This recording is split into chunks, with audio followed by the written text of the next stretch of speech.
haven't seen me when I'm not caffeinated. I'm not pleasant. I said you haven't seen me when I'm not caffeinated. It's not pleasant. We got that coffee pot working. Oh, I'm good. I have mine from here. I have all my special coffee blend, cocoa in it, flavor, and when I'm at home, tea.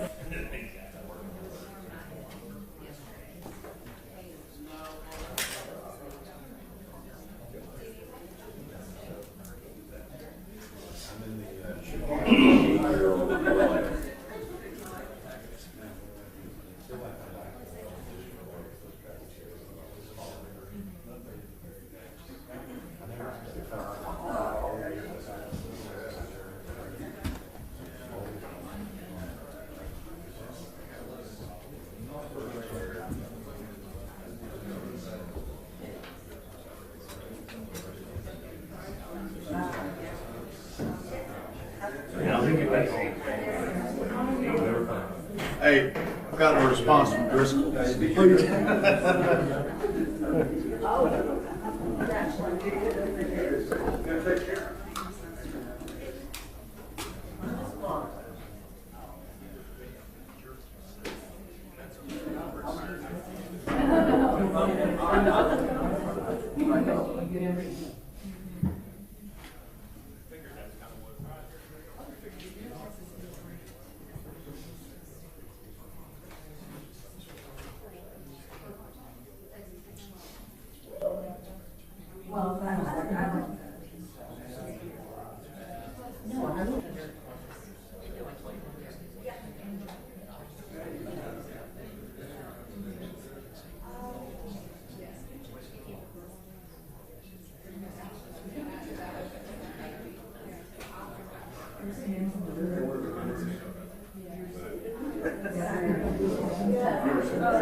You're right.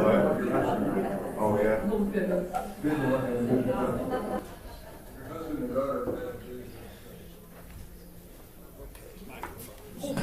Here. Good morning. He's here somewhere. Now he's out in the hall. Oh. I saw him. Thanks. Yep. Let's see. Oh, good. Good to go. Oh, it's so tired. I know I always do. I got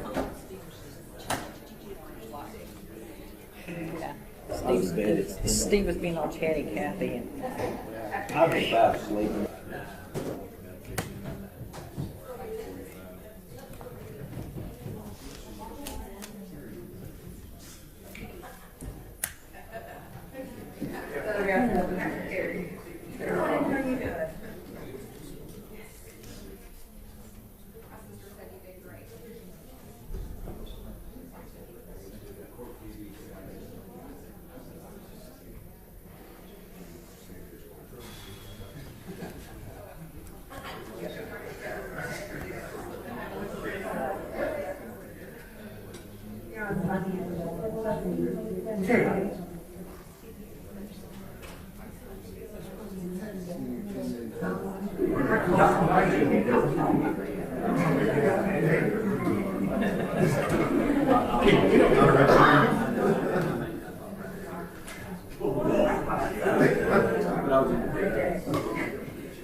But I did get on one time.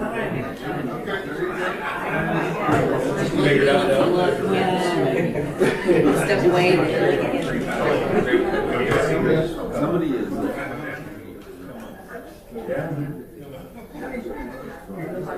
Yeah, it does do that. I did.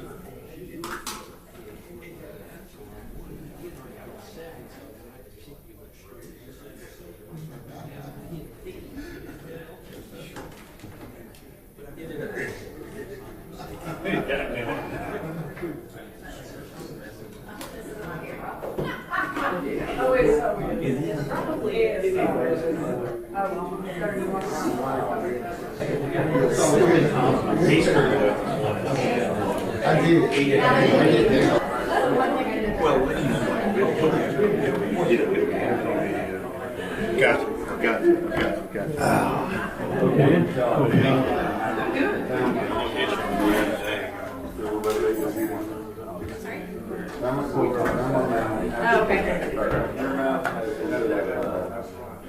I am so happy. Huh? I said, just get me through this document.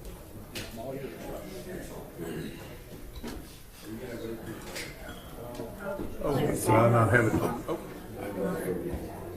There you go. Yeah, it doesn't go.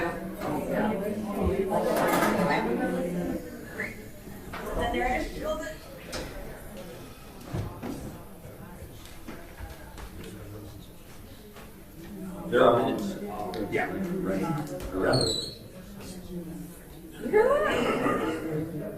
Can't take me anywhere, Judge. Fingernails on the chalkboard.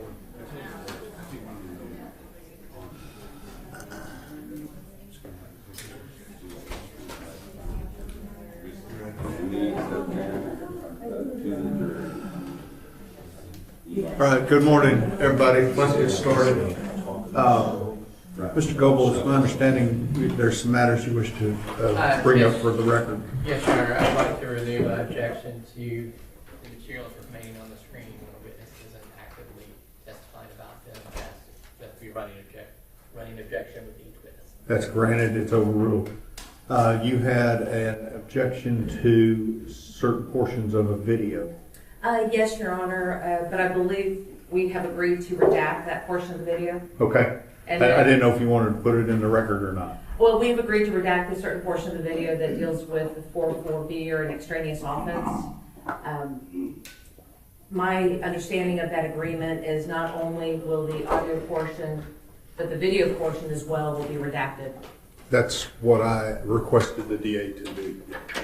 And I think they're working on that right now. They are, and it's not an exhibit, it's probably even going to be reached today, so. Okay. Well, that'll give us time.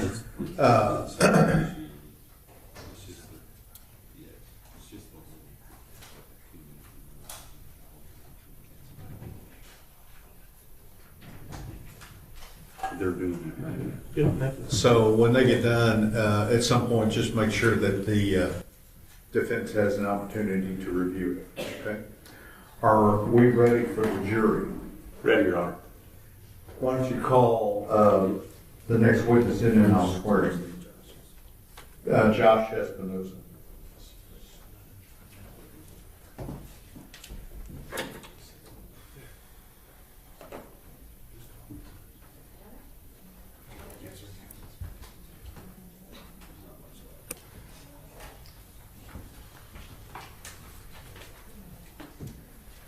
Solemnly swear or affirm testimony given this cause to be the truth, whole truth, and nothing but the truth, so help you God. Yes, sir, I'll do it, Your Honor. Rules and effects, so be sure to follow. Okay. All right, Carrie, let's go.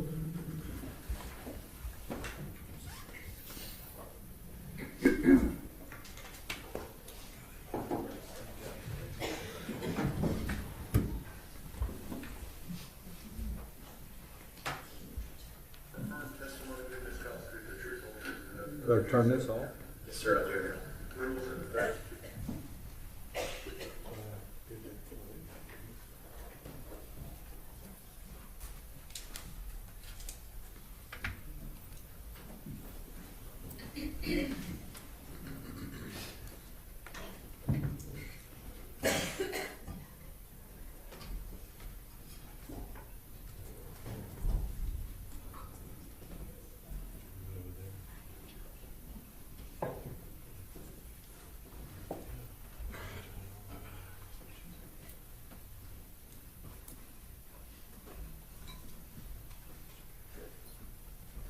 Everyone may be seated. We are waiting on one juror.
You can be seated, thank you.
We're ready to go.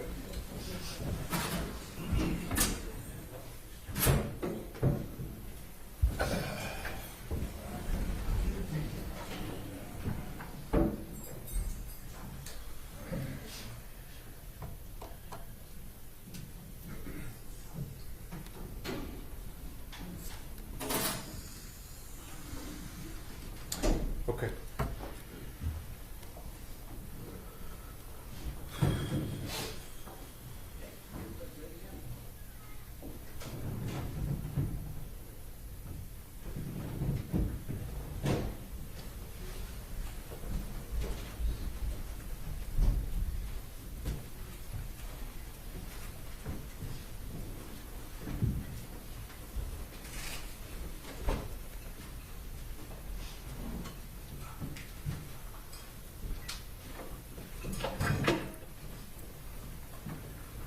All right, everyone may be seated. Good morning. We are ready to proceed, ladies and gentlemen. This witness has been previously sworn to testify truthfully.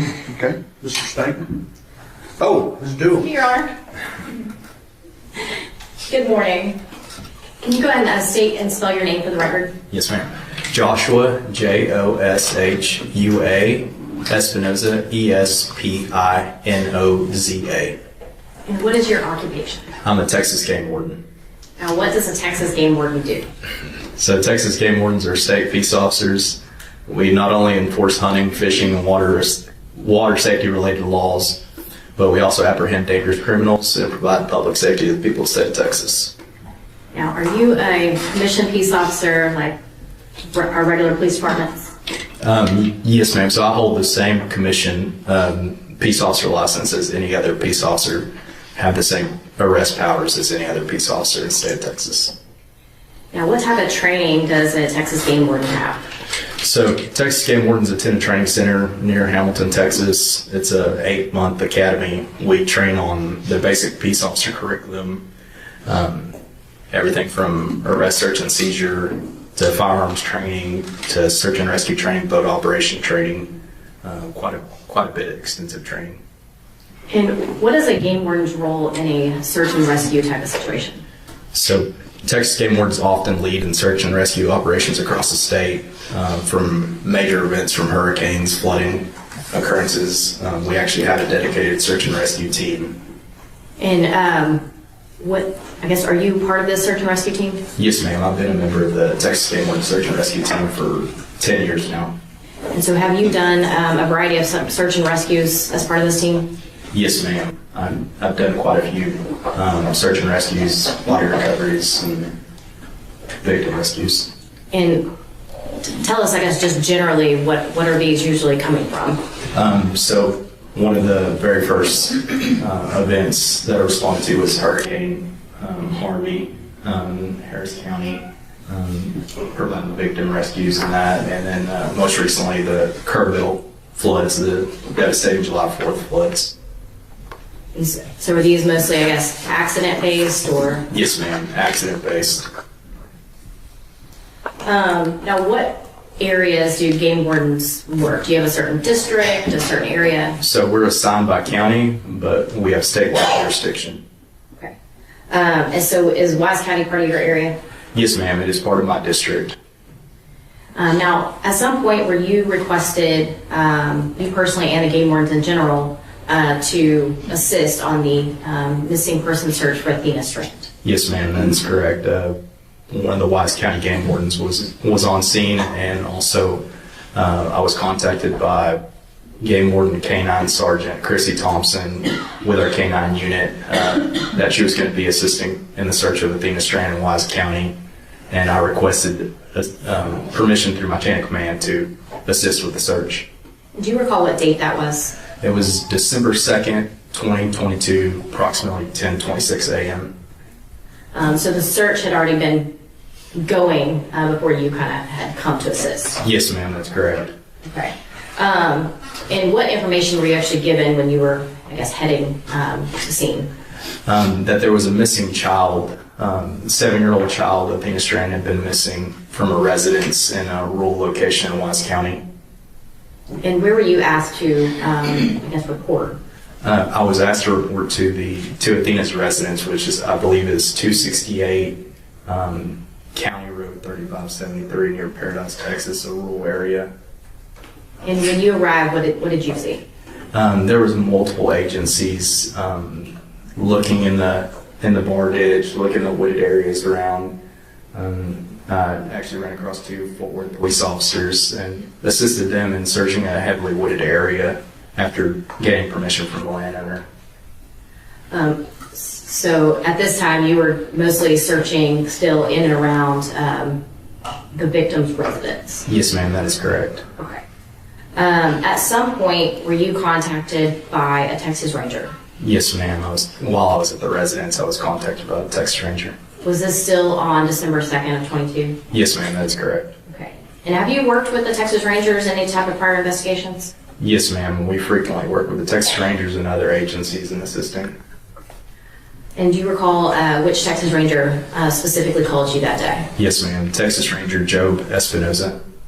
Now, recognize that those 2 last names are the same. Yes, ma'am. Any relation? Yes, ma'am. He's my big brother. Okay.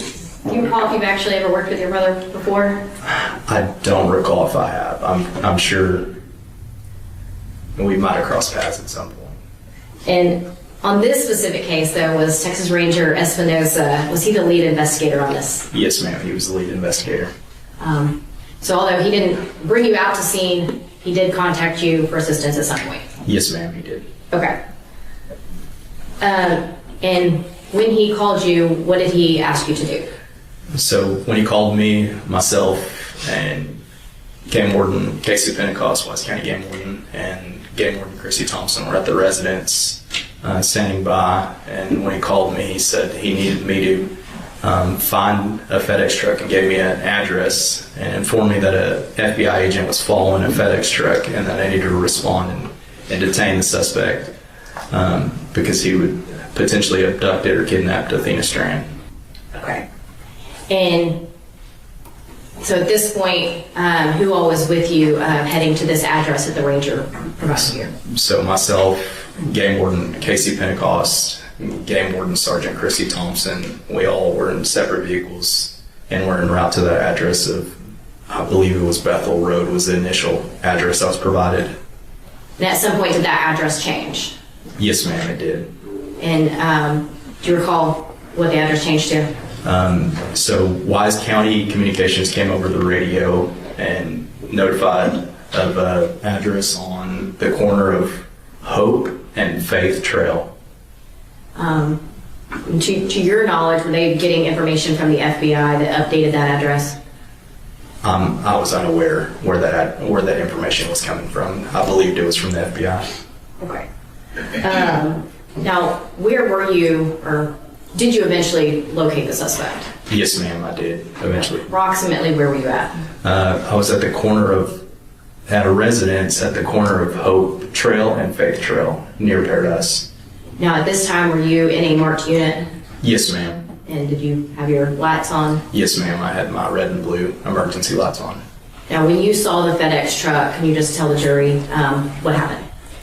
When I saw the FedEx truck exiting the driveway, I pulled my patrol truck in front of the FedEx truck with my lights activated, my red and blues, and I got out and performed a felony stop with my pistol drawn due to the gravity of the situation of it being a kidnapping treated as a felony stop. Ordered the suspect to put his hands up and face away from me and place him in handcuffs. And was there any other law enforcement with you at that time? Yes, ma'am. Wise County Sheriff's Office deputies were on scene as well. Do you see the person in the courtroom today that you detained on December 2nd of 2022? Yes, ma'am, I do. He's sitting right over there wearing blue slacks and a blue jean shirt. Your Honor, let the record reflect that the witness did point to the defendant. Record, so reflect.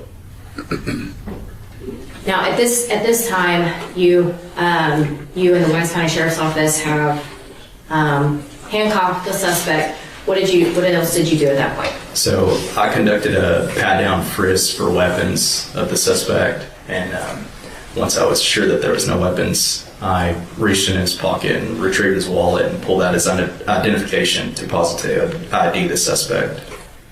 And what did you do with that identification or driver's license? With that driver's license, I radioed it over to Wise County Communications Dispatch that he was detained, that driver's license was the individual that was detained. And why do you guys do that? It's a matter of keeping a log with our dispatch. Once that part is done, at any point did you notify Texas Ranger Espinosa that you had found the suspect? Yes, ma'am. I called Texas Ranger Joe Espinosa via cell phone. And did he arrive on scene? Yes, ma'am. Once Ranger Espinosa and whomever he was with arrived on scene, what did you do at that point? Well, once he arrived on scene, Ranger Espinosa told me that he had left in such a haste and requested that I hand over my body camera because he had forgotten his recording device. So he took his brother's body camera? Yes, ma'am. Okay. At this point, did you essentially transfer custody of the suspect over to Ranger Espinosa? Yes, ma'am, that's correct. Okay. We talked a little bit about this body camera. Were you wearing a body camera the entire time that you were with the suspect? Yes, ma'am. And does your body camera record both audio and video? Yes, ma'am.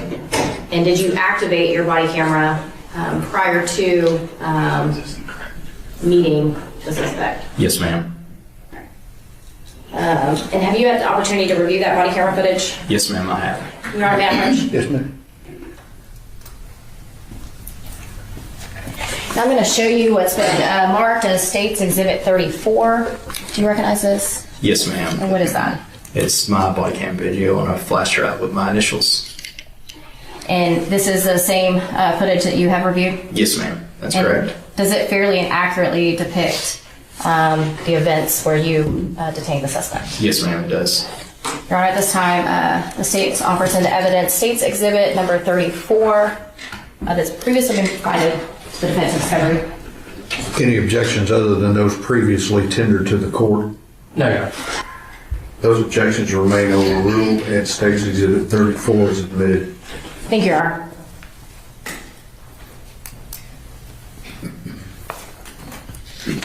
Your Honor, may I publish the video? Yes, ma'am.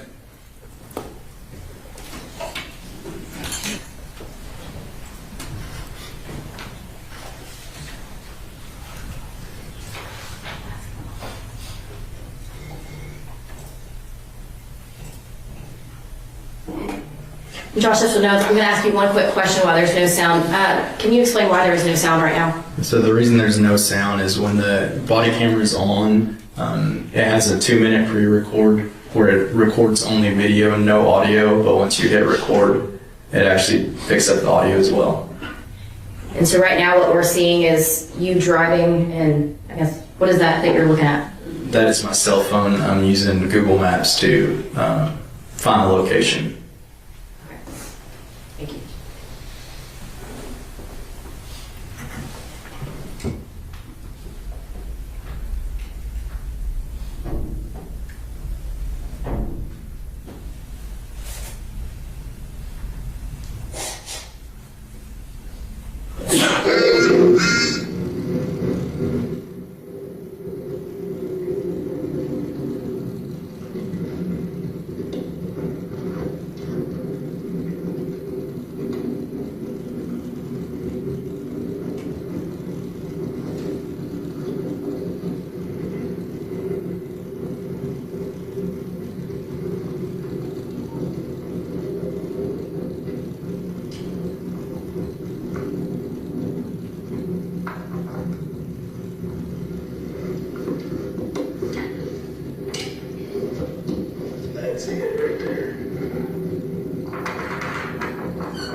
Step out. Step out. Step out. Step out. Keep your hands up. Step out. Turn around. Turn around. Turn around. Face away from me. Face away from me.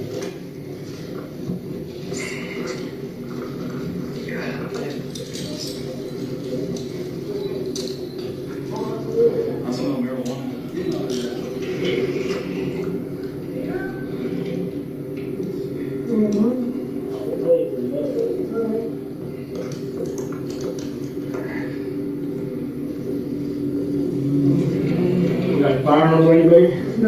That's what we've had.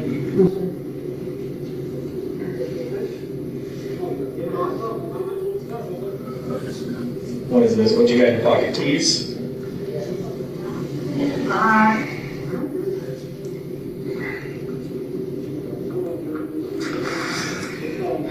Everybody got a random suspect we're good for? Tanner? Yes, sir. Okay.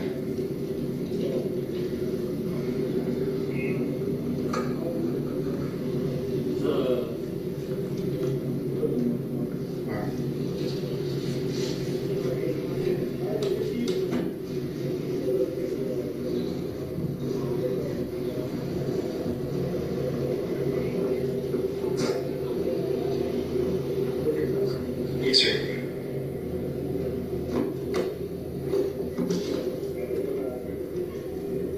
Lynn Horner, copy, Lynn Horner.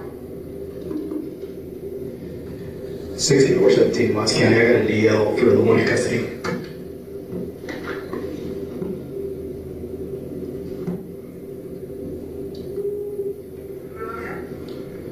It's going to be Texas DL 26698029. Last name's going to be Horner.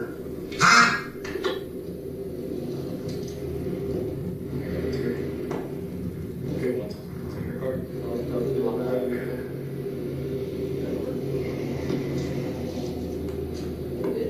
Yeah. It smelled like weed, strong.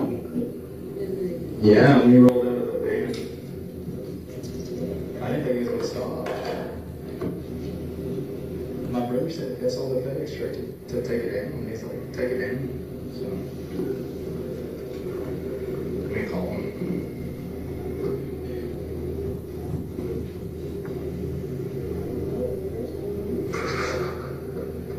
Hey. Yeah, we got him.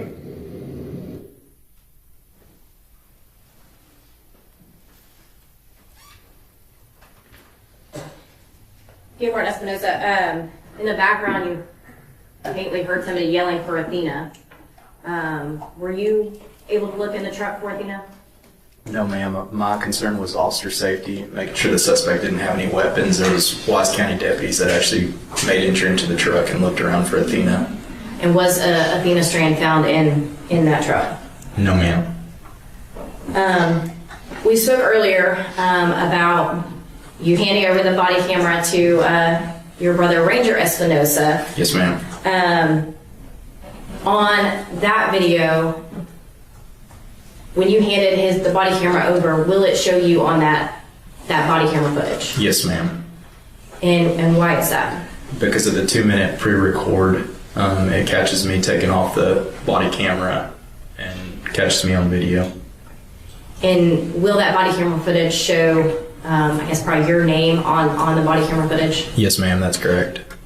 Other than handing the body camera over to Ranger Espinosa, did he have full control over that body camera as soon as you handed it to him? Yes, ma'am, he did. Your Honor, may I approach? Yes, sir. Yes, ma'am. I'm going to show you what's been marked as State's Exhibit 35. And do you recognize this? Yes, ma'am. And what is that? That's going to be my body camera video that Ranger Espinosa took. And as far as your portion where you're handing the body camera off, does it fairly and accurately depict your role in that? Yes, ma'am. And then at that point, Ranger Espinosa is the one on this video. Yes, ma'am.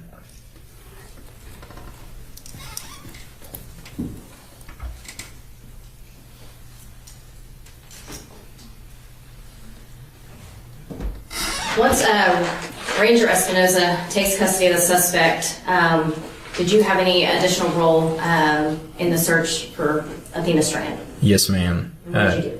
Continue to search, was provided with a location of, the best way I could describe it was a bamboo forest. We were tasked with taking the canine to that location to search for Athena, but were unsuccessful in searching that area and locating Athena. So Athena Strand was not found in the bamboo forest? No, ma'am. Okay. Were you sent to a different location at some point? Yes, ma'am. I was provided, I don't recall how I was provided the location, possibly the sheriff's office of Bobo's Crossing on the Trinity River.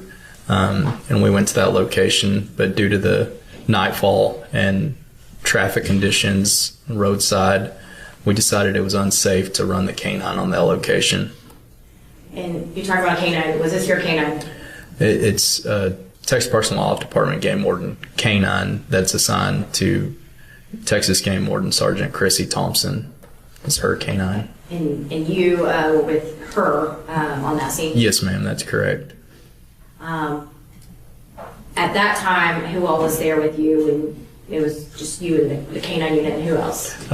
As well as Game Warden Casey Pentecost, Wise County Game Warden, and several other officers from the Wise County Sheriff's Office. At some point, did Ranger Espinoza and anybody else show up? Yes, ma'am. And can you tell us about that?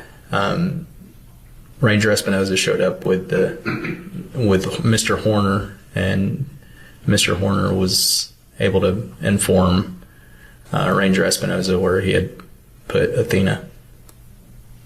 And was Athena Strand found at Bobo's Crossing? Yes, ma'am, she was. And were you there when her body was recovered? Yes, ma'am. You mentioned earlier that you've been a part of many body recoveries. Yes, ma'am. Was this different? It was completely different because this was murder and not just an accident. Thank you. Judge, I'll pass this. Cross-examination. Yes, Your Honor. Good morning, Officer. Yes, sir. Just a couple follow-up questions. My name is Steve Goebel. I'm one of the defense attorneys for Lynn Horner. Yes, sir. You testified that you are trained in felony stops, Yes, sir. and you're trained in detaining suspects, Yes, sir. and you detained Tanner without incident, Yes, sir. and he did not resist, Yes, sir. He did not resist. and was not charged with anything like that for detention. No, sir. Pass this, Your Honor. Redirect. Nothing further, Judge? May Warden Espinoza be excused subject to any potential recall? Yes, Your Honor. Yes, Your Honor. Thanks, sir. Thank you, Judge.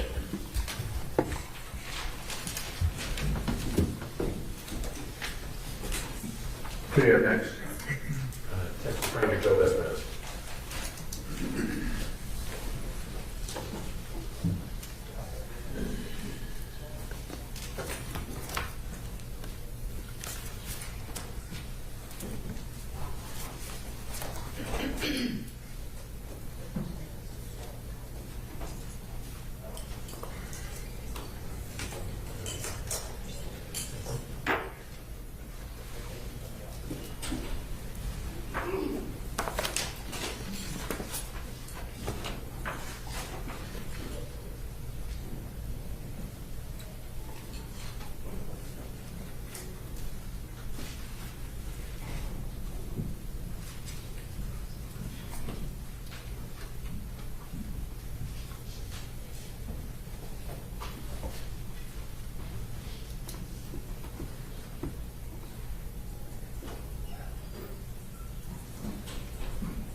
Good morning.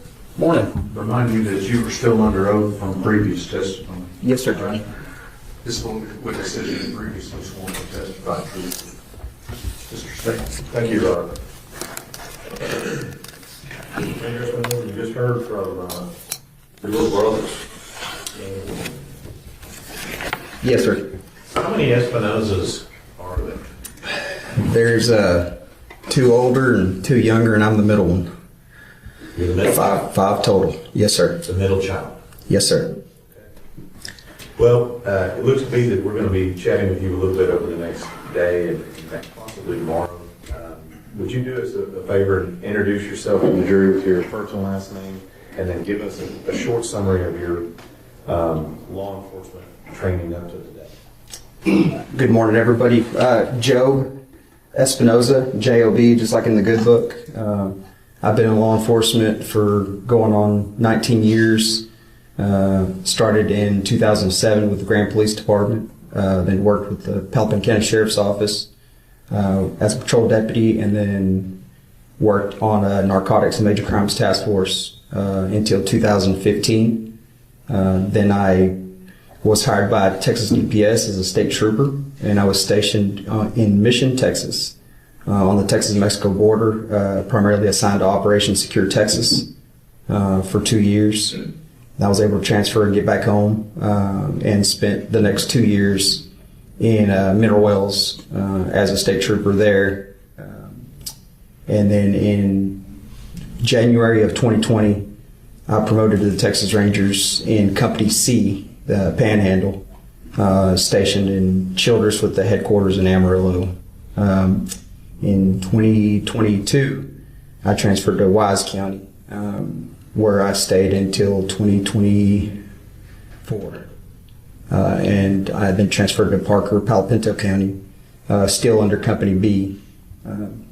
And now here we are. So from DPS Academy to Ranger in 5 years. Right at 4, yes, sir. And when did you say you got promoted and made Ranger? January of 20. Voted Ranger. Yes, sir. Now, you talked a little bit about some of the other cases you worked. You said you worked major crimes and things of that nature. Have you ever worked any homicide cases prior to the time you made Ranger? Yes, sir, I had. And then since you made Ranger in January 2020, have you similarly worked homicide cases? Yes, I've been involved in major crimes, unfortunately, all over the state of Texas, even in my tenure as a patrol officer to a state trooper. And then obviously our primary function as Texas Rangers is to investigate major crimes, which would be homicides, ag assaults, robberies, bank robberies, kidnappings, sexual assaults. And I've often referred to the Texas Rangers, and I've heard them referred as an assisting agency. Is that an accurate description? Yes, sir, it is. We're here to obviously to serve the great state of Texas and support our local agencies in any form or fashion.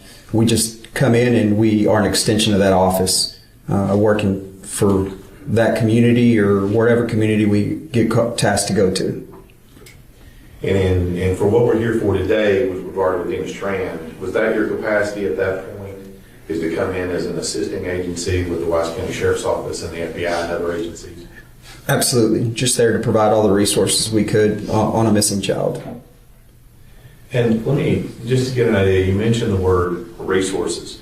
Are there things that that your company and the Texas Rangers can bring that the sheriff's offices in rural America may not be able to bring to bear? Yes, sir. Yeah. Sometimes it's just a matter of funding for investigations, expertise in crime scene, maybe facilitating a trip to another location, out of state, contacting. The famous saying is, if you know one ranger, you know all the rangers, which means we're connected all throughout 254 counties in the great state of Texas. And we also have contacts all over the nation, so we can tap into those resources and contacts for those local agencies we're supporting at the time. Okay, we're in Texas, you gotta slow down. Yes, sir. Did she give me the look and I missed it? You gotta keep the full reporter happy. sounds like what you're talking about is stuff involving criminal investigations. Do y'all assist in other types of occurrences, for example, major disasters, missing persons, rescue operations, potentially SWAT operations, things like that? Do y'all also help out with that as well? Yes, sir, we do. So we have a special operations group. We also have which is our SRT, special operations group that does most of the felony warrants for local agencies. Like I said before, search and rescue stuff we can tap into, aircraft, and we have dive teams at our disposal. We have a lot of different resources that can supplement our communities. And that's something would you say that most rural sheriff's offices, they don't have helicopters and dive teams and things of that nature? Not too many around this part of the world, no, sir. And that's where you guys come in? Yes, sir.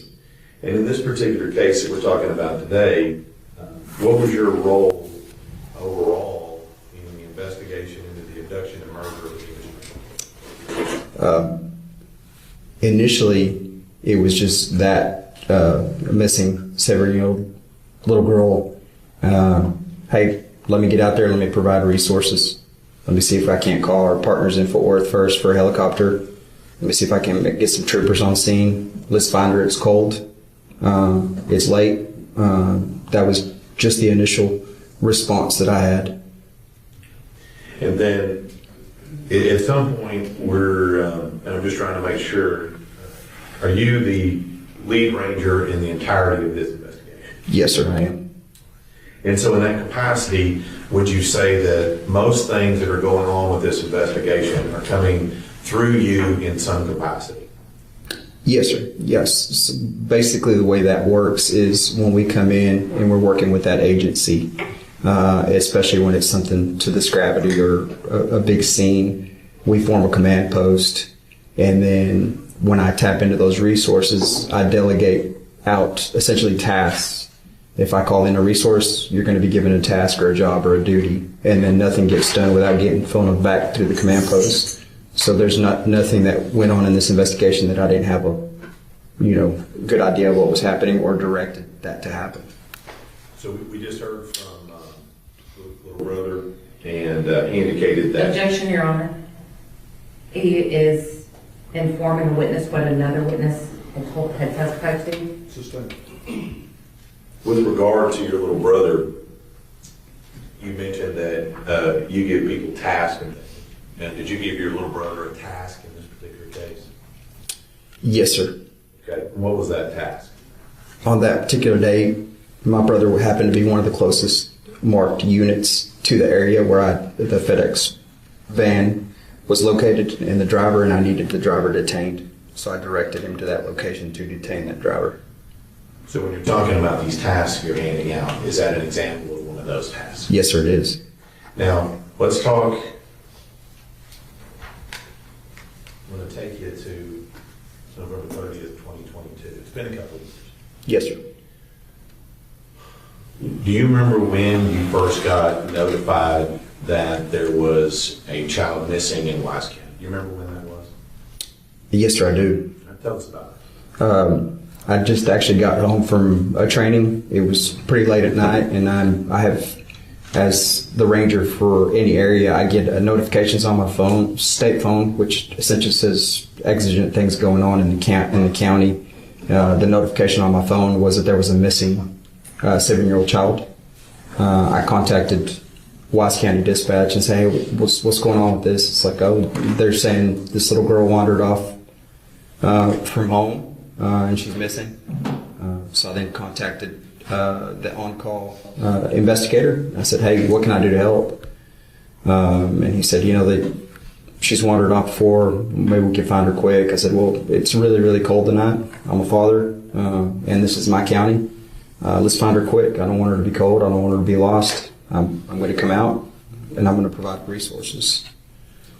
And we've talked a little bit about resources that you might have available. So in this particular case, at that particular time, when you first get that call, what resources do you call in at that point to assist in locating little So I was advised by the sheriff's office they had reached out to local fire departments. I tried to contact our helicopter at the time. They were unavailable, so we contacted Fort PD's helicopter. And then I got every trooper that was working in the area to respond, just add more bodies to help look for her. And then contacted and put other rangers on standby just in case it was a prolonged incident, and went to the next day. Did it end up going to the next day? Yes, sir. So I'm going to split this up a little bit so we can stay focused on what happens on each day, okay? So I'm going to stay on November 30th, 2022, okay? Yes, sir. So on that day, she went missing. You told us that your role at that point, you were getting additional resources. Yes, sir. Right? Okay. And it would to include helicopter and manpower. Is that right? Yes, sir. Now, let me just ask you, did you yourself go to the scene where Athena went missing? Yes, sir, I did. And once you get there, what do you, I guess, inside, what are you kind of hoping is going to happen when you get on the scene? My initial thought to the response would be that we would quickly locate Athena with the resources provided, and then we would hopefully all go home and get warm. Right. But when that didn't happen, and do you have any training experience being a ranger in missing persons? Yes, sir, I did. And let me just ask you, based on that training and experience, if a child is not located quickly, who are the most likely suspects in that? It's usually family. And as that was your thought in this case when Athena was not found quickly? Yes, sir. Now, this location, do you remember the address? Yes, sir. The exact physical address was in Cottondale. I have to reflect to my report to give you the actual numbers. If I told you it was on County Road 3573, would you agree with that? Yes, sir. 268 County Road 3573. And so you're there, you're on scene. Do you remember what time you got physically on scene? I don't recall. It wasn't too long after she went missing. Okay. And so I'm going to stay on that day there. You're getting resources. When it comes to parents and interviews, what are you doing in that aspect? So my immediate thought is let's go ahead and lock everybody in on a statement and try to corroborate that statement with digital evidence, which would be cell phones, text messages. And my goal is to lock everybody in that night, especially the people that were in close proximity to Athena on that time. So that's what I started doing on scene. And who all did you interview out of the family? I interviewed Ashley Strand. I interviewed Maitland Gandy. I interviewed Jacob Strand. I interviewed Mark Strand. I interviewed Zach Strand. Just interviewed all the immediate people. Zach Strand's wife, I can't recall her name off the top of my head. A lot of folks. And are you doing that then on scene when you arrive? Yes, sir. And so you interview all of those people. And let me just ask you, was there ever any evidence that a family member was somehow a part of Athena going missing? No, sir. Was there any other evidence that anybody else other than Tanner Horner was involved in her going missing? No, sir. And let me just get you to that point here. How did you go about making that particular conclusion? During the course of my interviews, specifically with Ashley Strand, one of the things that really stuck out to me as an investigator is that I had essentially locked everybody in, corroborated was that. The only thing that kind of stood out, and stood out to her too, was that a package was delivered right around the time. Objection, Your Honor, that's hearsay. Overruled. That her package was delivered around the time Athena went missing. So that's somebody that could have potentially seen something, witnessed something with Athena. So that immediately went into my notes as something that we needed to look at. And as far as that lead with regard to the package that was delivered,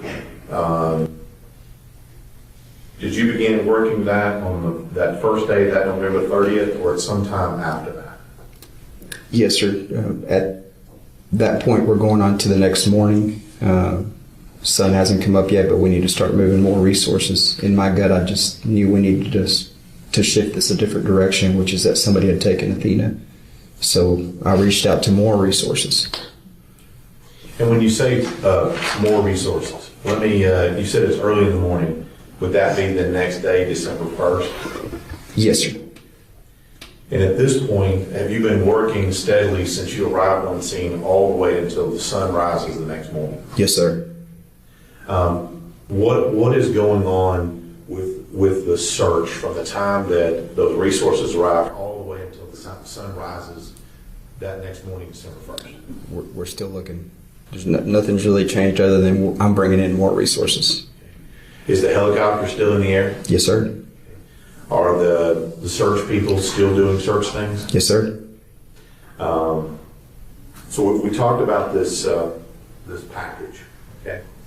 And who are you working with on running down that lead on that package? Who are you working with? So the next morning, just to elaborate on that, I called United States Marshal Service, DPS CID, the FBI CAS team.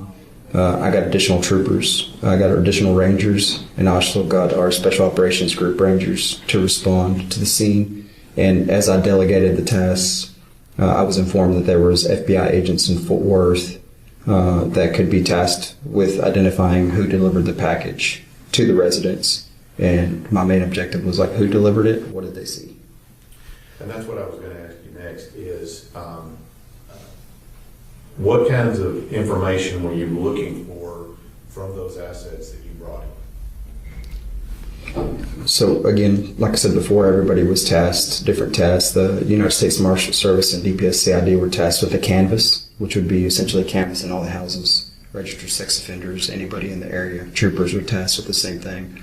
Texas Parks and Wildlife was tasked with water resources and canine resources. And the FBI was tasked with the digital evidence, and then that evidence on that package, or just essentially identifying where it came from, who delivered it, and what they saw. And is that the kind of questions you were asking with regard to this particular package, this box? Yes, sir. Okay. Who delivered it? When they delivered it, things of that nature? Yes, sir. And just why is that important? More than anything, to me, initially, it was just, it's another set of eyes, right? What did you see? What was there? Is there something that we need to be looking for that we missed? I need to know that from everybody in the area. That's the same thing with the canvases and everything. Is there something I'm missing here? Is there something we're missing? Did somebody see Athena? That's the main thing we're looking for. So you and the FBI and these other resources are working on this, and were you able to identify through those resources who the company was that had delivered the box to the Strand? Yes, sir. Were you also able to identify the person operating the vehicle that delivered the package to the Strand? Yes, sir.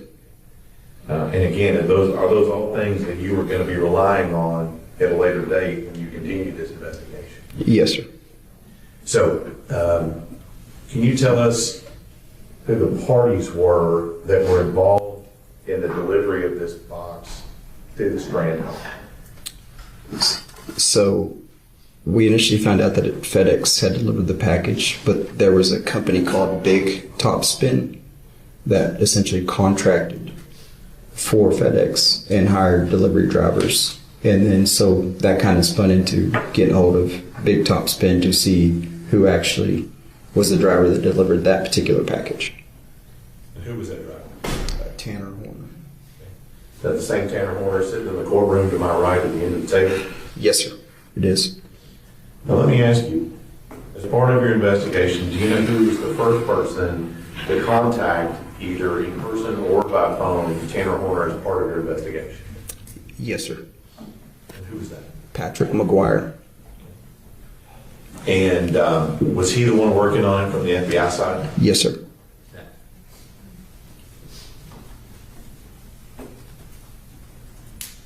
We stop right here. I'm going to ask, so far, we are now midway through day 2. Yes, sir. You said the search is still ongoing. Yes, sir. So right now, midway through day 2, what has your investigation revealed at this point with regard to Tanner Horner in this case? That he was the delivery driver that delivered. Objection, Your Honor, that is all based on hearsay. Sustained. What do you know about the package that was delivered to the Strand? Objection, Your Honor, that's also based on hearsay. That's sustained. So what information are you acting on as part of this investigation to make determinations about the package being delivered to the Strand? Objection, Your Honor, that's also based on hearsay. I'll let him answer that. Go ahead. That essentially a driver from Big Topspin delivered the package as a contract through FedEx. So when you got that information, what did you think, what was your thoughts about when you got that information about the package? We've now located who we believed was the delivery driver for that package. So the next course of action was, let's call him up, see what he knows, see what he saw, see what he says. Now at that point, you're not part of that. That's the FBI. Correct.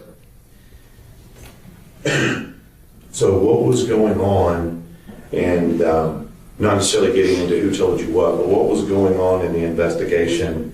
You said you contacted this company, Big Topspin? Yes, sir. And they're the contractor? Yes, sir. Anybody else you're contacting at this time with regard to information from the vehicle? Yes, sir. At that time, as we moved forward in the investigation, there were some key things that stuck out to me. Particularly, there was the driver, Tanner Horner, had made very detailed statements about a green van. So obviously, we have to act on any information we get. We put out a be on the lookout or a statewide bolo for that green van. We also, at this time, we had transitioned to DPS aircraft. I had them flying nonstop. They were tasked with also locating any green vans in the area, and then we also wanted what we called a stop delivery report for Mr. Horner, and then we were also doing tower dumps in the area to figure out what cellular devices were in the area at the time. And at some point, did you come to find that there was camera footage possible from the vehicle? Yes, sir. The first reason I asked for the camera footage is because of the green van. He stated a very detailed description of the green van. I'm like, hey, do they have video? Maybe we can see the license plate on the video of the FedEx van. And then I was advised that FedEx contracted with the company. Objection, Your Honor, that's hearsay. Yes, sir. What was the name of the company that runs the camera system in the FedEx truck? Velociter, And do you know where Velociter is located? North Carolina.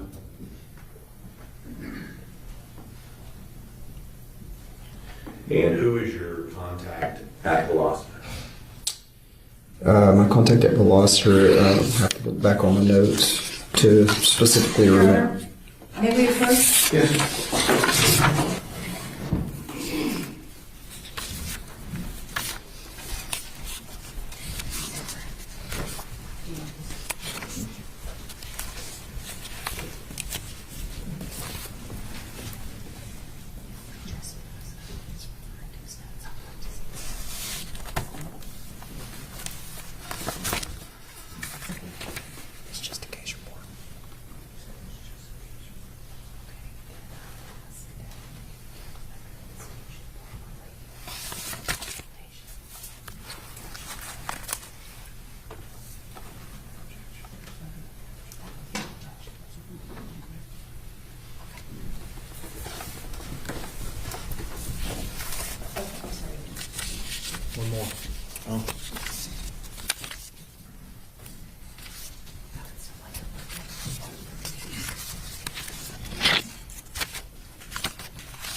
Right there.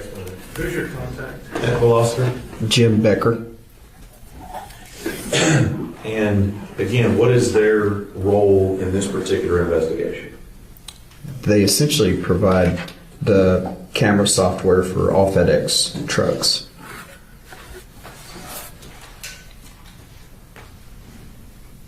And during this investigation, I've asked you before about certain things you're relying on in the investigation. Was Veloster able to provide you anything that you were able to rely on in conducting your investigation? Yes, sir.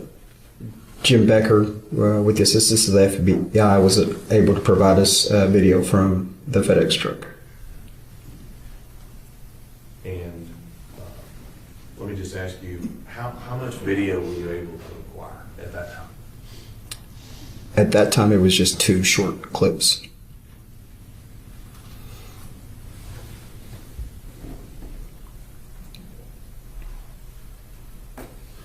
Do you remember when you got those? Yes, sir. As the investigation had shifted and we were in the process of detaining Mr. Horner, we received those simultaneously. So, and that happened on December 2nd. Correct, yes, sir. So still back on December 1st, you've indicated at this point in time, you've got the FBI working on some things, you're working on some things, trying to get video clips. Is that what we're doing so far? Yes, sir. And you said we have identified Tanner Horner as a driver at that time. Yes, sir.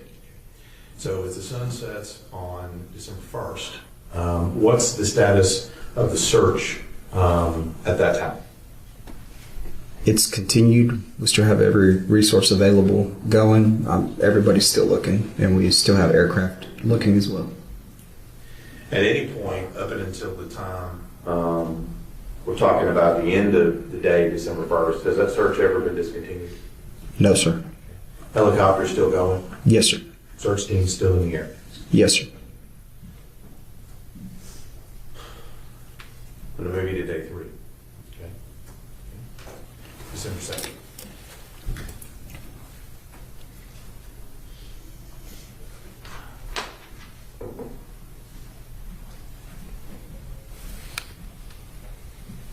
As the sun rises on day 3, December 2nd, 2022, where were you in the investigation into Tanner Horner? We figured out and locked in the majority of the people we needed to speak to, which were bus drivers, school teachers, neighbors, canvassed everything we could, and there was things that really stuck out about Mr. Horner's statement. So we continued to work on obtaining video, and we continued to obtain more information on his stop delivery report that day and what his route was. And we also had the FBI CAS team working on the digital evidence for the FedEx truck in particular as well. Now, at some point, was he detained as part of this investigation? Yes, sir. And what did you rely on to detain him, to question him in this investigation? One thing we figured out through the CAS team and the digital evidence, it showed... Objection, Your Honor, that's hearsay. Sustained. What information did you act on in making the decision to detain Tanner Horner? It was a combination... Your Honor, that's also hearsay.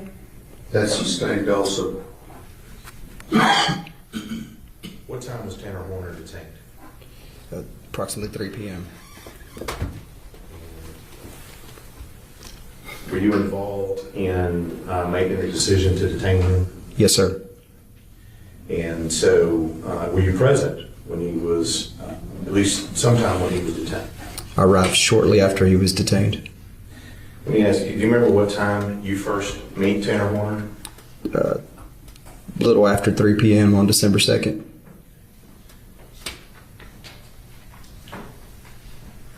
We've already said you see him here in the courtroom. Does he look the same as he did when you first saw him back in November of 2022? No, sir. He's significantly skinnier, lost a lot of weight.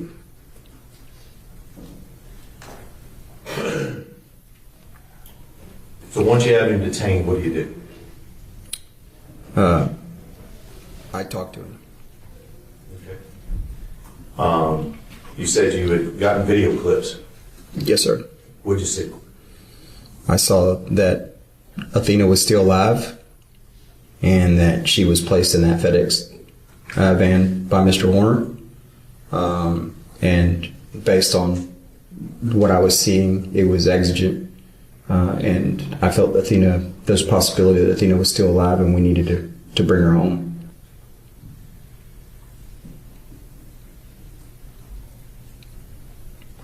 And according to what you witnessed, when did he take her and put her in the back of the truck?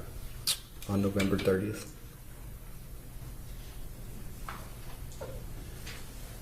Now, let's talk about these two trucks and clear something up here.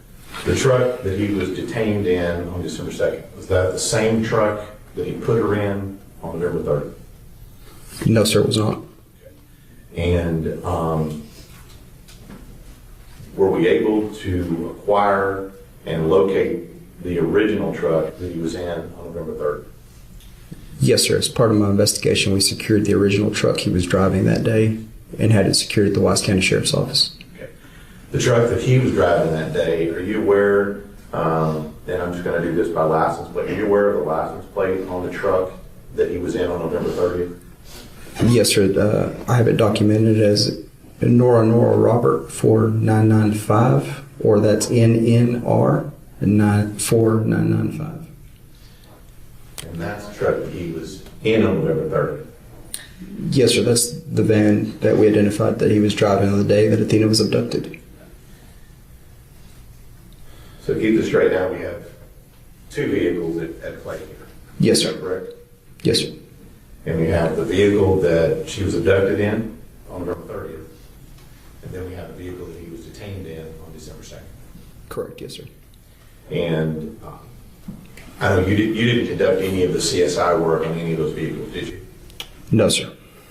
But did you make provisions to ensure that both of those vehicles were taken and placed in such a position that they could be forensically looked at and have CSI look at them at a later date? Yes, sir. I made sure they were secured for processing. And the other vehicle, the one that Athena was taken in, where was that at the time?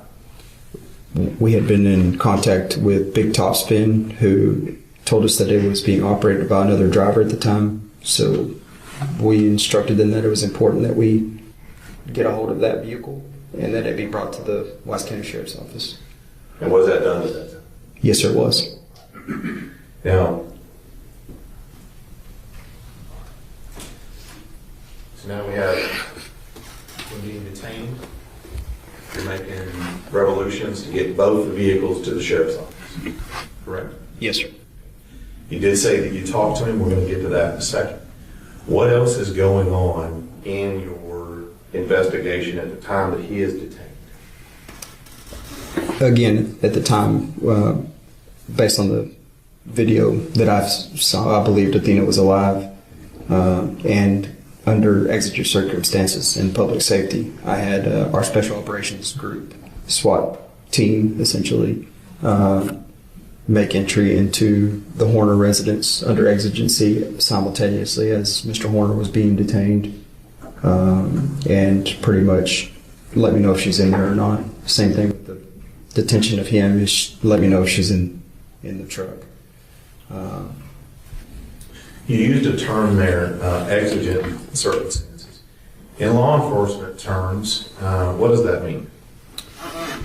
Exigent circumstances is anything for public safety. It can be even in reference to a weapon, a bomb, or in this case, a kidnapping. If it means preservation of life, it allows us to go in there and make sure that somebody isn't in danger, and that if we can effectively save them, that's what we're going to do.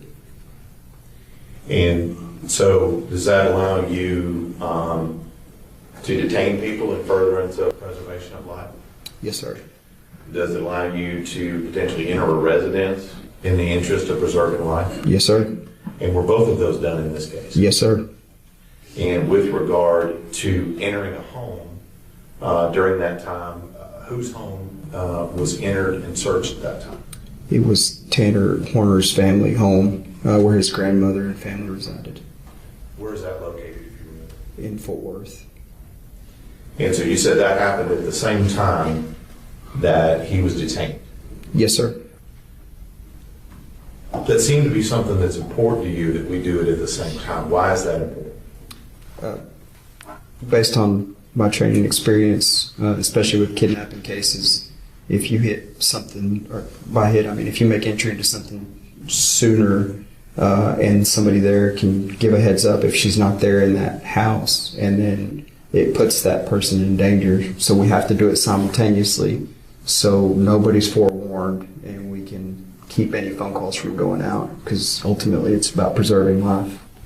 So in this case, both the detention and the search of his home in Lake Worth, were those both done on that basis? Yes, sir. Now, with regard to the truck, was Athena located in the truck? No, sir.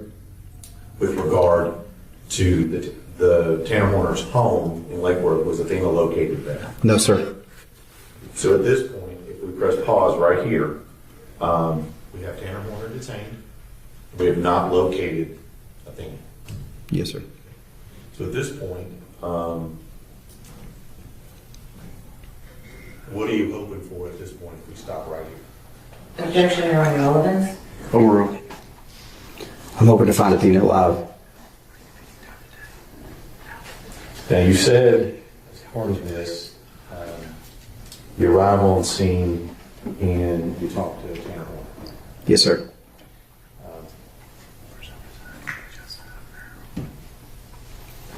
Was all of this recorded? Yes, sir. How was it recorded? At that time, based on the fact that I'd be conducting an interview or speaking to a possible defendant, I acquired Game Warden Espinosa's body camera. That way everything would be documented on audio and video. You reviewed this body cam footage? I have. And let me make sure, because we're going to have a few videos here. You have body cam footage on your brother's body cam that you took on scene, is that right? Yes, sir. Now, my understanding is we also have additional videos from the Wise County Jail and then outside the Wise County Jail as well. Is that correct? Yes, sir. And so let me make sure that I have these videos correct in my head here. We have video of the body cam, and that takes us from, and I just want generally here, from the scene, and when does that one end? To the interview room at the sheriff's office. And then the next video would begin In the interview room. in the interview room and go until when? Then it picks up from the interview room into another body camera. Wise County Sheriff's Office got a camera to a field interview. And then the next video would be from when to when? The next video would be from the field back to the interview room. Okay. And then at some point did you have another interview on December 7th? Yes, sir. Then there was another interview with Mr. Horner on December 7th. Okay. So that's the videos that you're talking about. Yes, sir. And have you reviewed all of those in preparation for testifying in this case? Yes, sir, I have. Let's take you back. You've got Tanner Horner detained outside Paradise. What's the first question you asked? Where's she at? What's the second question you asked? Is she alive? Let's talk about Tanner Horner's answer to the first question. Where's she at? What does Tanner Horner tell you when you ask him where's she at? I can show you. When it comes to the second question, is she alive? What is his answer to you? That she wasn't alive when he put her in the truck. Was or wasn't? Was not alive.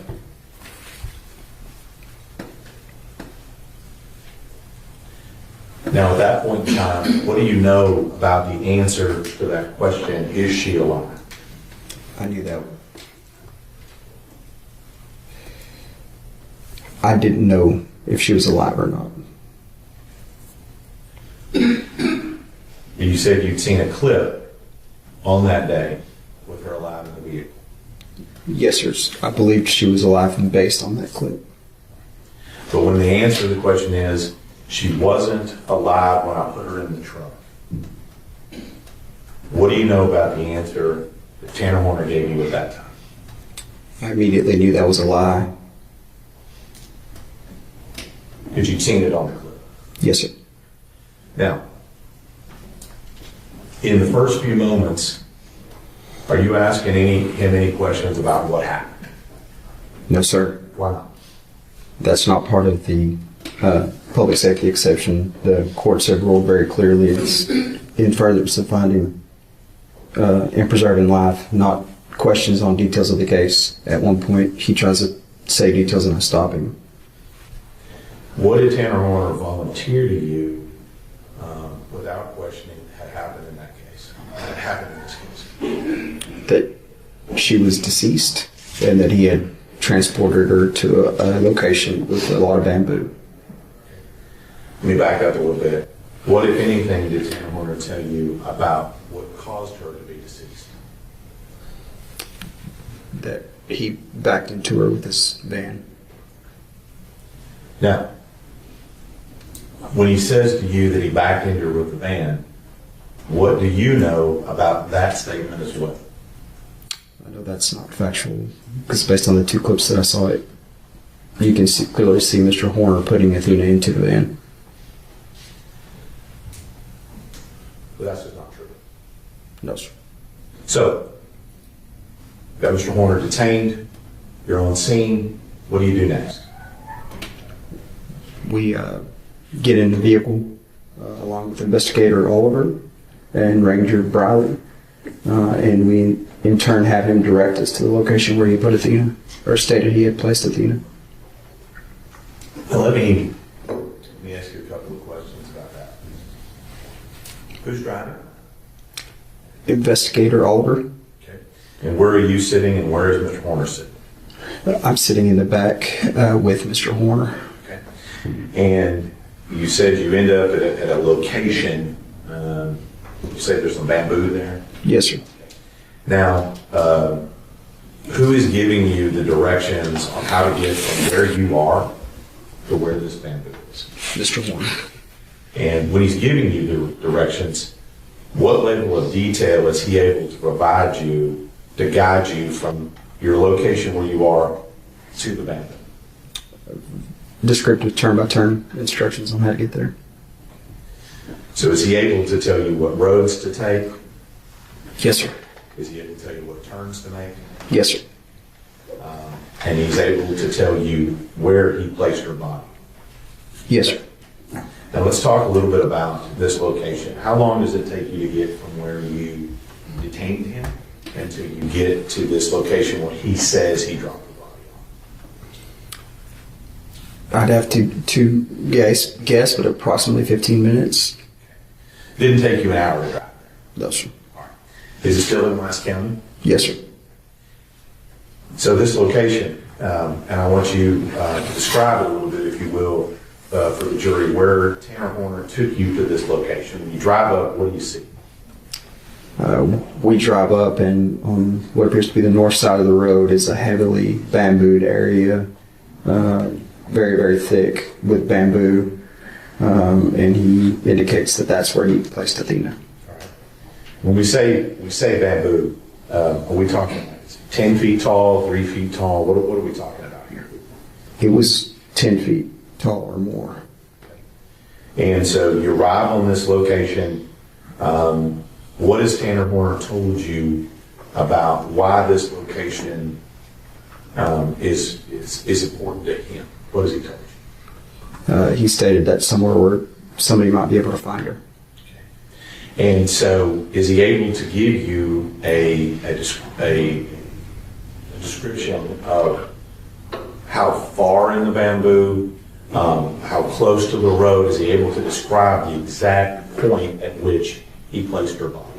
Yes, sir. And what was that? He stated at this time he's kind of giving us instruction as I'm walking him and he's pointing out a location in the bamboo, and he's stating that it was not too much further in there. It just essentially giving me an idea of where she was at in the bamboo. So once you're there, what does law enforcement do once you get there? At that time, we'd also been in communication with K-9 additional resources because I wanted to search that entire area. Did you do that? Yes, sir. And at any point in this, when you get to this location, what are your impressions of this location? At that time, I felt like I was being lied to again and that she was not there.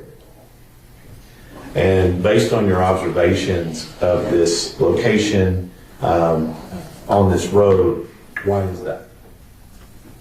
Yeah, just the amount of resources we had, especially with K-9 resources and everything. It would, in my prior experience, especially if we're being directed to that area, we usually find, unfortunately, human remains or humans with the K-9 very quickly. Did that happen in this case? No, sir. How far off the road did Tarrant County tell you he dumped her body? I don't remember an approximate distance. Okay. Did he tell you that she was way in there, or close to the road? What was his statements to you as to distance from the road or anything like that? His statements were she was in close proximity to the road, not too far in.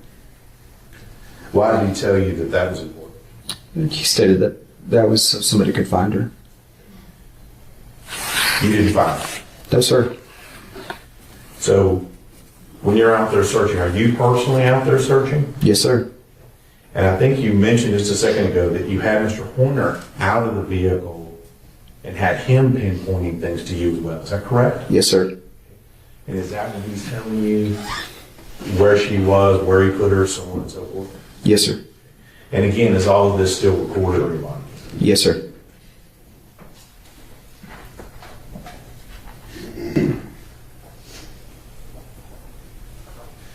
During this time where you've been taken to this location where all the bamboo is, how many times do you think you asked him if this is really where he dumped her?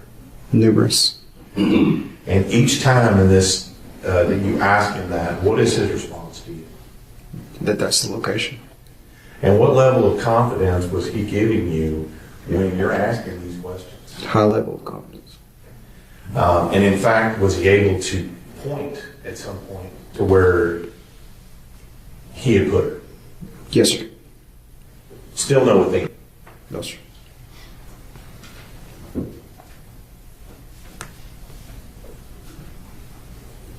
How long do you think you stayed out there on the side of the road looking in this bamboo forest? Us personally, I believe we were out there for about 30, 45 minutes. You said at some point you ended up back at the West County Jail, is that right? Yes, sir.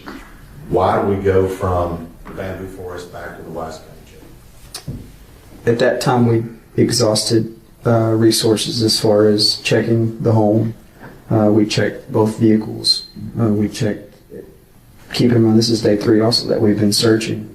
At that time, I felt that he was lying to me and that I needed to take him to a controlled environment and conduct a custodial interview. And was that based on all that you had seen up until that time? Correct, yes, sir. And being out there in the bamboo and looking and not finding anything? Yes, sir. And the canine not finding anything? Yes, sir. And so when you said you're going to do a custodial interview, what do you do differently now when you decide to take him to the West County Jail? At this time, we're exhausted our public safety and our exigent circumstances. So at this time, I would Mirandize him, make him aware of his rights. Did you do that in this case? Yes, sir, I did. All right, let's stop for a few minutes. We'll take our morning break at this point. We'll come back at 10:35, 15 minutes. Stretch your legs. We'll call you back in just a few minutes.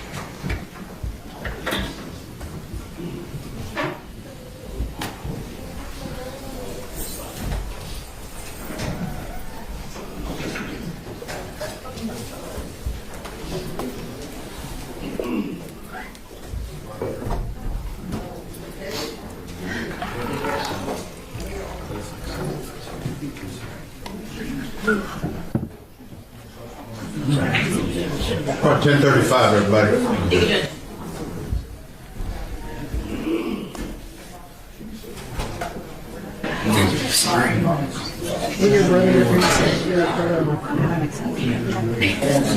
Was he fast too?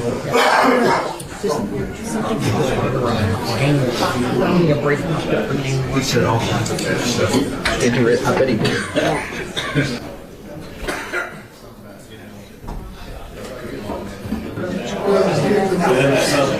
We don't have a lot of cases, bro. I've already resent him, but I've already emailed him. Okay, just let me know.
I don't know if we need to cheat.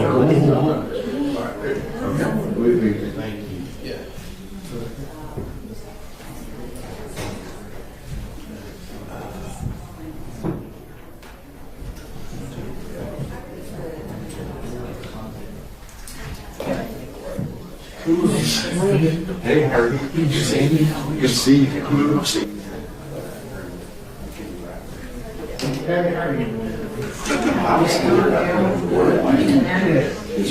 This is clearly a law. That's what I was going to say.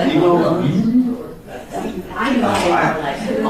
Well, I understand. I don't have so. Hey.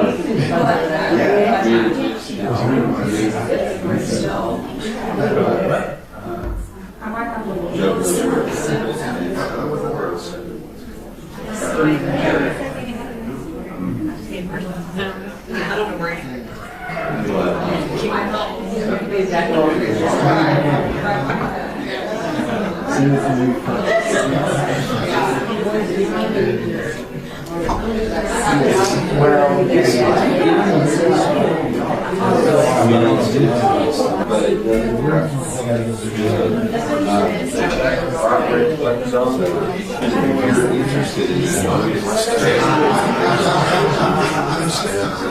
Oh no, that's see,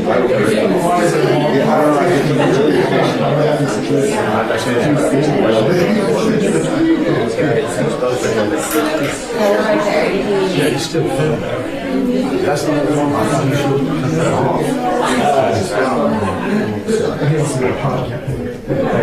guys, when we go on break, go get them to sleep. You can't be recording anything here. You need to shut the audio down. Because the court's not in session. So, because we don't want any personal conversation. Find out we're trying to hide. Policies of legal age. Legal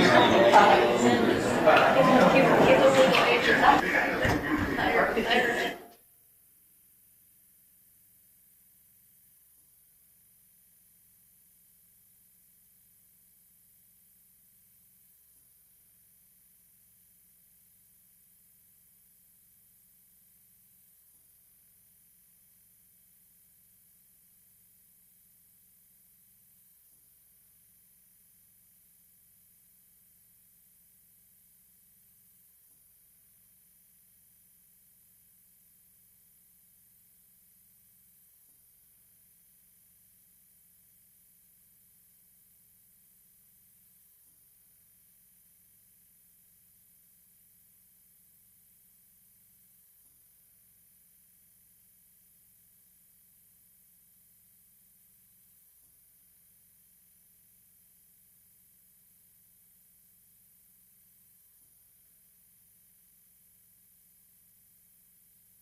Counsel Horner may be seated. 27 years I've been watching juries coming in and out, and it is so fun to see who kind of likes to move around and who likes to sit in the same seat. So, we are ready to proceed. Mr. Stain. Thank you, Ron. Judge Espinoza, we were talking, I think we ended where you had now Mirandized Mr. Horner, and you're heading back to the jail, is that right? Yes, sir. And is that also recorded in the body cam that we talked about before? Yes, sir, it is. Now, during this time, are you having a conversation with Tanner Horner during this time while he's in the vehicle? Yes, sir. And just to make sure here, when you're coming back to the jail, is it the same parties that are still in the vehicle? Yes, sir, it is. And that would be who still in the vehicle at that time? Be Investigator Joseph Oliver and Ranger Danny Briley, myself, and the defendant, Mr. Horner. Okay. And so during this time, what kinds of questions are you asking him on the ride from this location he took you to back to the jail? Just asking if he was sure about the location where Athena was, and just kind of recapping what we talked about previously. At some point, did you ask him any questions about the condition of Athena's body when he dumped it? Yes, sir. Okay. And at that time, what did he tell you her condition was when he dumped her body? I believe at that time he stated that she had some bruises on her body. Okay. What about whether or not she had any clothes on or not? I believe he gave a clothing description, but I can't remember any other details other than that. Let me just ask you, when you asked him, did he tell you she was clothed or not clothed when he dumped her? Not clothed. Now, again, all of this is recorded here. Were you there at the scene when her body was recovered? Yes, sir, I was. And during this time that you're talking, in between the time that you went out there, you got the body cam, during this initial conversation, if you remember, what was Tanner Horner concerned about or worried about that he expressed to you at that time? In which interview you speaking? In the first interview, the one from when you initially detained him all the way back to the jail. What was he communicating he was worried about? I don't recall. Now, during this time, what was Tanner Horner's demeanor during this time when you're coming and questioning him at the roadside and then coming back to jail? What was his demeanor? He was pretty composed for the most part. He was articulate and he continued to speak to me.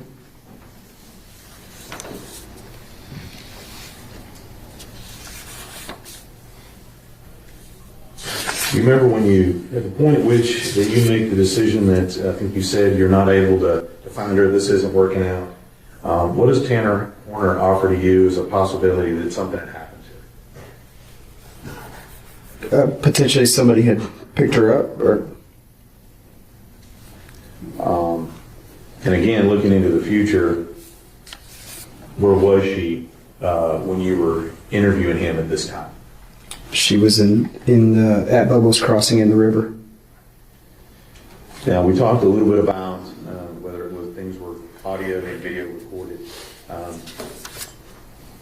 Judge Rand? Yes, sir. I'm going to show you what's been marked as States 35.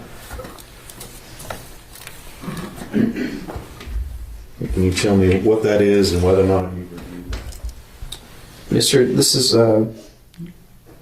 Joshua Espinoza, the game warden's body camera, and it's labeled Field Interview 1, and it has my initials on it. And what are those initials tell us? That I've reviewed it. And is that true and correct?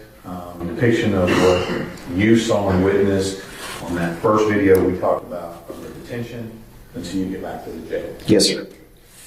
If we don't, please exhibit 30. Any objections other than those previously given to the court? No further objections, Your Honor. Those objections remain overruled. It states Exhibits 35 is admitted.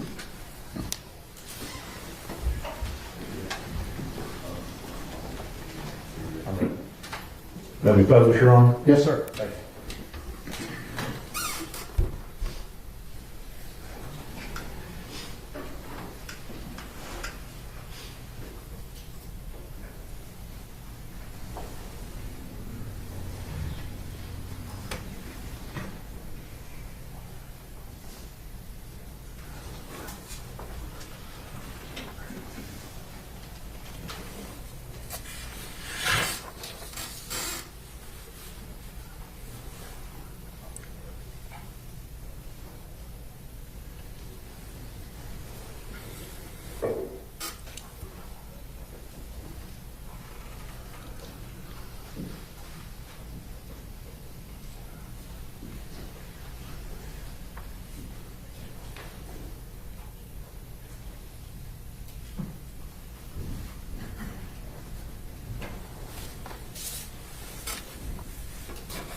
Maybe.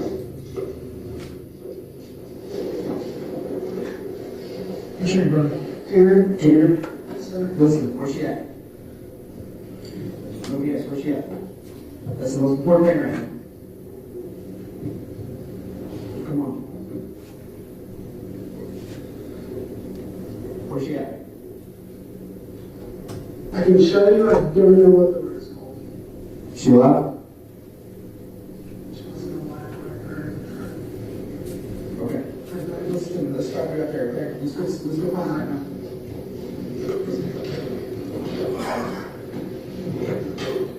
Take me passenger side.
She's right across the street. Okay. Okay, the back.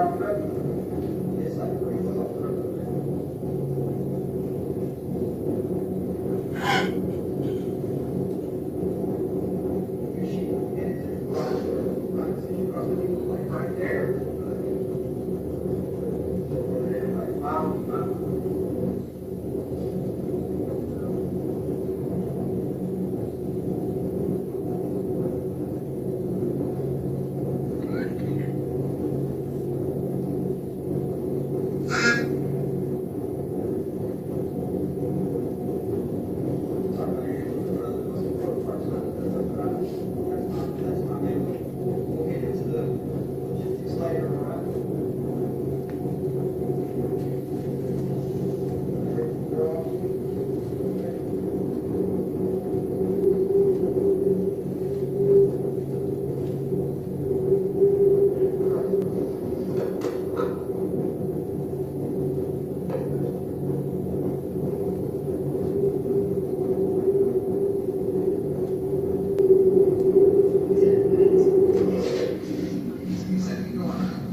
2 years.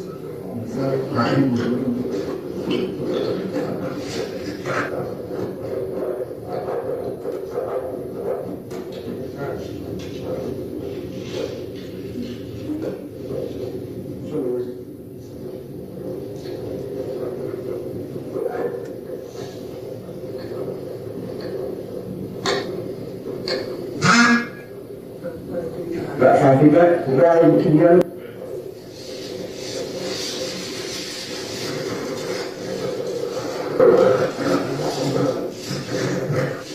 Right here? That's further.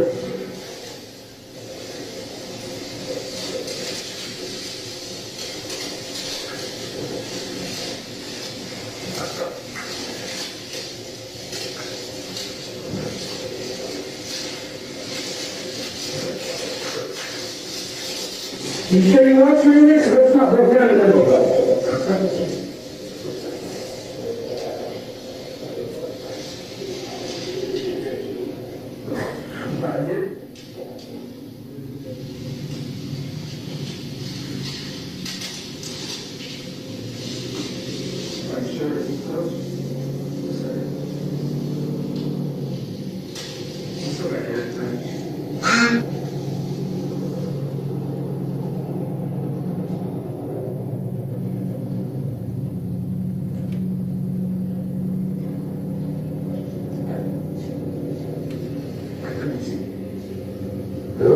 Now that we have a general idea what you said, right? Listen, that is an important part. We're going to make it where you're rational, right?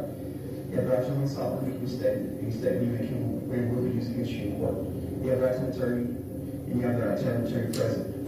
You can't afford an attorney when you get appointed to you. Do you understand your rights? Okay, you have the right to terminate this interview at any time. You understand your rights? What's the last part? You have the right to terminate this interview at any time. Okay, listen to me. This is the hard part. We're over the hard part, okay? So now with that, the most important part is make sure we're here. We're good?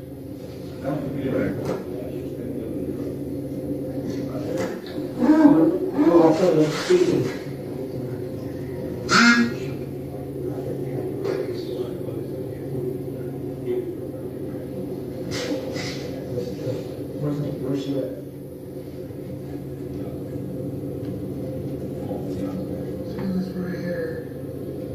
That's right here. Are you sure? Are we just missing it? You're saying it's right here. This spot. Could she get another spot that was just like this?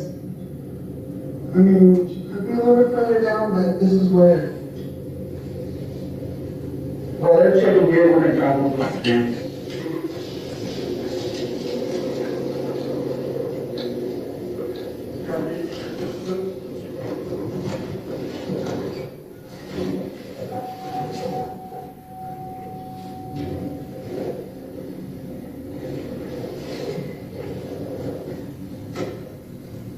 There's a trash can and up here. You see that?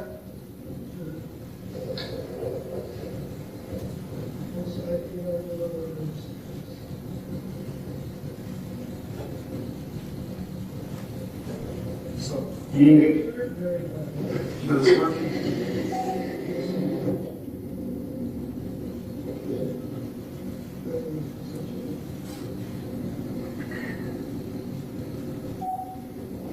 Good.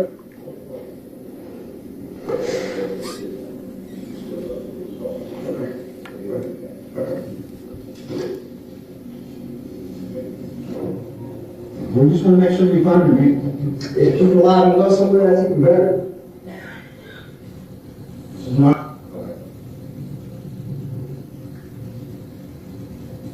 We'll get into all those details later. Are you sure she's with people down? Your thoughts are she's in there?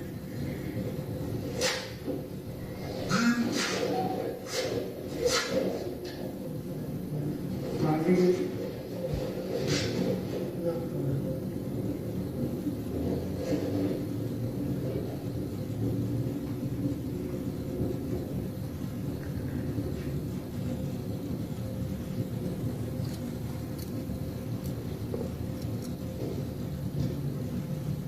Can you go this far down?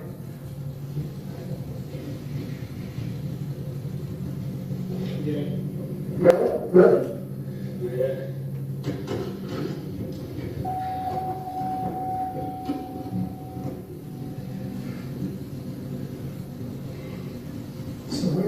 come in from this side of the road?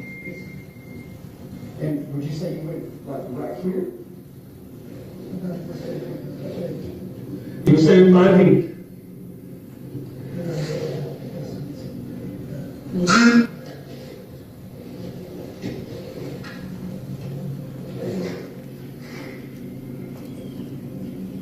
Maybe we can get the dog over here.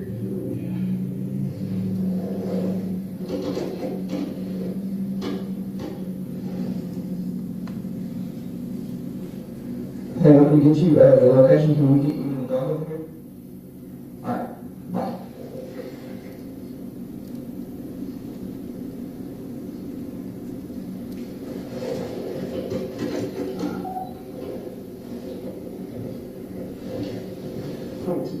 Tell me where about?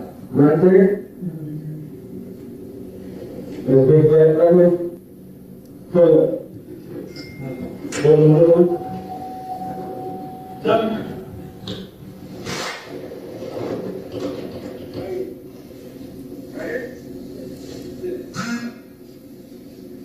Look, you have anything? Which one?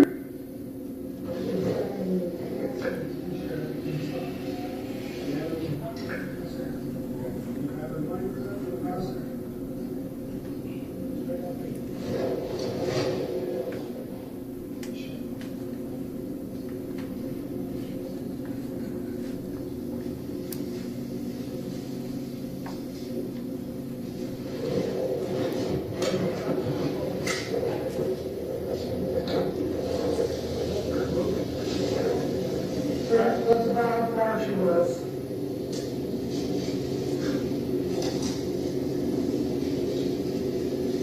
Okay.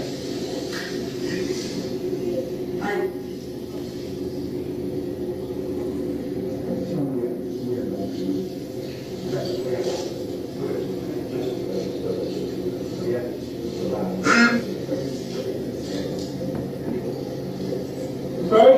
No, you're good.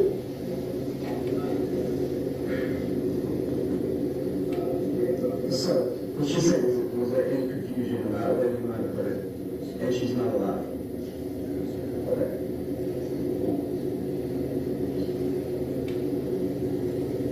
Yeah, let's just go. We're on either side.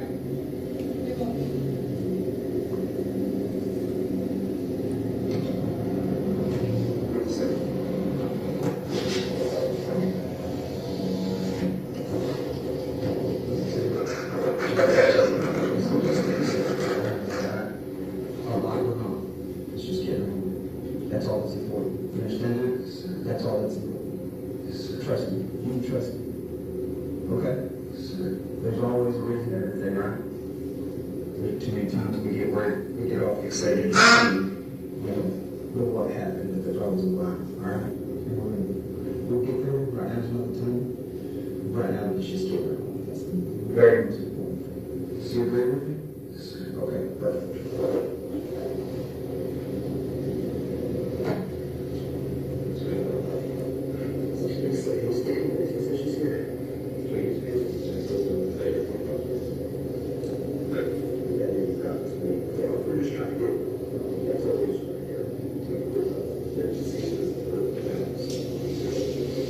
We gotta do.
Thank you for being with us. We'll talk about all that here. Remember, what's important, keep your eye on that, okay?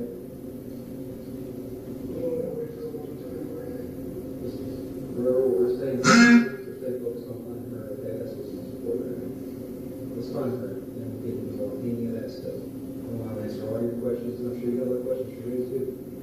Right? Yeah? It's just...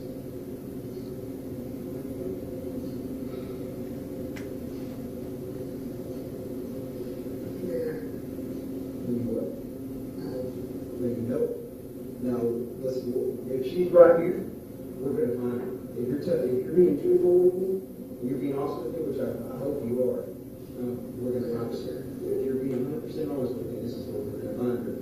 Then we'll just find her, and then me and you are going to sit down and we're going to talk, okay?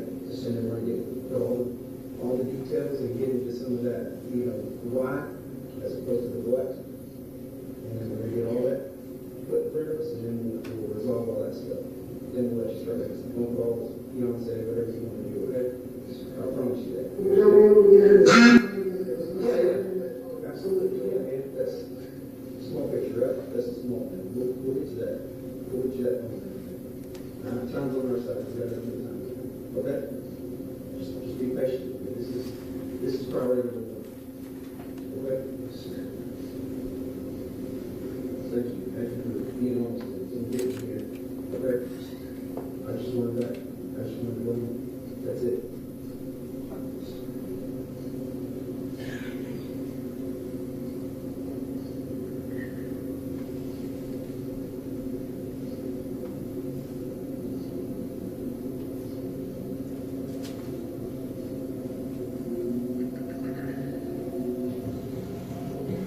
Get a second, DD? Yep.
so I have different, like, routes every time, most of the time. Like, just to reassure you, honestly, sometimes, you know, people driving and stuff, they get so confused, you're like, heck out of it, and I don't even want to know where I'm at. But, Well, let's stop here. okay, so you're 100%, but I'm saying if it doesn't pan out or doesn't work out, we're gonna go through your entire look around here, but I think it will. If you're telling me it is, then I'm gonna take a look for it, okay? That's very okay. All right, I trust you. We got some resources coming that are going to be fashion in this, okay?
Spring county routes isn't so bad because it's relatively.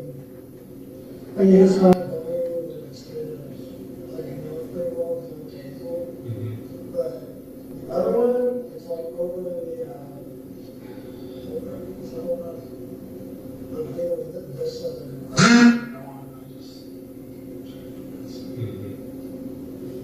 Then sometimes I'll work with Austin area.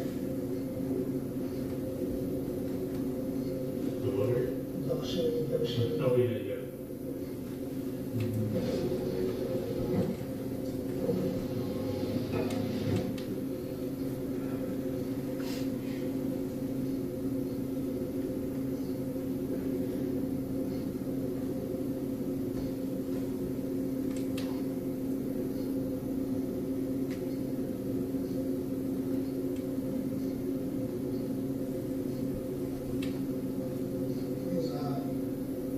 We got a run or? Yeah. I don't even know who that is.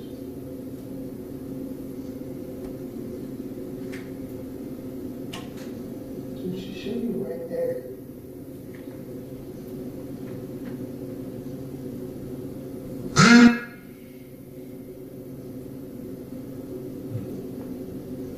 Any other, I'm not from any other cartels on this road?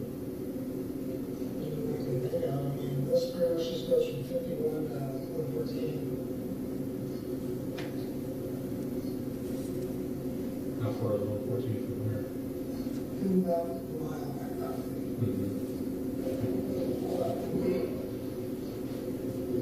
That's just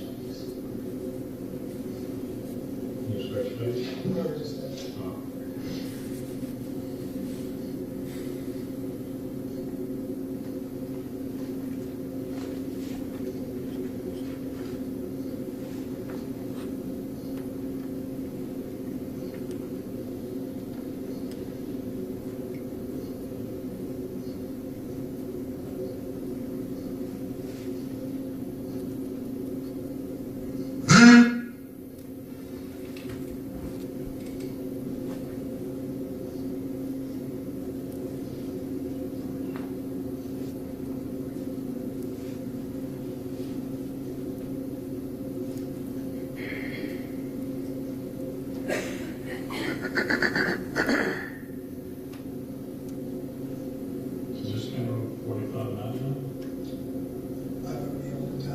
know visually where I'm at, but I can never remember actual like names on here.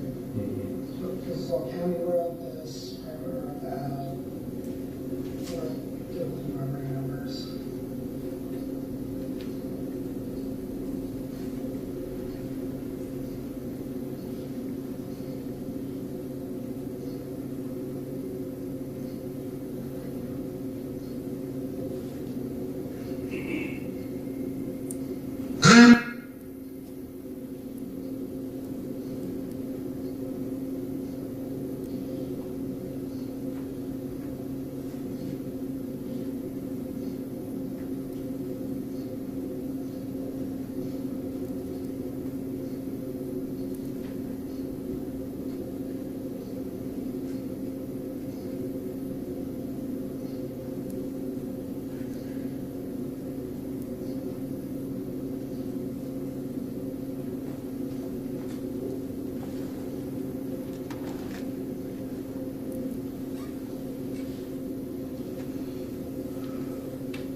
say just whatever we have to say, just make sure it's your reality. Does that make sense? It's your reality, your truth. That's probably the most important thing when we're talking to Joe. This was my reality. This is my truth. This is what happened. It's a less exhaustive process for you. I was watching you when Joe walked up the truck and asked you where she at. And your response was really good.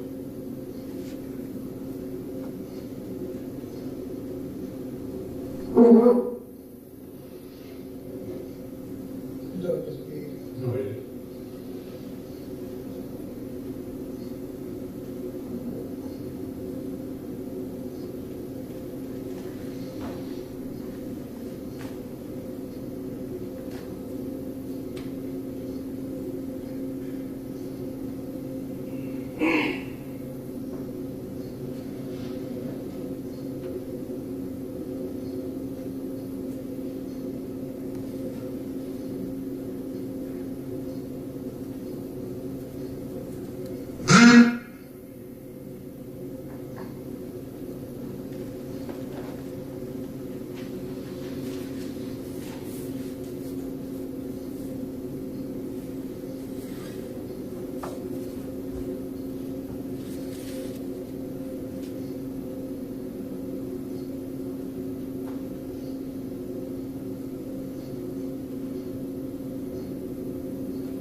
sorry, no, I just want to pet the dog.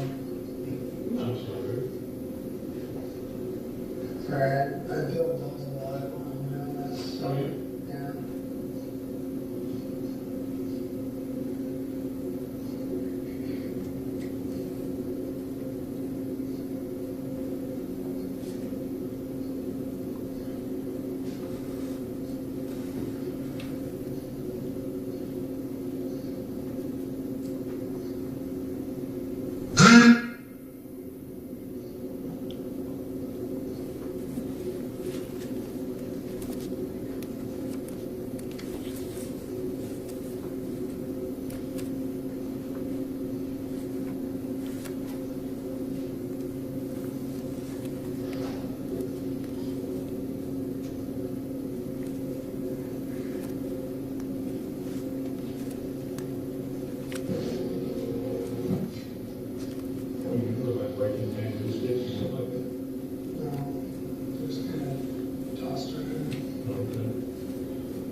What I'm trying to say is that she wasn't that far in.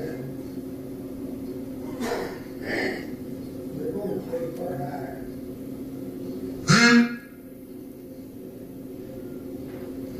Like, I didn't even get into the game itself.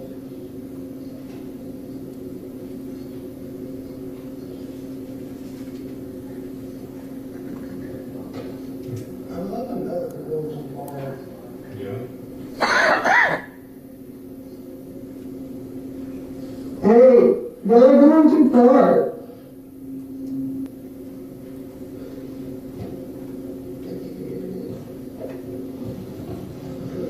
I'm not going too far. Too far? Yeah. See, I didn't even get into the game of it. Just couldn't toss her in.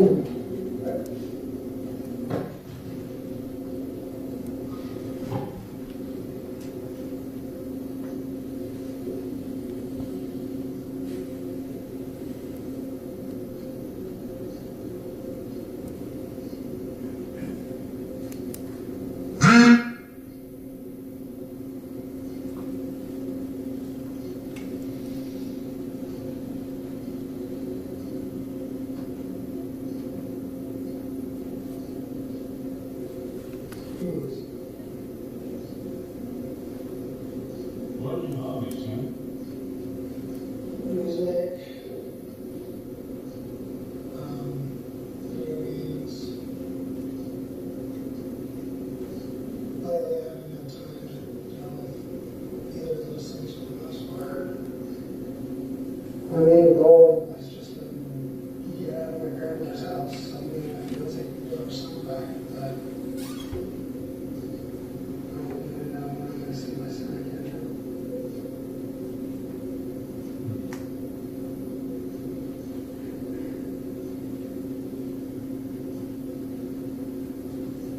If we weren't looking at this area, where would we need to go?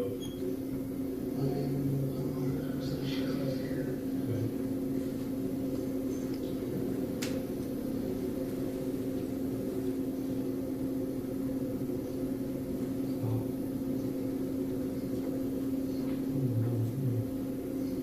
Seems like this many people that would find her, right? I mean, it should have been like easy, just step every couple steps and find her.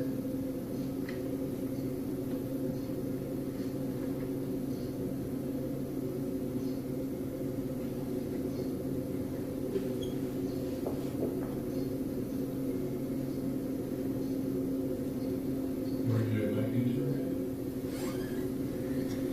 I think it's her dad's house, I think they were saying.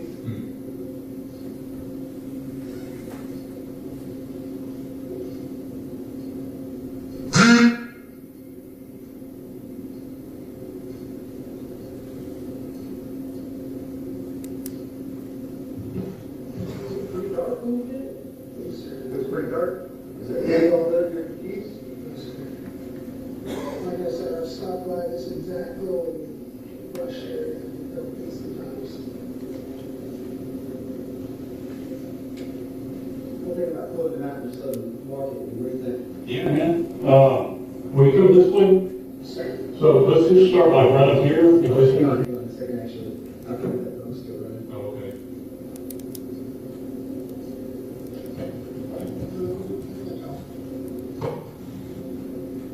Once we find it, it's a good idea.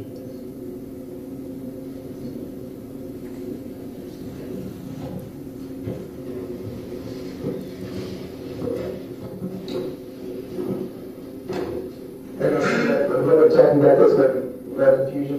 Yeah, no confusion. He's gone up to 100% on this. And Okay. he talked much on it. Just stop right here on the side. He's back on this side? Just clear out, and try to just get it all straight. Okay. 3 cars pass by.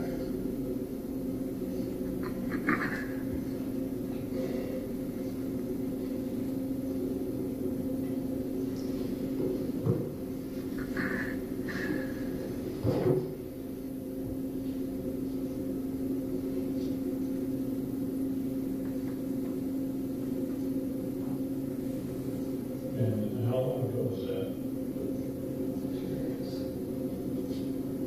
So, 2 days ago, talking with David. It was about that time you were with him, so figure out how back it was. Maybe about 6:37-ish.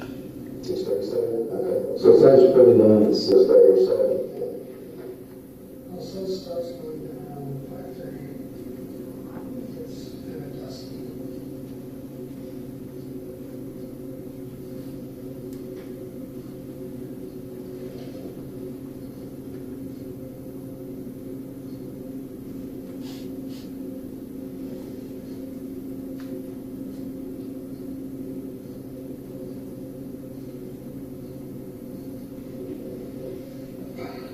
You all right? Who's my husband?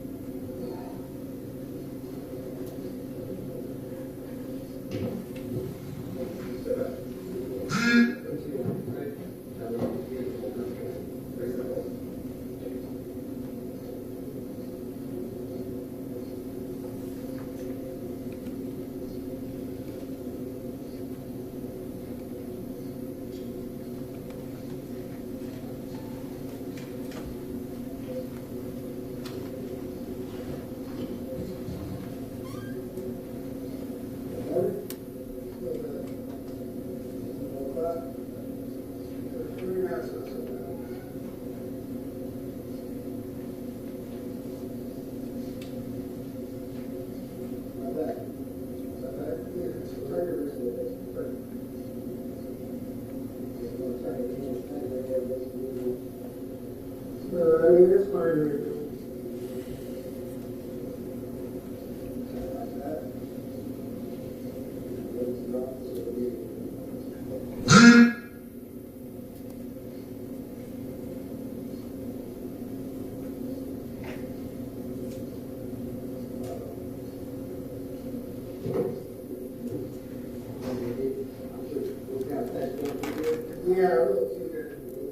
Yeah.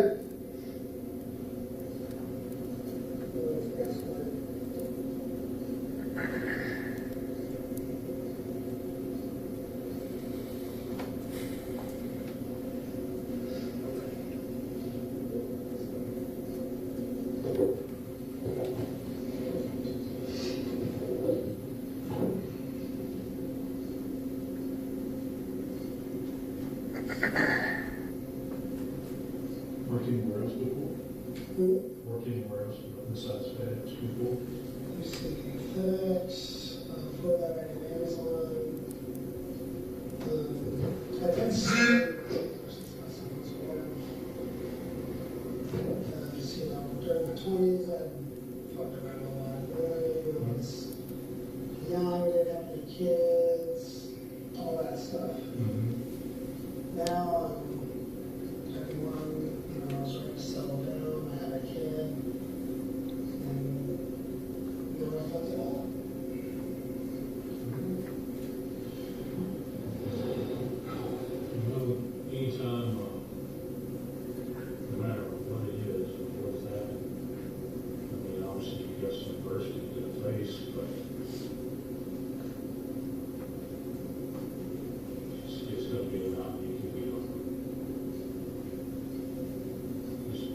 give these guys what you know, and, Realistically, what am I looking at?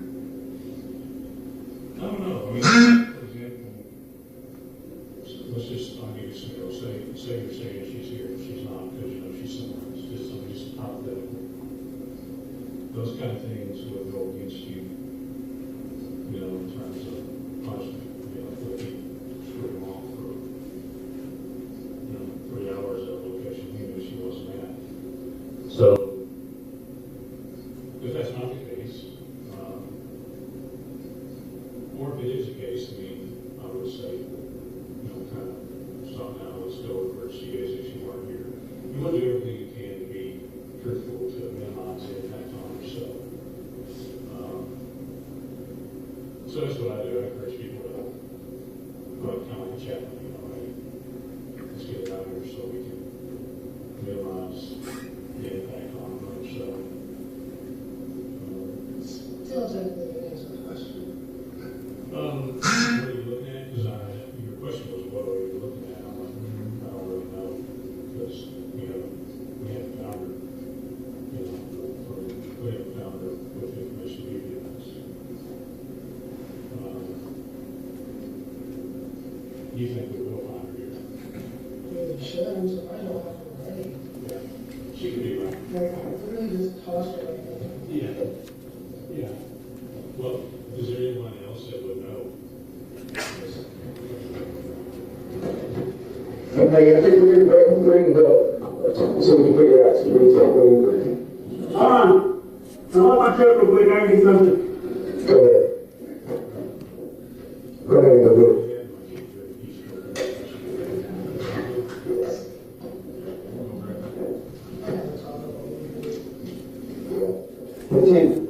What you said, what we can retrace the steps. Okay. Because I can tell you how to get to places like this, how you. But being in the passenger side of it?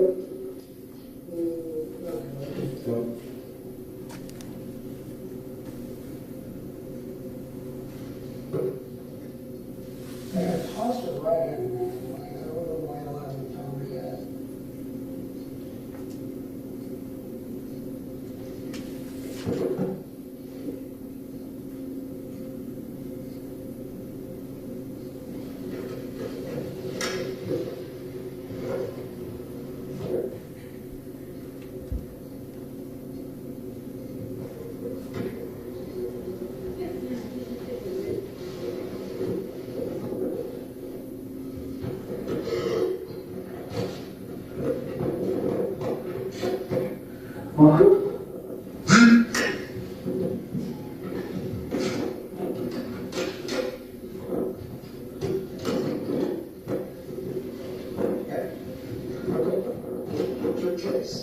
You're going?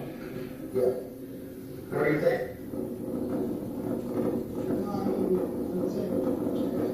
Yeah. Okay, well, we're going to start, we're just going to go to the end of this road and then come back when we're done there, okay? Email it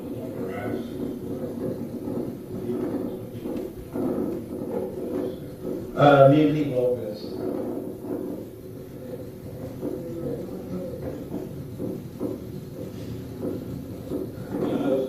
Dumpster for sure.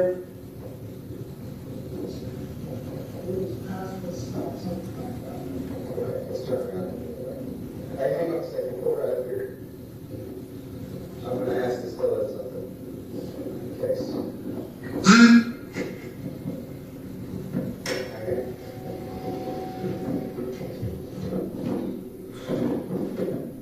When you went there, did you get cut by any trucks or anything there? No, sir, I'm just going to toss around. Trucks in head first, feet first, or?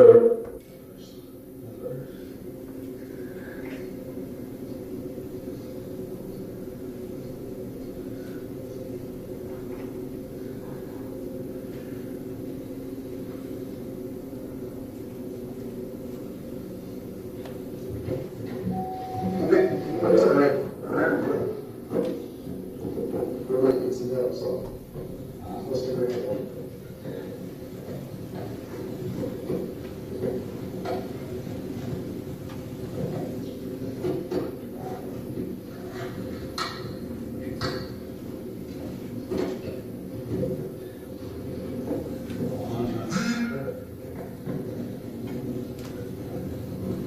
scratch, right?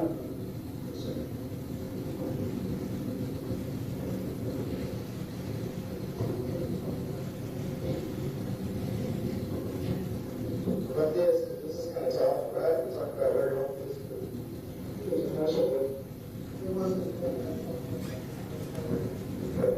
You ended up on the side of it, did you? So go this way, right?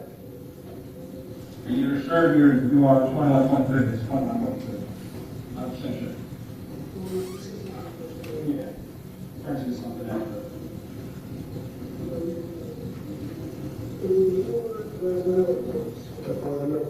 It's all right in that area.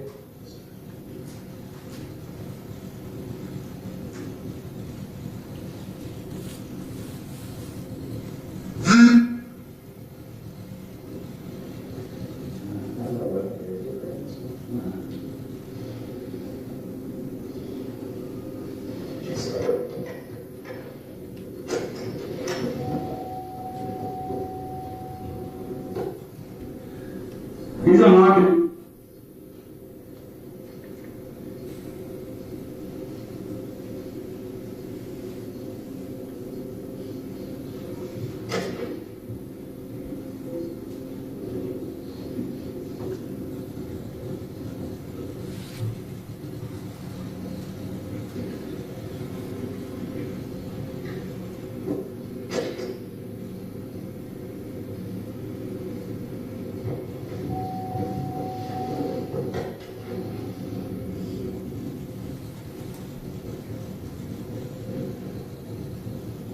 And they look familiar. Yeah.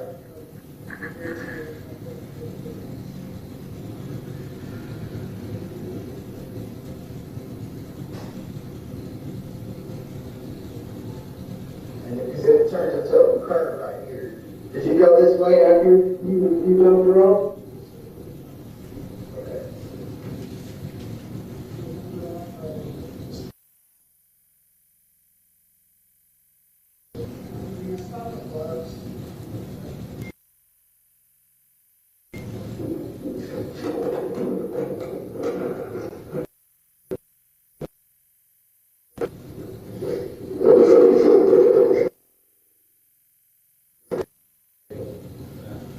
I mean, these are drivers.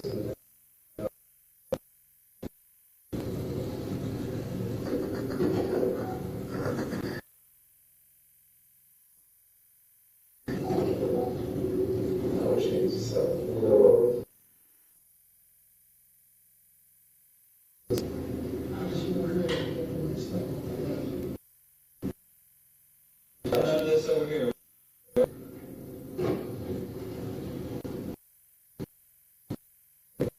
Let's just do that and we move on to the next step.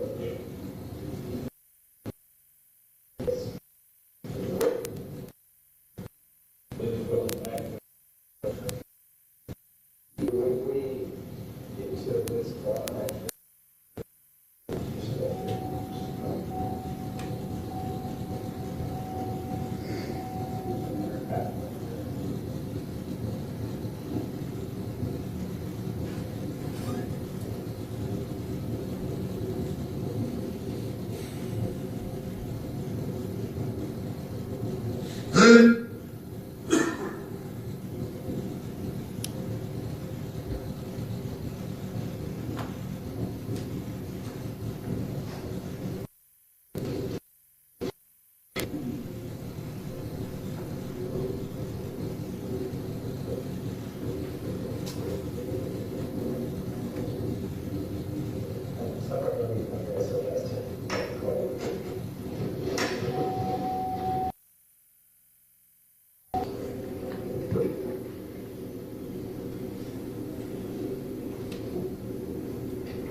at the most steps of Now, you're talking about 30 weeks you live the other night. I was thinking of it. Oh. Yeah, I kind of live in the shadow of my grandparents. That's why I just said something. Okay. You live in the shed at your grandparents' house? Where's that at?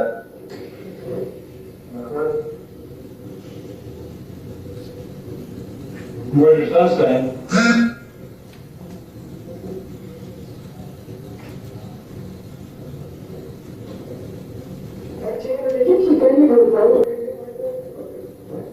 No, you didn't.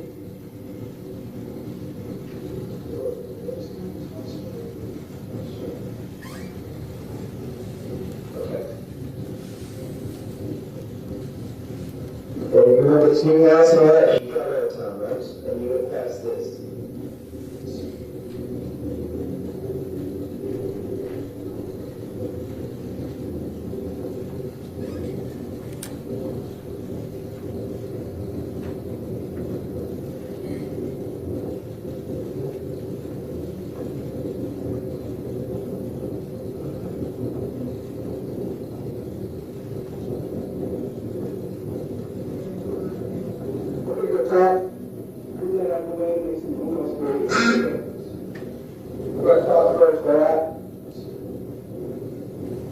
I'm sure you want something to drink. You want a thirsty? I'm gonna grab water.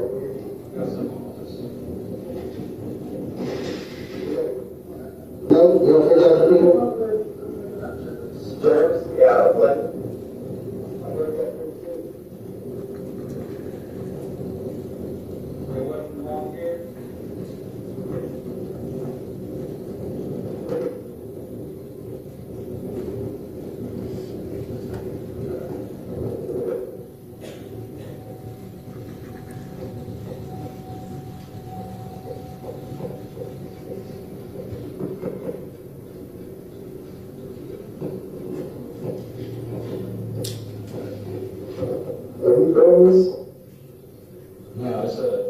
No, it's not a low battery.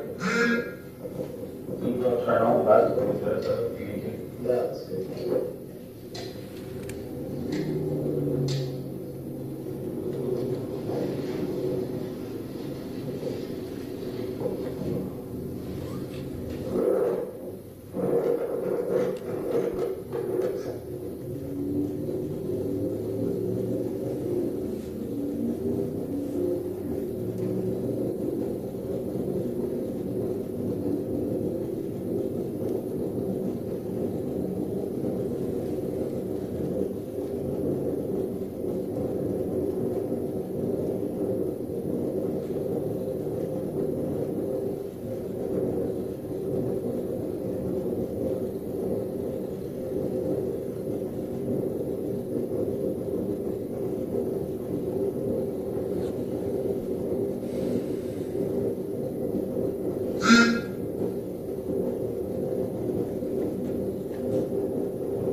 Oh, that's just sarcasm.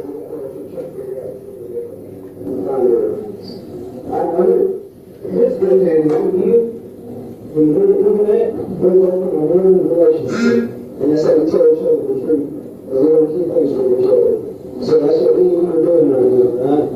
You ask me, I was truthful with you. I'm not even saying.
I'm pretty thirsty myself.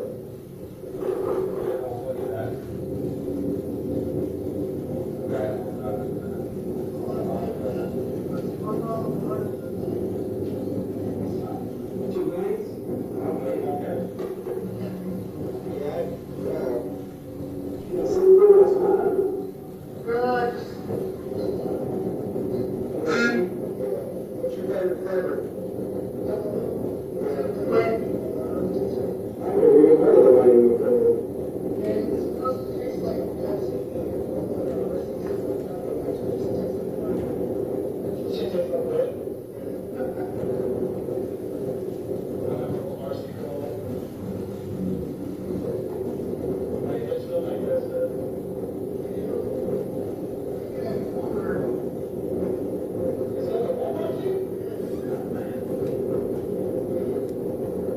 Take my money.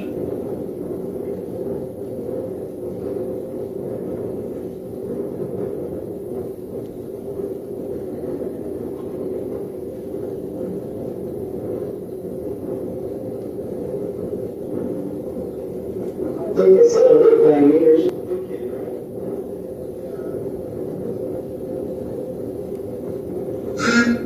Yeah. Smoke it, you can smoke also.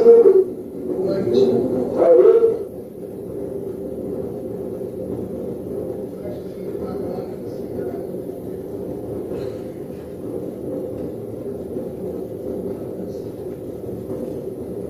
When this feels good, do I do some more upload?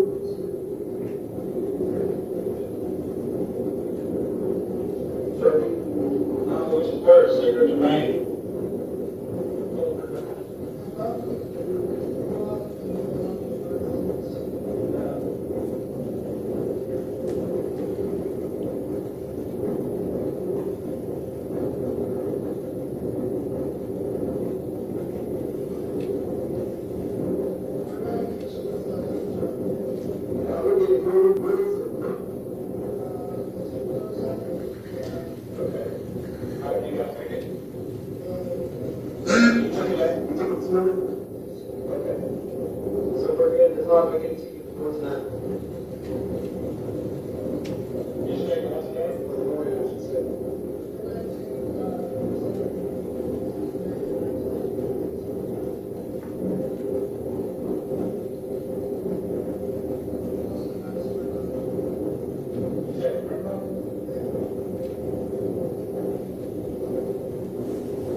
Take it now, you can go this way out.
Tires are in the back. Oh, I know, that makes a lot of space. Yeah, especially when it's like a floor, like a sand. Yeah. That's where it's multiple tires. Then it's crossed over, pick a truck and then hatch down to the wall over, so four tires, swing is four tires, so that go out around. Yeah, my son told it. I know,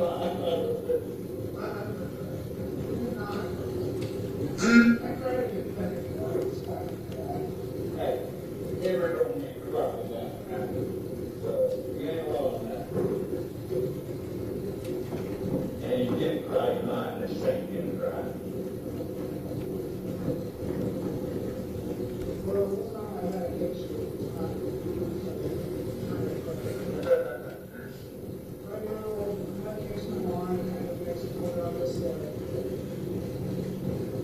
what's the word?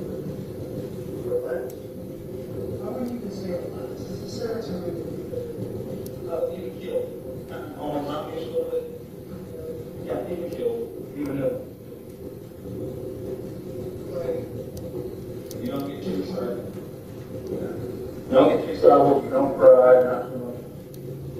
Yeah. The reason I have to get put back on the medication is because I overdosed suicide, but that's, How long was that? I'm just saying, 5, 6 months ago.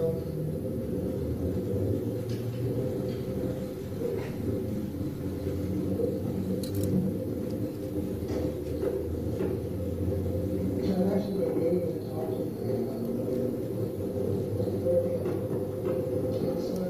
Yeah, really? Yes, sir. For me, it's like everything, like, that is good.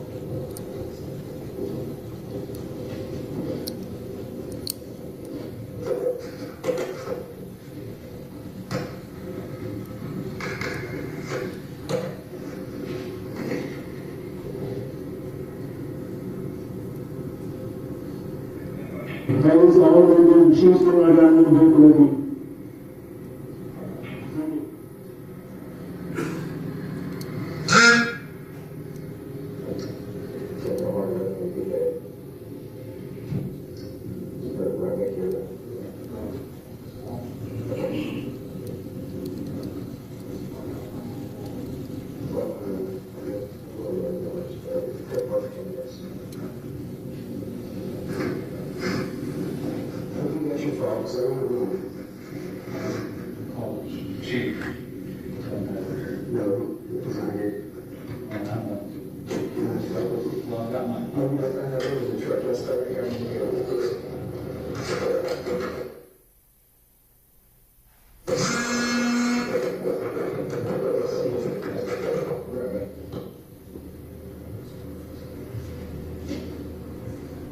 All right, Mr. Berry, let's stop for right now. We will take our afternoon, our lunch break.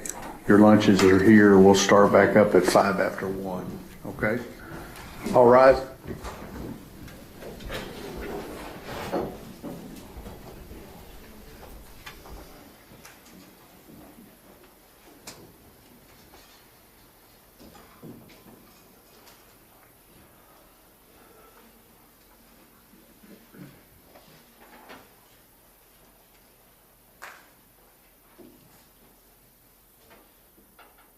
All right, 105, everybody. Thank you.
Waiting on me, you're back. We got to use that one on him.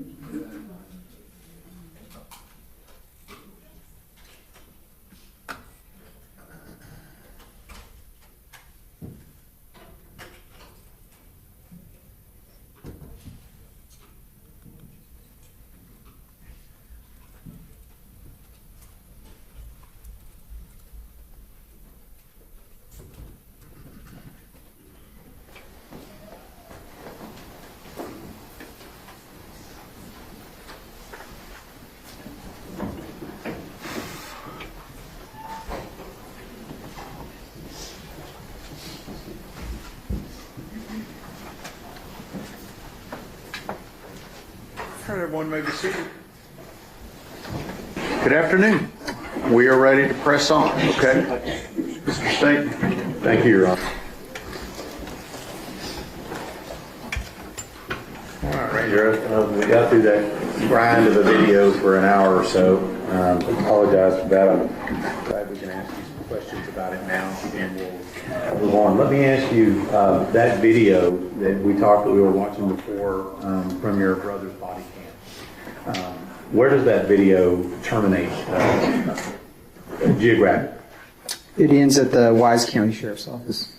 And is that where you told me before that then the video from the Wise County Sheriff's Office then takes over? Is that correct? Yes, sir, that's correct. All right. So the next video in the chain here that we're talking about is now at the interview at the Wise County jail. Yes, sir, that's Is that correct. Okay. Just want to clarify, we've got several videos here. I want to make sure we're on the right one. All right. Let me go back a little bit. Some of that video we were watching here, some of that stuff was a little hard to hear. And I want to clarify a couple of things when we talked about that. Let's talk about the discussion about Athena's clothes. From that video, what was Tanner Horner's first statements to you about whether she was clothed or not? In that incident, he said she was clothed. Okay. And then what did he then later on in the video tell you about her clothes? That she was wearing a t-shirt and jeans. And what did he tell you he had done with those? If you remember. In that particular video, he didn't say anything, that he'd done anything with the clothing. All right. So let's talk a little bit about the story that Tanner Horner told you about the incident that led to him killing Athena Strand. What was his story throughout this first video about what he had done to her and how she ended up in the truck? The initial story was that he had hit her with his FedEx vehicle and ended up taking her because of that. So what do you know about the statement to you from Tanner Horner that he backed into with the truck? What do you know about that statement? I knew that to be a lie. With regard to his statement to you that she was deceased when he put her in the truck, what do you know about that statement? I also knew that to be a lie as well, based on the video. How long did this wild goose chase in the bamboo go on? I believe almost 2 hours, close to 2 hours. All right. And so we heard on the video there was a lot of discussion about, I think I heard you ask several times, is she in here? Is she in here? Right. Yes, sir. And is that what you were describing before in the first part of your testimony, that you guys were all out there on the road looking and then having conversations with Tanner Horner as you're looking? Is that what's going on? Yes, sir. Some of it was hard to see, in and out of the truck. Okay. So when you're out there and you're searching, do you take any resources that are looking for Athena and bring them to this bamboo area?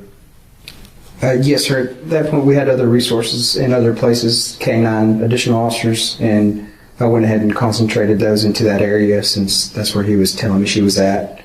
I felt obviously we needed to check it and confirm that she was or wasn't there. So during this entire hour, I noticed on the video that you guys drove up and down the road several times. Is that right? Yes, sir. And you guys it appeared to me, and I couldn't see it all, that either you or some other people went into this bamboo area multiple times. Yes, sir. Several officers went in and out of the bamboo, including myself, including Investigator Oliver, several Wise County deputies, game wardens, agents. Everybody was in there trying to find her. And is it correct that Tanner Horner's story to you was that he just kind of barely put her in there a little ways and you should have found her? Is that right? Yes, sir. Correct. And what was the word that he used multiple times with regard to what he had done with her body? Do you remember the word that he used? Tossed. Tossed.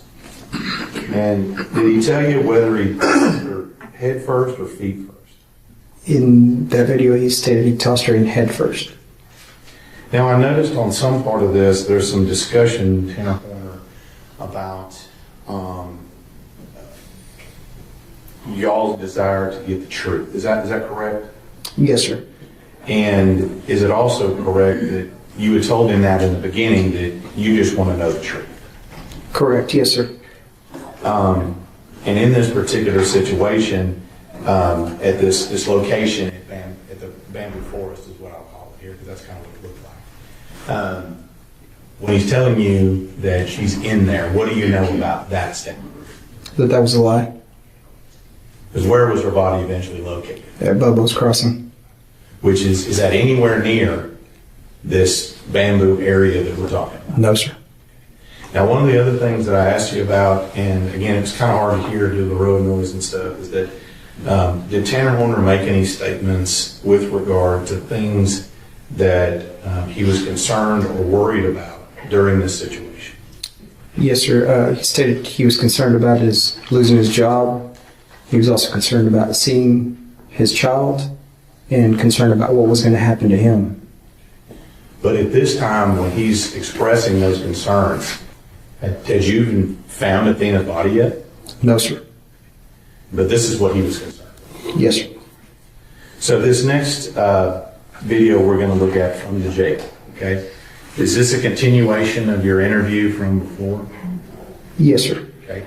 And let me ask you a few questions about it.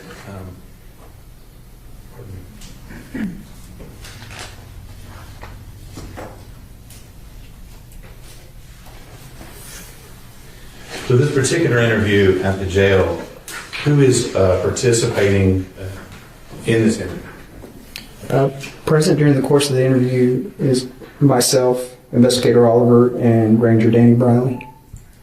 And throughout the majority of this interview, are you conducting the interview or somebody else? I'm conducting the interview. And do you know about what time you got back to the jail? I believe around 4 p.m. approximately. Okay. And so you get to the jail. I'm going to fast forward a little bit. Is there an interview room or someplace in the jail where you interview suspects?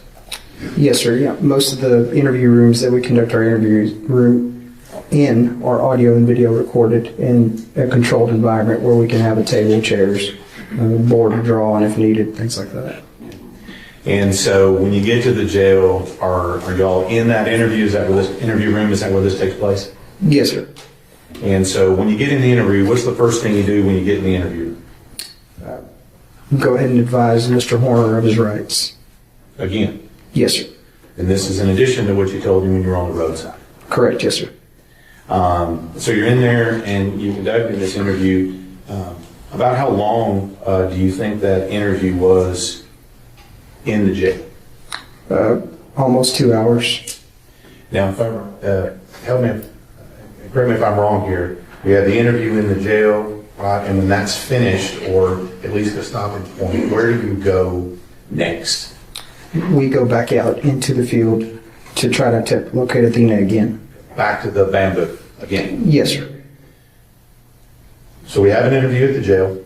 That goes on for some time, and then you elect, we're going to go back out on scene. Is that the progression of events? Yes, sir. So let's go to the jail interview, and I'm going to hit a couple of things in here. In the jail interview, once you get him in there and start talking to him, what was Tanner's story as to why he was at Athena Strand's home on the river? Why was he there? To deliver a package. And what was his story to you with regard to his contact with Athena Strand? That he was there to deliver the package. He hit her with his vehicle. He panicked and he took her with him, asked her to get in the vehicle. Okay. So I'm going to break that apart a little bit here. He said he hit her with the vehicle. Said he panicked. And then you said he asked her to get in the vehicle. That's what he told you. Yes, sir. Now, we know before, you testified before, that one of the very first things you asked him was, what? Is she alive? Is she alive? And what did he tell you then? That she was not. But now, what's he telling you now? That she was alive. And that you're saying, he says, I'm going to get this correct here, that he asked her to get in the truck. Is that right? Yes, sir, to the best of my recollection. Now,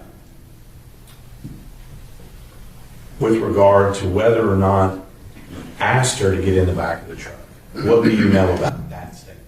That's a lie.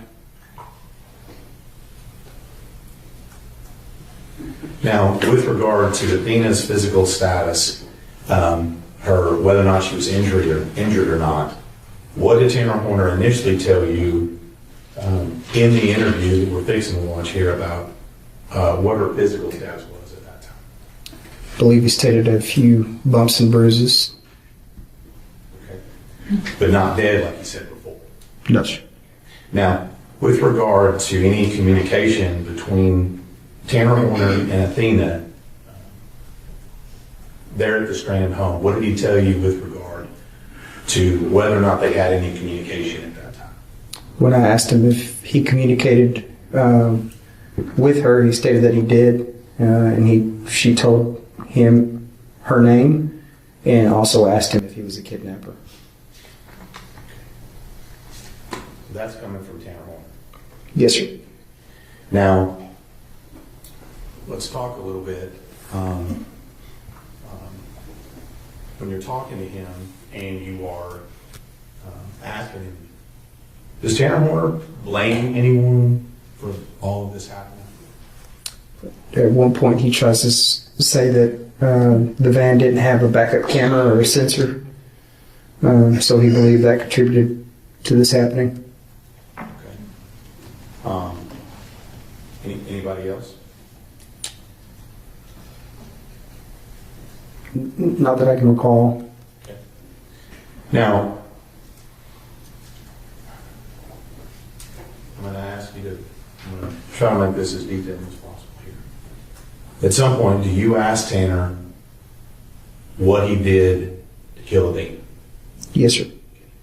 And to the best of your recollection, what did he tell you he did to kill her? During the course of that interview, he stated that he first attempted to break her neck, and then he strangled her with 2 hands. Okay. How many times did he say that happened to you? I can't remember the exact amount, but it was numerous times that he stated during that interview. Okay. That he had done that? Yes, sir. So he says that he attempted to break her neck, didn't work, and so that he used his hands. Yes, sir, correct. And he said 1 hand or 2 hands? I asked him whether he used 1 hand or 2 hands, and he stated he used 2 hands. 2 hands. So, and I just want to make sure, so now we're in the second interview. What is he now telling you that he did with her body once he killed her? He stated that he had her in the back of the van for a short period of time and then took her to the bamboo. Now, during this interview, what are you trying to do during this interview? I'm just trying to find Athena. It's just trying to figure out where she's at. Now, as far as after he, according to him, after he dumps her body in the bamboo, we've talked a lot about that. Where does he say that he went next after that? He stated during the course of that interview that he went to the Loves to get some cleaning supplies for the truck, and then he went back to the station. So just for those of us that don't know, is it Love's a convenience store? Yes, sir. Is it also a truck stop? Yes, sir. And is there a Love's in fairly close vicinity to where that would have been happening? Yes, sir. Do you know where that was located? I can't remember the approximate address or location, but we had investigators follow up with that location as soon as we found that information. So Love's truck stop, that's what he said, clean up the truck. What did he tell you that he was cleaning up? He stated that he was cleaning up the vomit and feces. Whose vomit? His vomit. Whose feces? Athena's.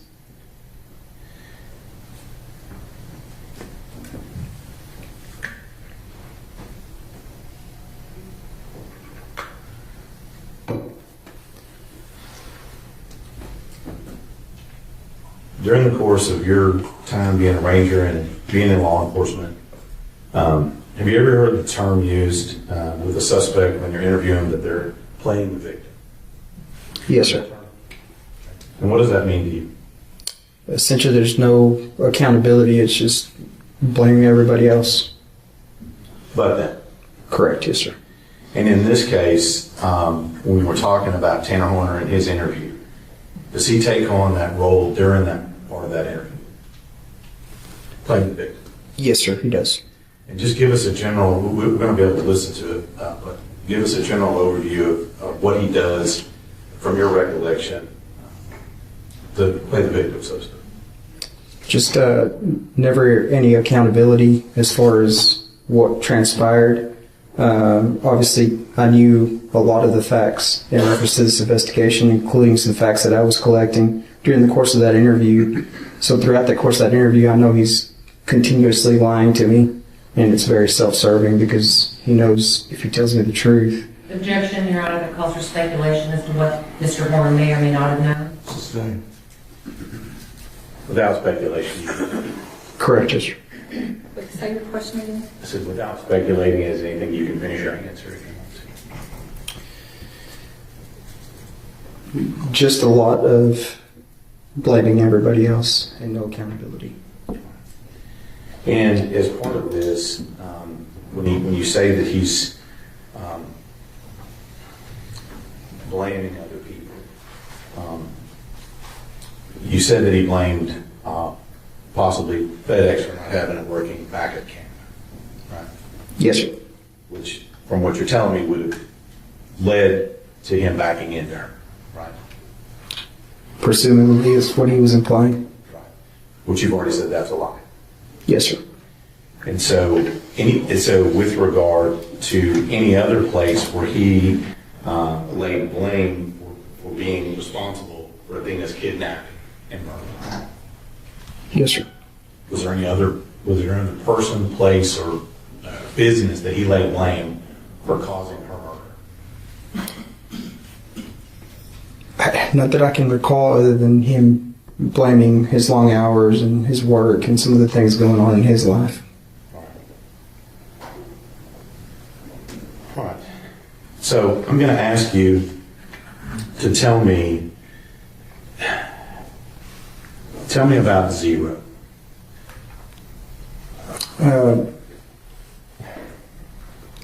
During the course of these interviews, Tanner implied that he was sometimes referred to as Zero, which through the course of my investigation and through the time that I talked to Tanner, it was something he made up, that an alter ego that he made up for himself, and stated that sometimes he would be referred to as Zero.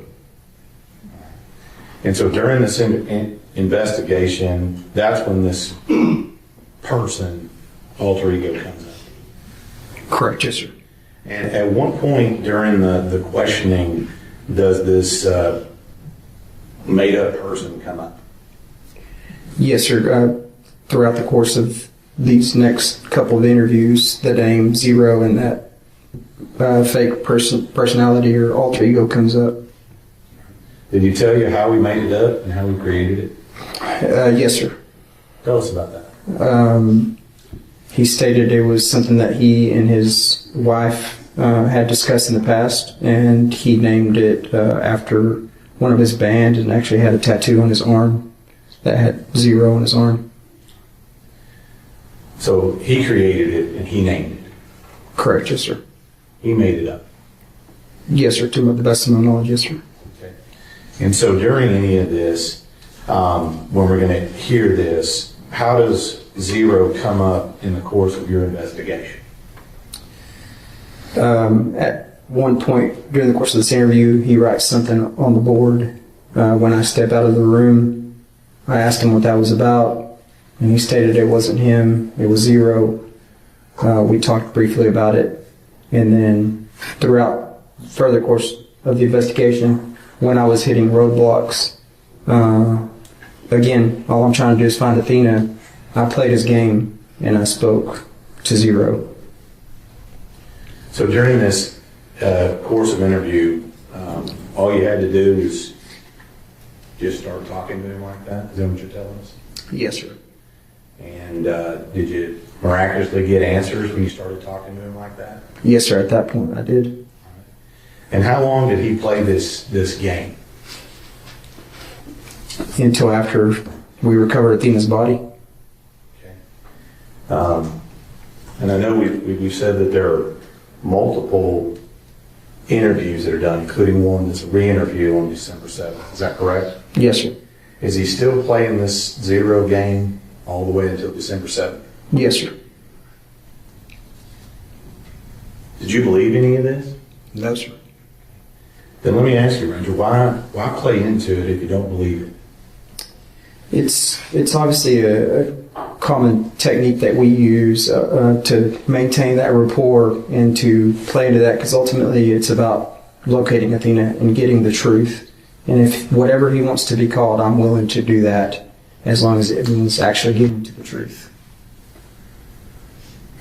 What you're saying here, you'd have called him Yogi Bear if it got to the truth. Is that what you're saying? Yes, sir. I'd have called him anything as long as I could find Athena. Now, during this interview that we're going to see here in a minute, tell me a little bit about Tarrant Horner's ability to understand and answer your questions. Is he able to do that? Yes, sir. He is. And when I ask that, what I mean is that you've indicated that you're going to ask him some questions in that interview. Is that correct? Yes, sir. And his answers to those questions, were they responsive to your questions? Yes, sir. What I mean by that is, if you ask him what happened next, right, was he able to explain what happened next? To a certain extent. Okay. And so during this interview, when you're going through it, whether you're talking to Tanner or this person he made up or what have you, is he able to understand those questions and provide answers? Yes, sir. And then also, let me ask you, during this interview, what's his demeanor during this interview? His demeanor through the course of these interviews was very laid back. I mean, he wasn't worked up, had a cool, calm demeanor, cooperated, spoke, was articulate, joked around, made jokes at times, made jokes inappropriately sometimes. And again, I was able to maintain that rapport and continue to talk to him. When you said he made jokes, do you remember anything he was joking about during this? There's not a particular joke that I recall, but obviously when we watch the video, it's very apparent when the jokes come out that are not appropriate. Judgment? Yes, sir. Show you State's Exhibit 36. Do you recognize this? Yes, sir, I do. And what is that? This is the interview from the Wise County Sheriff's Office interview room, and it has my initials on it. And when you put your initial on, what does that mean? That means I've reviewed it. And is that a true and correct copy and an accurate depiction of the interview that you've been speaking about today? Yes, sir. Did we offer State's Exhibit 36? Any objections other than those previously brought to the attention of the court? No, Your Honor, no further objections. Okay, those previous objections remain overruled and State's Exhibit 36 is admitted. Is that published? Yes, sir.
Yes.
Running outside the road is good. This is 13. Wait. All right, Tim? Let's get the handcuffs on me. Or at least in a position that's not like, no, we're going to get him off. Wait. Get ready for like one. No, we're going to get him off. So what was the hey, what's wrong with this 13? Well, we should probably keep that here in a second, all right? Now, let me make you where you're at so before we started. I'm ready to go outside the road is going to do the same thing, okay? So, you have the right to remain silent, not making any statement. Anything second will be used against your court. You have the right to have an attorney present to value prior to any question. You can report an attorney when we appoint to you. You can stop this interview at any time. Do you understand your rights? Yes, sir. All right, Tarrant. We're going to get some kind of formality, so to speak, that going, all right? We're going to start off with today's date, which is Friday, December 2nd, 2022, and it's Friday, it's 4:40 p.m., and we're here at the Wise County Sheriff's Office. All right, what's your full name and date of birth? Tanner Lynn, L-Y-N-N? Yes, sir. Horn? in New York? December, World Trade Center. Okay. And what's your birthday? August 8th, 1991. August 8th, 1991. All righty. What's your physical address? 7628 Somerville Place Road. Somerville Place Road. Okay. And what's good for him? 817 449 7991. All right. Another my phone number. That's just something I do. For your number, in case I, you know, I'll get hold of you later on or something else. I get your phone number. So let me ask you something. Let's start off with what we've already talked about, okay? On when you got the little girl. You went to that residence to deliver a package? Okay, and then what happened? When I was trying to get myself situated to where, you know, I have an easy way to get out of the property, I kind of backed up and hit her. Okay, and then what happened? She seemed like she wasn't too incredibly hurt, but it was a panic. Okay. And I didn't know what to do. My main fear was I could lose my job, lose my source of income, the way, like, everything was on the line. I didn't know what to do. Okay. So then when you did load her up in the truck? I listened to this dumb little voice in my head that told me, just grab her and go, and I did. Okay. So you said you didn't hurt her too bad, you just kind of bumped her, or? I mean, she had some bruises. Okay. So she's still talking to you and everything. What'd she say? She was worried that I was a kidnapper. And what'd you tell her? I told her no. She kept asking where we were going. I didn't know what to tell her, so I would just talk to her about random things. Mm-hmm. I didn't.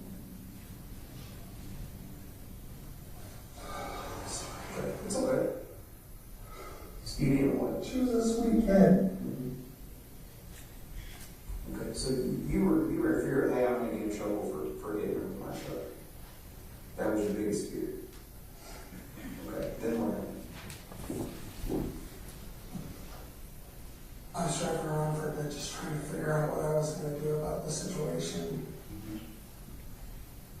And what'd she do? Asking questions, we're just talking at this point. Yeah, is she sitting down? Is she standing up? Is she in the passenger seat? Where's she at? She's standing out. She's in the back. Okay. What's she asking? Just random things. Like, I just had her talking. It was, I don't know. And then where'd you go?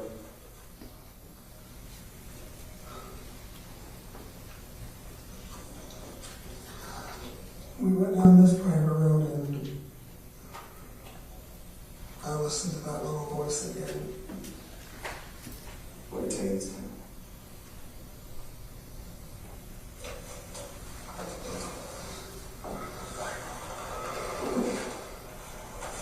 What it told you?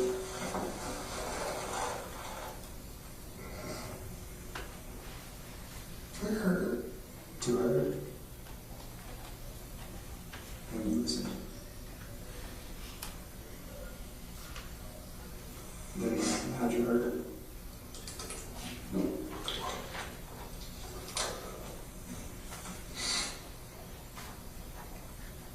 It's okay. It's alright. It's alright. How'd you heard it? No, it's not alright. Well, no, it's alright to tell me. It's okay to tell me. You gotta get it off your chest. How'd you hear it?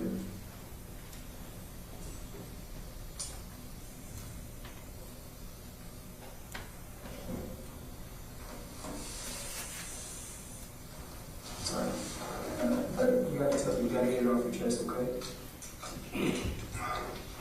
Listen again. Okay. If you don't want to talk about how you heard it in detail, just Alright, right I now. heard it. And then let's talk about how she ended up after you heard her. Where did you take her? Sat on the private road trying to figure out what I was going to do from that point. I didn't know what I was going to do. So I just started heading back to the station. And then when I was driving back to the station, I saw the bamboo and tell somebody in there. Okay. Obviously, if you tossed her there, we're going to find her. So she fully clothed. You mentioned she didn't have any shoes on. No, she didn't have shoes. All right. Wearing socks, barefooted? Socks. Okay. Do you remember what clothes she was wearing? I mean, I think like shorts or jeans or something. Okay. There was a lot going on in my head at the time, but I didn't. Is there any voices telling you anything at that time after you, just to get her out of the truck or anything like that, or was that just kind of a decision you made? I just tossed her in. Like, I couldn't just keep running around with a kid in the back like that. I just tossed her in the bush or whatever you want to call it. And you sure she was not alive at that time? I was relatively sure. Okay. I mean, I didn't check her heartbeat or anything, but I'm relatively sure that she wasn't alive. Okay. So, let's backtrack a little bit, okay? To that private road that you went down. And when the voice is telling you to hurt her, or how did it start? Did you say anything to her? Did you explain that you had to do what you had to do? Can you give me something on that? I just told her to turn around and You choked her? One hand or two hands? Two. What? Was she facing away from you while you were choking her? and start off, I tried to. Oh, you tried to break her neck? I tried to break her neck, make it as quick and painless as possible, but it didn't work. She started crying. I'm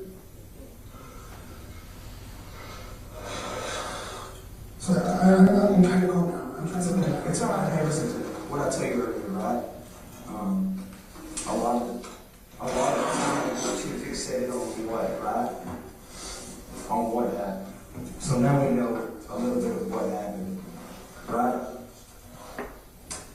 We know that you hit her, bumped her with the truck. You got scared, right? She not telling you. So you got her in the truck. When you got her in the truck, let's talk about that. Did you just pick her up in the truck, or did you ask her to get in? I asked her to get in. Okay. So she listened to you, got in the truck, and then you drive from your route immediately, start kind of headed back to the station, right? No. After that, that's when we went down the private road because I was trying to figure out what I was going to do. Okay. What do you think the time frame was from there? Like, I don't know. not very long, like 5, 10 minutes, 30 minutes? I wouldn't know how to. Okay. No, don't worry, we're not going to get Unless I'm like sitting there looking at the time, I have no idea how much time has passed. Okay, so. I don't even know how long it's been since you guys stopped me after that delivery. Yeah, okay, so your perception of time is not too good. So you get in the truck, she's standing up talking to you. You gotta drive down the private road, and that's when the voice tells you, hey, you need to hurry up, you need to bring her to right. Am I right? Correct, if I'm missing something. And then you ask her to face away from you, and you try to break her neck at first, but she started crying. When you said try to break her neck, did you like try to spin it, or how did you do that? Try to spin it. Like spin like one hand on the chin, one hand on top of the head, hand on the side of the head, or how? Like, okay, and that didn't work? sir. Okay. And, but she was facing away from you when you did that? Sir. Okay, so then... I didn't want her to see it coming. I didn't. Okay. So that... I couldn't take it if she was sitting there in pain. I wanted to do it as quick as possible, and it didn't work. And sorry. And now, we accomplished that, trying to find out where she's at, right? We haven't found her yet, that I know of, so... And now we're going to get into some of that why. Why did you mainly do her because you didn't want to get in trouble for hitting her with FedEx or legally or what?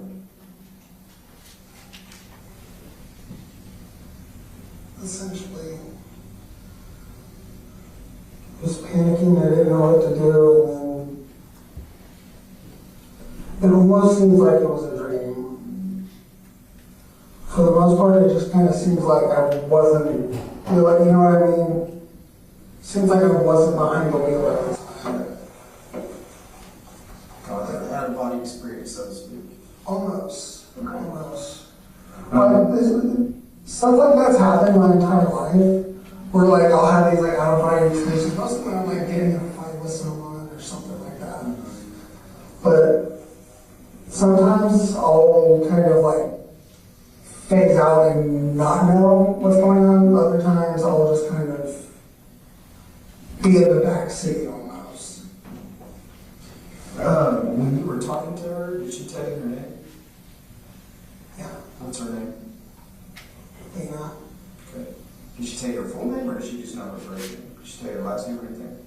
No, she didn't. I mean her last name. So she just told you her name was Athena? Which I actually thought that was pretty cool because, you know, I like mythology and stuff like that. Yep. So let's go back to, I know you don't want to, you know, you have a hard time, rightfully so, you know, kind of recalling a little bit, but, and I'm going to go back and touch on it a little bit, and you try to break her neck, she starts crying. When you start choking her, facing away from you like you stated earlier, how long did it take her to essentially pass out or stop crying? Was it long, or was it a short period of time? How long do you think? It was probably about a minute, but it felt like so much longer. And then she just stopped moving and went limp. I mean, were you on the ground, or was she standing up still? Was she standing up when you were doing it, or did she obviously at some point when she passes out or whatever, you had to come to the ground? She started off standing and then kind of after a while just went down. Okay. And then did she move at all after that? No, sir. That's when I started heading towards that, I guess, it's a county route, the one right across from 2123, and that's when I threw her in the bush. Okay. Now, what was that little voice specifically telling you? Do you remember?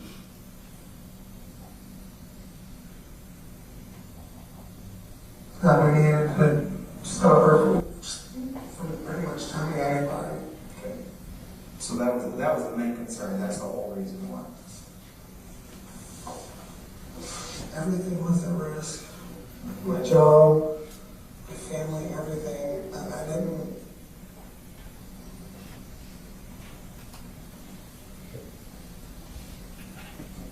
You didn't know what to do. You panicked. Right? Tanner, again, we'll get, we're not going to get jammed up on what happened. Obviously, the why is always more important. But there are some details that we need to know. Obviously, let me explain this to you, because you're a smart guy, you know how things work. Just talking to you a little bit of time I have, you're obviously into mythology, you're into superhero movies, you know how things work here. You're not, so to speak, recluse. You know the things around you that go on. So It used to be a really bad recluse, but that's a long time ago. I mean, but so by that saying, you're exposed to things and you know how things work. So obviously, when we work this type of investigation, right, medical examiner's body looks at the body, right, to determine how this person passed away. So we're going to know some of the what, right? We're going to be able to essentially corroborate what you're telling us now, right? So is there anything else we're going to know? Because I don't want you to lie to me now. So I'm going to shoot you straight, just like I want you to shoot you straight, all right? But you're setting my boots, so don't lie to me, because you know how it is. Do you like being lied to? no, sir. Okay. So I think I know what you're about to ask, and no, I didn't. what am I going to ask? You're going to ask if I sexually assaulted her, and I did not. You didn't sexually assault her. No, sir. So everything's going to tell me that you didn't sexually assault her. With my medication, I don't even really have much of a libido. Okay. Like my fiance will even tell you that it kind of pisses her off most of the time. Okay. So whenever to tell me that she wasn't sexually assaulted? Yes, sir. Okay. Let's go back a little bit into after you, the private road, was it pretty close to where she lived? Relatively, it's like, okay, so, hang on, let's go right here. You got a board to look at? Yeah. Okay. Look, it sounds like it's pretty good. Okay, so say this is 2123, this is that road, right? Then when Let's light. This is what? 21. Okay. So there's different ways to get to the. Sorry. There's different ways to get to the. How should I put it? The. Okay, so here's the top store over there, right? Yeah. Here's a road up here. Then it goes to Spring Valley, which can be named a road that's easy for you. You know that road, 35 feet. So 35, 55 right here. And then there's this like little area, right? I went up through here, through 2123, came down, and the private road is over here. And there's like multiple houses back there. It's actually a pain in the butt to blow into. And the old or newer houses? Definitely older. There's like a couple different private roads on that private road. Okay. Yeah. So, hang on. Now let's get into, okay, so where's her house at in proximity to this? Okay, so that's 3573. 3573, so put 3573 there. Okay. Also, this is bugging me. This is a lot closer to.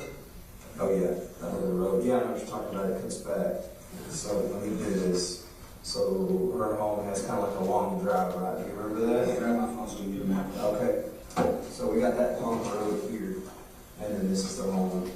So when you come in to deliver your package, you come in this way, you turn in, and then you take a right here into her house, right? Property, and then there's a house in front. That's where you left the package, Yeah. so we remember it. So you get out, you drop the package, right? Walk me through that part of it. Okay.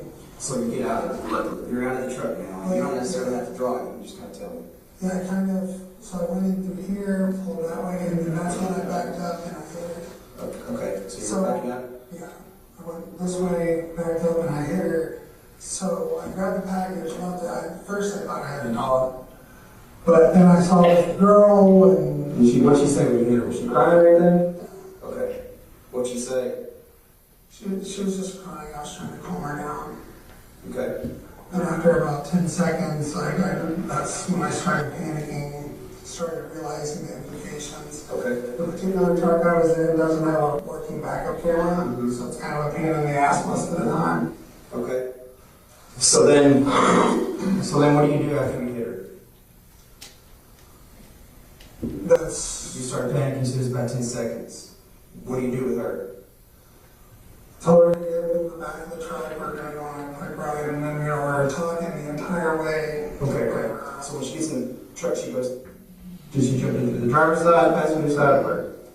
The back of the truck. Oh, the back. Okay, because you got it open, you got the back again. So she gets out, you shut it. Again, I don't want to put words in your mouth. What, do you go in with her and shut it that way, or do you go around? Yeah, I shut it through the back. Okay. And then you walk around and get in the driver's seat. Yes, sir. Okay. The side door on that truck doesn't work. Okay. And then now show me your route out. So I was up in that private road From right here. So you go. So I went in, This. Yeah. You come back. I'm up in the private road. So you go back this way on the private road? Yeah, the private road itself, say this is, can I see that? Yeah. Yes. Okay, so here's Spring Valley. So I have the two. Oh, sorry. I have the two roads up right here. Yes, 100%.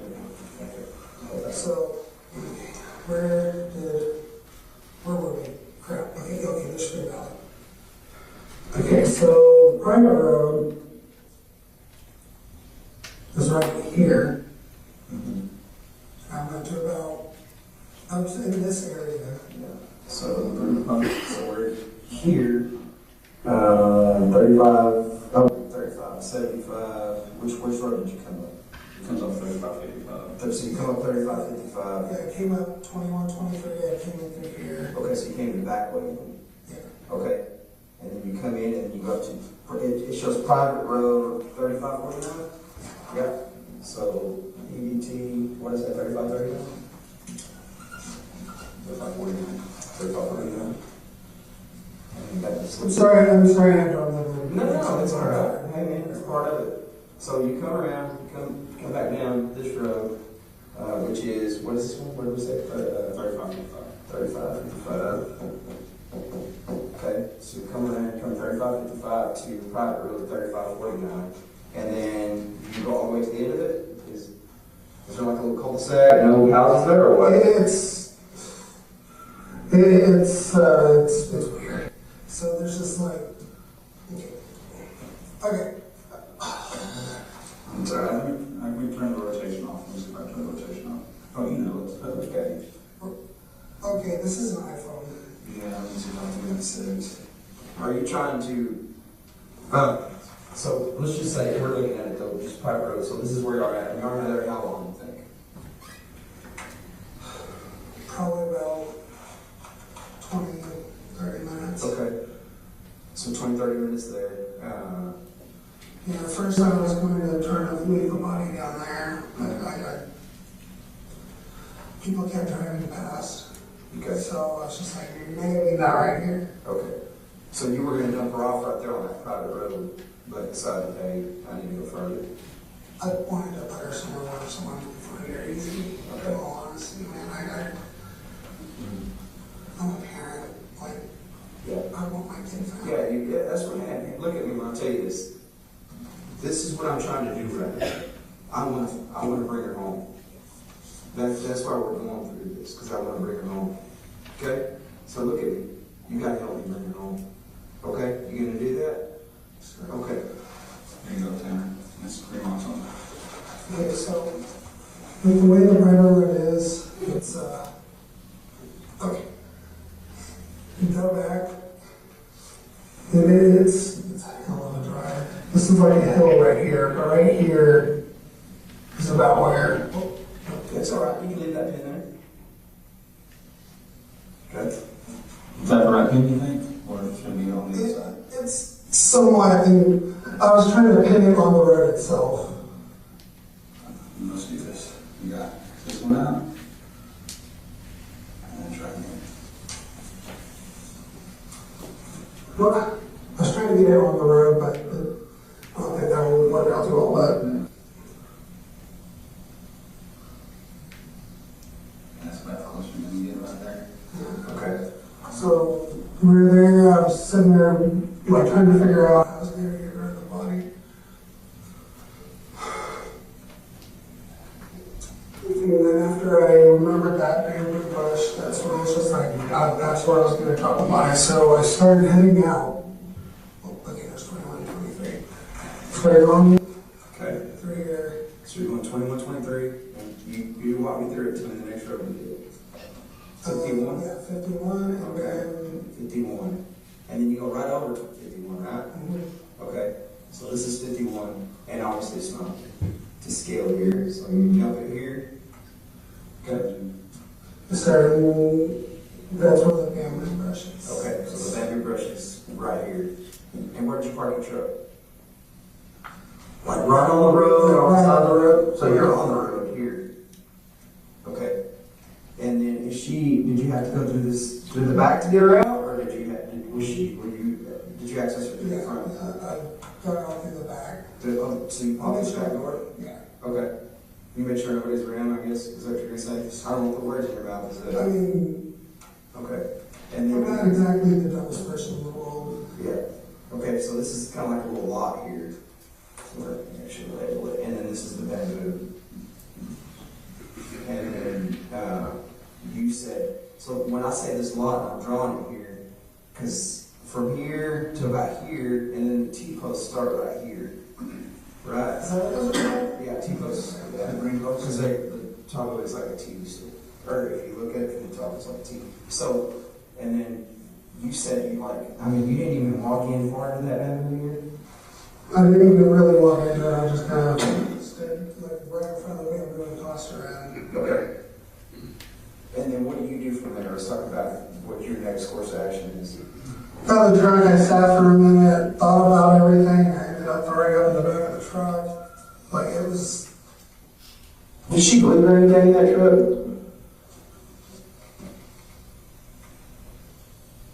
I don't know. Okay. Possibly. Okay. She didn't have any like cuts or anything like that on her when we found her? I mean, I did kind of throw it in there as possible. Oh, so you're talking about just cuts from the bamboo or whatever, not from something you did to her? No.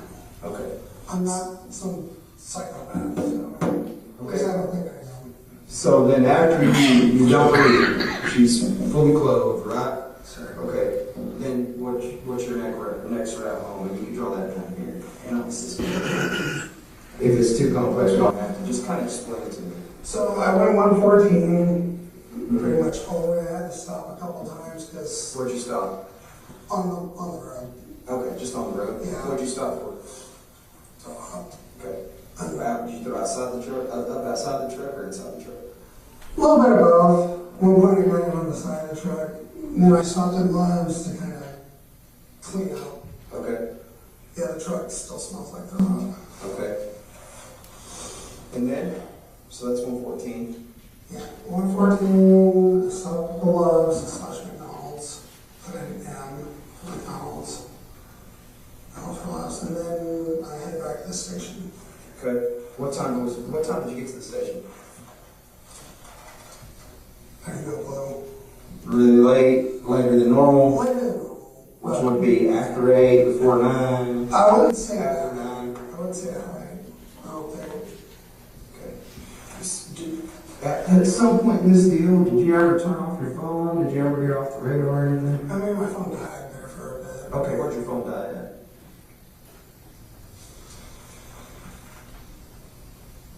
I don't remember. At some point during this, your phone Yeah. died? After you got her, after you picked her up? Sir. Okay, so your phone dies, and you put it on the charger, I guess? My charger was kind of broken. Okay. So you put it back on the charger and it powered back up, I'm sure. Yeah, I had to fuck with it a little bit. Okay, so when you get home, what do you do? Well, my fiance picked me up from work and then just went home and went to sleep. Okay. Took my sleeping medication, watched Game of Thrones, and out. Okay. And then what time do you wake up the next day? 6 o'clock, ready to go to work. Okay. Did you make it to work on time? Late? Cassie likes to kind of drag about when she's ready. Oh, so she's taking, you can sit back down. You said Cassie, who's Cassie? Fiance, the mother of my child. Okay, so she's taking you to work, so she makes you late essentially. Every once in a while, but she works at FedEx and she works as one of the package handlers. Okay. What clothes were you wearing whenever this happened? Jeans. Jeans. Those jeans, different jeans? Different jeans. Were you wearing those shoes? Yes. Okay. That shirt or a different shirt? That was a different one. I have multiple FedEx shirts. Okay. So you don't remember exactly what time, about what time did you get to that house, her house? I think I actually have the timestamp on when I did that delivery. I'm not sure. Okay, so whenever you delivered that package or whenever that package was dropped off is when you were at that house? Yes, sir. Okay, perfect. Okay. Now, did you take anything from her and you didn't, because I asked you earlier, I said, did you take any of her clothes? Did you take anything from her? I mean, not that I can think of. I mean, I might have found a sock on the thing, but I just kind of threw it out. Okay, is that a maybe or did you find a sock? I did find a sock, but that was just... Was it one of her socks? I think so. Okay. But that's... Unless it was just some other driver's sock. Well, I mean, you would be able to know if it's a little girl's sock or a driver's sock, so you don't know either way you found a sock. Yeah. Okay. When did you find that sock? When I was stopped throwing up. Do you remember the truck number or anything that you were in? I don't remember the DOT number. You don't remember the DOT number? Do you trucks have any, like, numbers assigned there, like a truck 41? or whatever, you know? I don't know, we just have particular It's just routes. random. They move them around a lot. Okay. So you don't have one particular truck assigned to you? Okay, like today I was in, like, normally we're driving like cutaways and stuff, but today I was put in a box truck, which I hate because you don't have that kind of thing right there to go back and get packages, you have to open it up from the back. Okay. So the truck was a bigger truck or a smaller? One of the bigger trucks. Okay. We have 3 different types of trucks, like cutaways, step vans, which I prefer step vans, I'm tall, I hit my head on everything. And the weird box truck thingies. Okay. But you're one of the bigger ones, you said. Okay. And it has, describe that to me, describe that truck to me. What's the back look like? Does it have a side door and a back door, or is it just one back slide? Yeah, all of them have a side door and back door. Okay. So all of them have that, that's what it is. And the cab to the front of the truck, is it connected with the bed, obviously? Sure. Okay. But again, that's I'm pretty sure, by the way, I do think she pooped herself also when I don't want to say it, but you get what I'm saying. when you choked. And here's the deal, Tanner, remember, we're going to be completely honest to each other, all right? So, honesty and transparency means that we talk to each other and we don't hold back from each other, and then we talk to each other direct, right? Sir. You respect that, right? You told me earlier that's what you expect of me. Yes, sir. And I think I've proven that thus far, have I not? Sir. Okay, so that's what I expect. So don't hold back from me, man. We're in this now, right? So these details and these small things and things you say to me, okay, they're not so small because there's a bigger picture. Remember, I keep talking about that bigger picture, all right? So we have to be honest with each other. We can't hold anything back, all right? This is the time to get it off your chest. You can't keep any of this bottled up. You can't keep anything from you, because if you do, it'll tear you up inside. Okay? You understand? Yes, sir. Are you leaving anything out on her? You said do you think she pooped herself while you were choking her? Yes, sir. Okay, so while you're choking her, she pooped herself. It wasn't like she's still there alive and then she pooped herself. No, she pooped herself. Okay. How do you know she pooped herself? Some of it when I was moving here, some of it down on the floor. Okay. That's good. There's a little bit of poop, a little bit of pee. In the truck, so some of that stayed in the truck. Yeah, I cleaned it up. When I started at Lowe's, I got sanitizing stuff and cleaned it up with my throw. What'd you pay for it at Lowe's when you bought that stuff? Did you pay for it in cash? I didn't pay for anything. I just asked if they had any cleaning supplies. So you asked the store person if they had cleaning supplies? And they provided you some? Yes, sir. Do you remember what the person that you asked for looked like? Not really. No, just the employee there at the store. Male or female? No. Hispanic, no, white, no, black, no. Don't remember. I think maybe two. I wouldn't quote him on that, but he did kind of look like he might be part Jewish. Okay, why do you say that? God, this is gonna sound terrible. He had a decently big nose. Okay.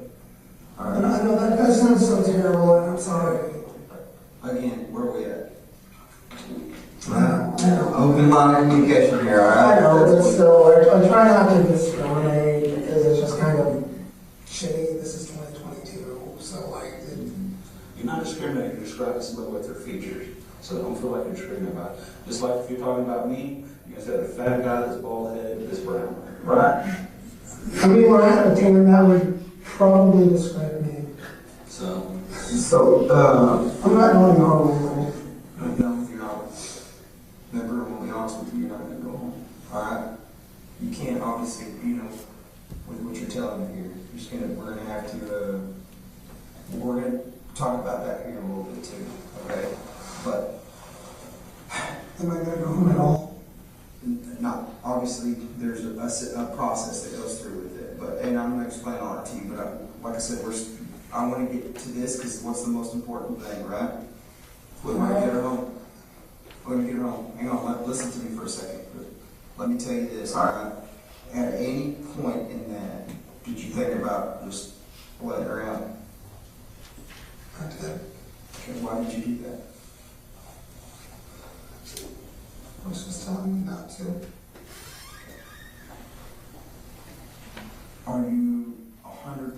telling me the truth about where you put her. And I know I keep harping on that, but it's important because I want to get her home, right?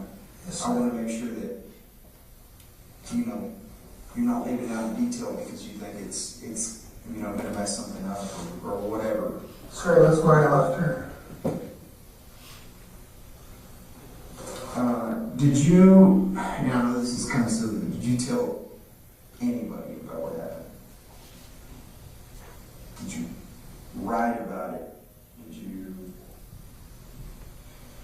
Did you do anything to kind of get it off your chest? No, sir. No? You just kind of kept it inside? He's just kind of been fucking with me a lot. Can I? When those police officers came to talk to you, those agents came to talk to you, did you ever think about telling them what happened?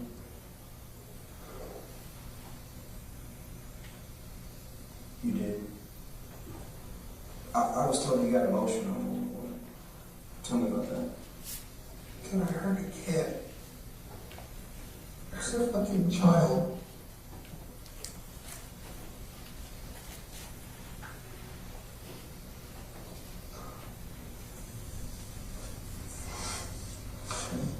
Can I just... You need a minute? Can I just shoot me in the head? No, we can't do that. We can't do that. Please.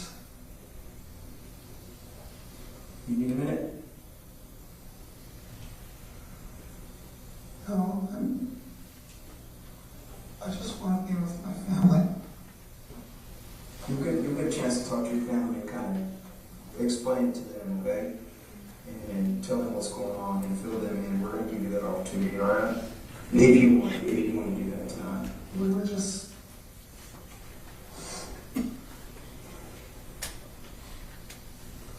We're finally getting our shit together. Where are you staying at now? Who you living with? Grandmother. Okay. Who's all the fucking loser? Who's all in the house? My mom, my little brother, and my grandmother. Okay. And me and Cassie. Which is your And several annoying dogs. What kind of dogs, sir? Itty bitty little ankle biters. What's Cassie's full name? Cassie Marie Wade, W-A-Y-T. Okay, and what's her birthday? February 17th, 2001. Okay. Is Cassie C-A-S-E-Y? K-A-S-S-I. Hey. Listen, to me, how does the attorney thing work?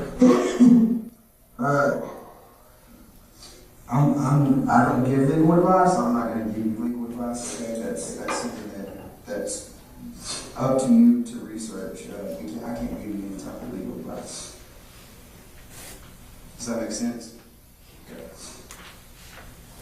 And what's you said that's Cassie. What's your mother's name? Melissa. She's still, like, even though you know her and my dad been split up for a while. It's... So she's your stepmother that you call mom? No. She's my actual mother. Okay. What's her last name? Her and my dad are split up, but she still has the last name. Yes. And her divorce. I don't know his name. Jackie. Is it Jackie's house you're staying in? Yeah. And her last name? Hardison. Harrbison. Is that correct? Yes, sir. Okay. You said somebody else was living there as well? My little brother. What's his name? Nick. Is it Nick or Nicholas? Nicholas, but he goes by Nick. He hates when people call him Nicholas. I got So I call him Nicholas all the time. I couldn't understand. And it's Horner, correct? No, Voss. V-O-S-S? Yes, sir. He has his dad's last name. How old is he? 10 years younger than me. And then you are 1 year 31. 31. So he's 21. So you said you're looking at the shed out back? Okay. Hey, are you the only one staying in that shed? Who? You the only one staying in the shed? Or is it you and Cassie? Me and Cassie, our cat, and an annoying little shit named Draco. What breed is Draco? I'm not sure exactly, but he's part Chihuahua. Okay. Parked your lawnmower car annoying as shit. Hey, there's something that clicked to me real quick about when you said you found the sock when you were cleaning the truck. Did you find the sock at the Lowe's? No. No, I saw it kind of when I pulled over to go for a while. On the side of the road. You remember where that was? Somewhere on 114. Yeah, and then you just threw it out there on the side of the road or what? Yeah. Okay.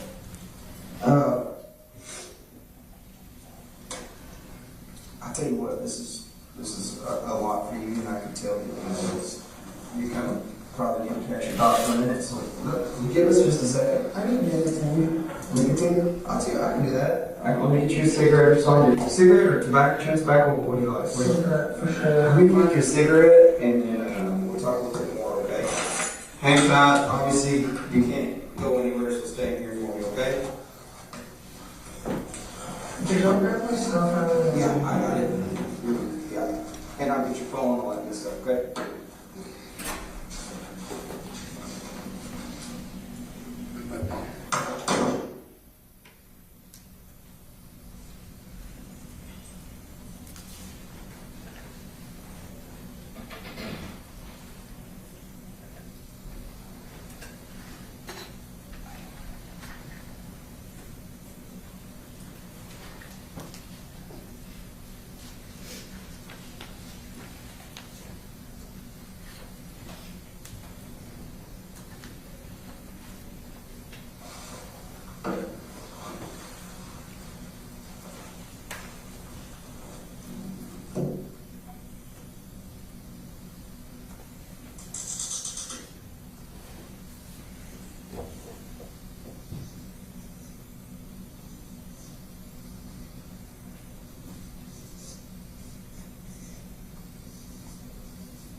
Espinoza, I'm gonna pause this video for a second. Hang on. One second.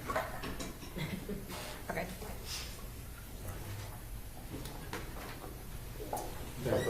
Yes.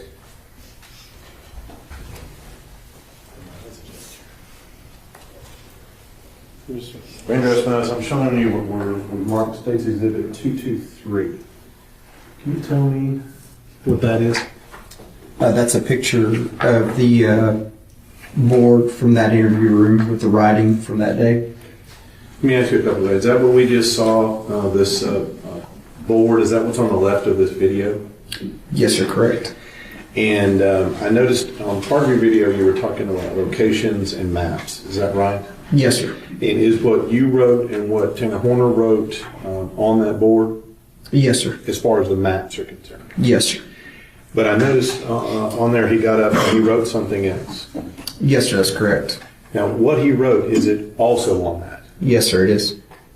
And is that a true and accurate depiction of what you saw when you're in that room just now as we watched? Yes, sir, it is.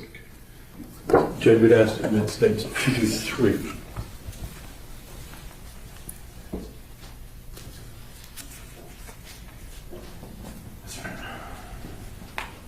No objection, Your Honor. State's Exhibit 223 is admitted.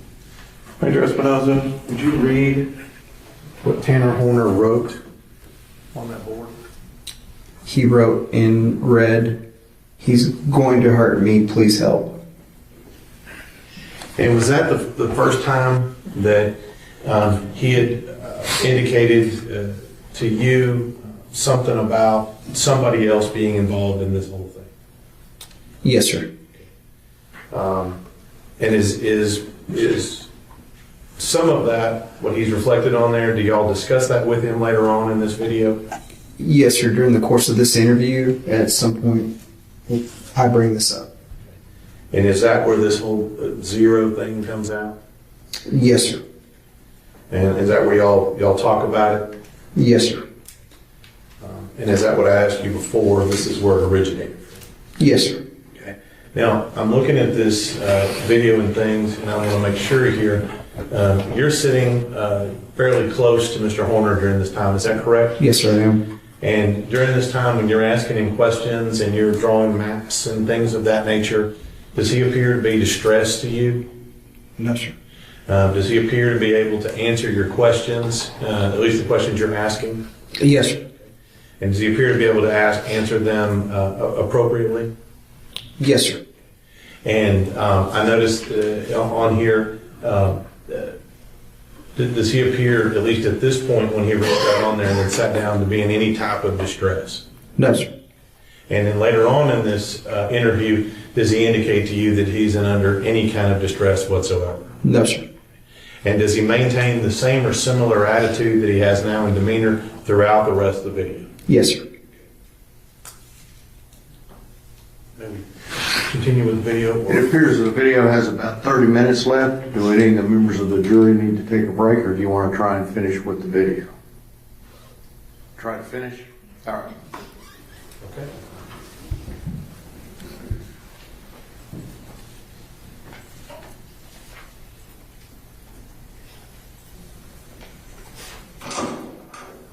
All right, Tanner, I got working on the smoke for you. You remember Danny Riley? He's also with the Rangers. Obviously, he's been helping me out on this deal. Okay, so and he had a couple of questions for you. Obviously, we're trying to remember, like we've been talking to you on the side of the road, and here we were trying to just clear up a few things. Yeah. You know, you've been from the get-go, just like straight up, you know, you're cooperating. We don't want this to be a long one. We want to let you know what's going to happen here. You want to know what's going to happen here. We want to go ahead and take her back home, like Joe was saying, right? I mean, that's our goal, right? All of us, I think. Let's think about anything we've left out that's kind of holding this process up. Just think about that for a minute.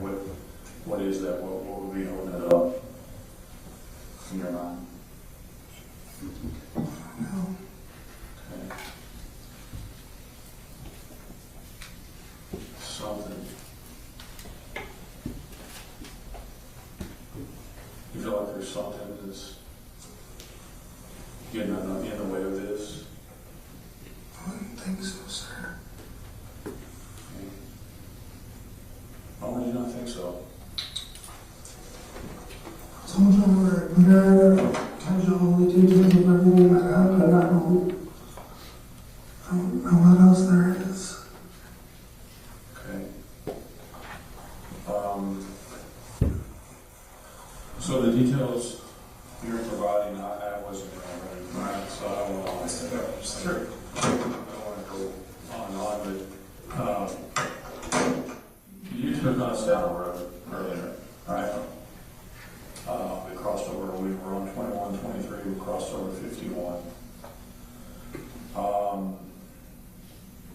We know your phone was turned off. Can you explain that? Like, turned off? Died. Okay. Died, my charger was messed up. I couldn't get it back home for a bit. Okay. How long was that? Probably about 30, 40 minutes. Yes. Yeah, is that at the time of when? What's happening when your phone is not on? What do you mean? Like, what are you doing at the time that your phone is not on? I want you to be truthful about that. Body. Okay. And just because you and I will both be truthful with each other, I want to give you everything I got. I want you to give me everything you got. I want to test your truth, okay, for a moment. The phone was turned off because you're hiding the body. That's what I would do. That's what you did. Correct? I'm more receiving information right now. Okay. So receive that, okay? And as careful as you can, I want you to tell me why you're doing that.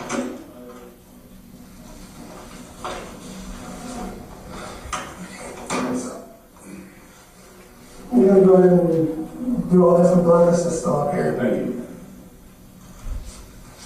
So when I came in here, I went like this, and then I backed up, and then I hit the girl. She was on the ground crying. I felt bad about her, tried calming her down. This voice in my head told me, "Dude, we're gonna get in trouble." I had to do something with her, so I told her to get in the truck. And for a long time, I was trying to figure out what the hell I was doing. I didn't know what my next step was. Was I just gonna go somewhere? I don't know. I went to this private road. And I parked for a bit, was talking to her on the way there and all this other stuff. Some of the like from you, at least. I don't like saying it.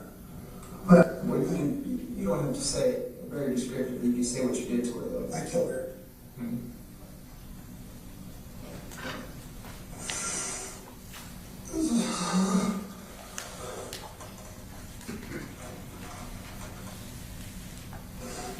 So I was trying to figure out what I was going to do with the body. So we left here and started going down like I was heading back to where I remembered the bamboo brush area that was across 151.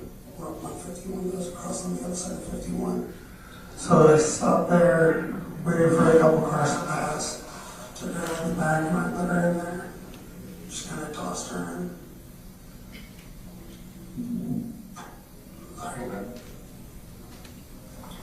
And the phone was turned off where? I'm not sure exactly when I died. Sometime when I was driving over here, I think. Over where you saying you're at? I don't remember where I died. I wasn't really paying attention to my phone. I was worried about other things at the time. What kind of cigarettes do you smoke? Lucky Strike. Lucky Strike? Real 100s.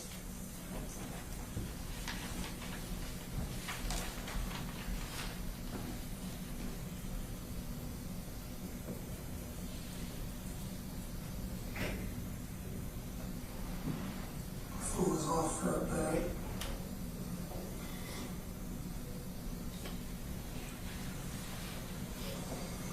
But the phone was off because you were hiding the body? I really...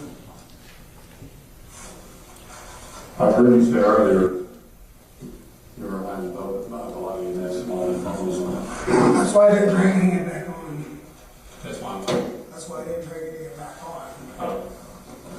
It's not like my phone dies and just like, oh shit, my phone's dead, and I try to bring it back really quick, but I wasn't too worried about getting the phone on as soon as I could.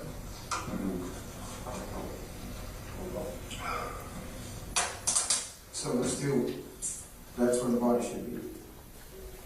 What we're probably gonna do, is we're probably gonna hop back in the truck and we're gonna drive out there again, okay? Does that work? Sure. So we can walk you through it again. I think that's some of the folks that are trying to get home, that's what they want to do. So that's what we're gonna do. So we'll probably let you get smoke and do that. Does that sound like a plan? Yes, sir. Okay. Then, did you have any questions you have? When we were talking earlier, you were 99% sure she was there. Yes, sir. We talked a little bit more and you were 100% sure. So, I mean, there is some changes in your percentage, so I'm just trying to see. I'm saying the exact, like, right there, Okay. like there's like maybe, what, 30, 40 feet of that stuff? Yeah. So that's where the 1% came in. Okay. Is it possible you went further in there than you think? I didn't even technically even go in there. Okay. I was right outside the edge and just kind of tossed her in. When you say tossed, are we talking like a hard toss, like as hard as you can in there far, or is it like right there? Like right there. Okay. Well, did you try to hide her? I tried to make it to where somebody would find her Where somebody would find her? Now, how did you do that? by not throwing her too far in. Why would you want her to be found? Because I'm a parent. I wouldn't want to know. I would not want to know. Okay.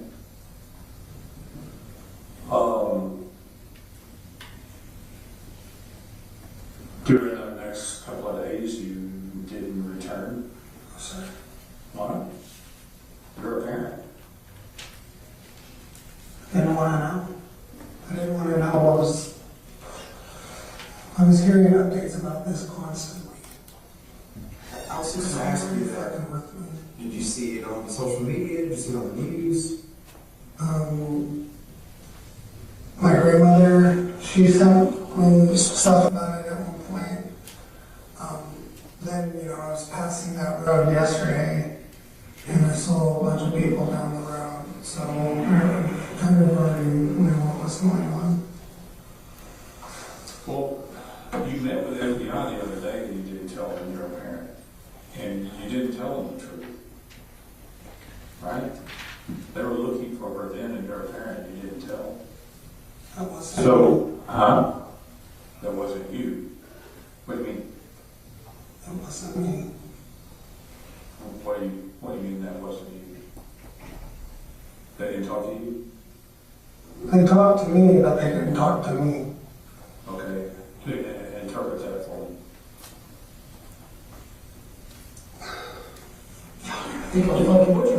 What'd you write that for on the board? When you stepped out, you wrote that.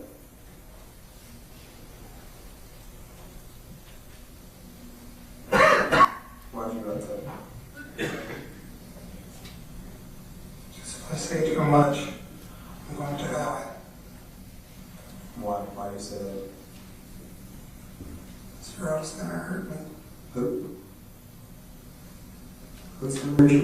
Zero's gonna hurt me. Zero? Like Z-E-R-O? Okay. Well, listen to me. We need to know some of these things, all right? And we're here, we'll protect you, all right? We'll get you the help you need. So you gotta trust us on that. Okay? How can you stop me from hurting me? Well, there's several ways to do that. We're capable of doing that. For sure. We have the resources, the capabilities, we're in a controlled environment, we can keep you safe, okay? Are you gonna trust me? You continue to trust me? I trust you. Okay. I want you to okay, listen to me. I want you and Zero to trust me. He's telling me this is all a trap. There's no trap. There's no trap. We're gonna get get you some cigarettes, and we're gonna find her. Well, in order for me and you to keep this trust and this open line of communication, and for me to be able to get you anything, for me to be able to let you talk to your family, to do anything and move forward, smoke a cigarette, we're gonna have to keep on the same page, okay? You agree with that? You need another water or anything? You do? Okay. We'll get you another water in a second, alright? But what we're gonna do is we're gonna try to get you back out there and look at this location, alright? You good with that? Yeah? And you smoke a cigarette on the way. We'll go in my truck, more likely. I'm gonna get some things to facilitate that, and then we're gonna do it, okay?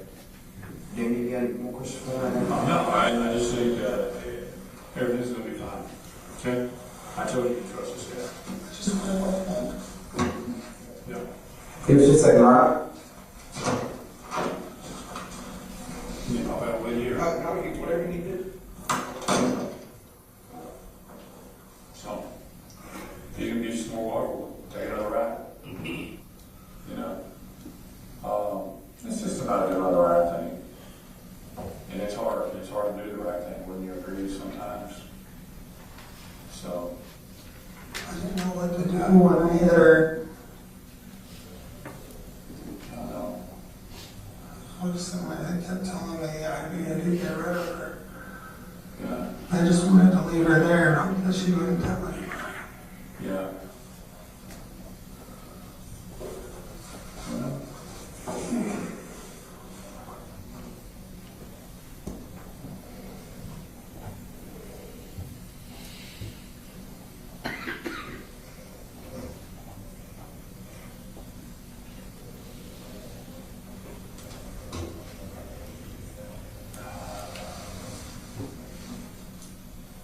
I want to find her, not what. Can you shoot me? Oh no, man, this is something that can be overcome. This is something. I'm gonna miss out on the best part of my child's fucking life. Okay? I can't. Well, I don't know how to say that. I mean, This is one of those probation things. This is one of those I'm going away for a long time things, and I'm gonna miss out all of my fucking son's life. I would rather die.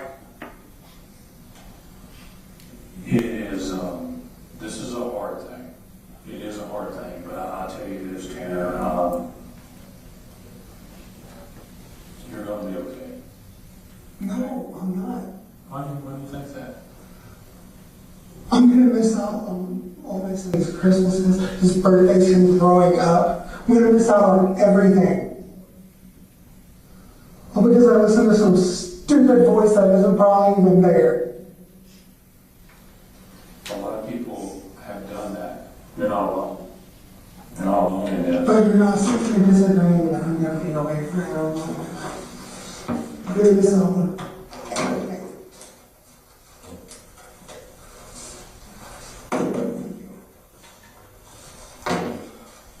Cigarettes.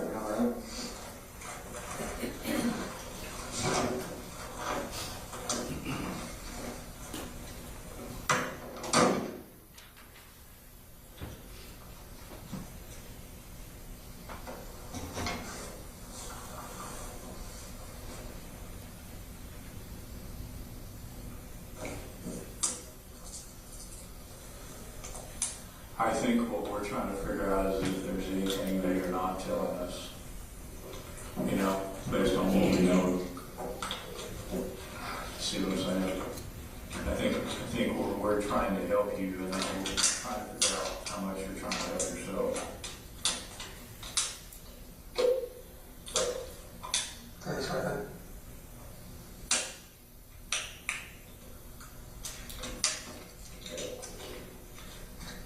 Sorry, I wouldn't go on. I was Yeah, getting no shit out of me. No problem. We want you to help you, and for us to help you, helping us is beneficial, right? Our expectation with where you took us is that we where they ever got her. That hasn't been what has happened, so it leaves us curious. I understand that. But I left her there. That's where I put her. I don't know how you guys haven't seen her. But I did not throw her in there far, like, at all. She should be, like, almost visible.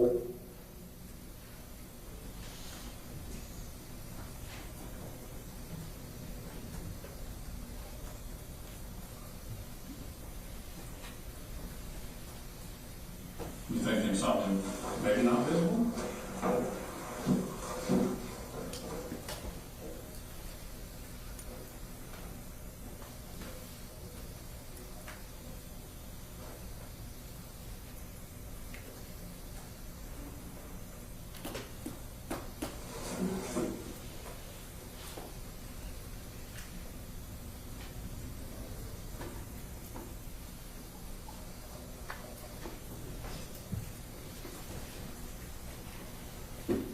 Zero saying you need to speak to an attorney.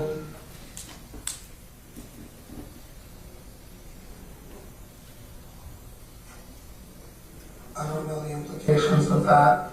Yeah. Well, we'll,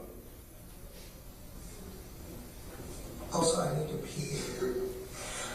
okay. I think they're trying to get your cigarettes. So as soon as they do that, we'll get you up and out of here, and you can have cigarettes. And go to the bathroom. Do you need to go to the bathroom real bad? Yeah, I kind of got through the entire bottle of water in a little bit ago.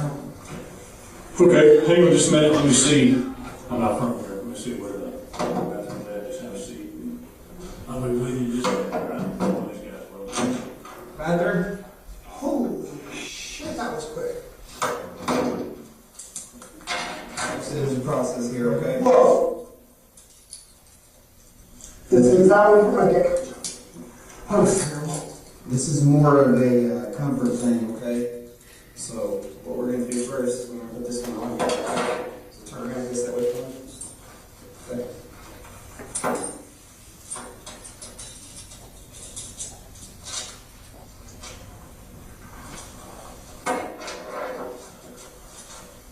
And we're just going to do one hand here on this side.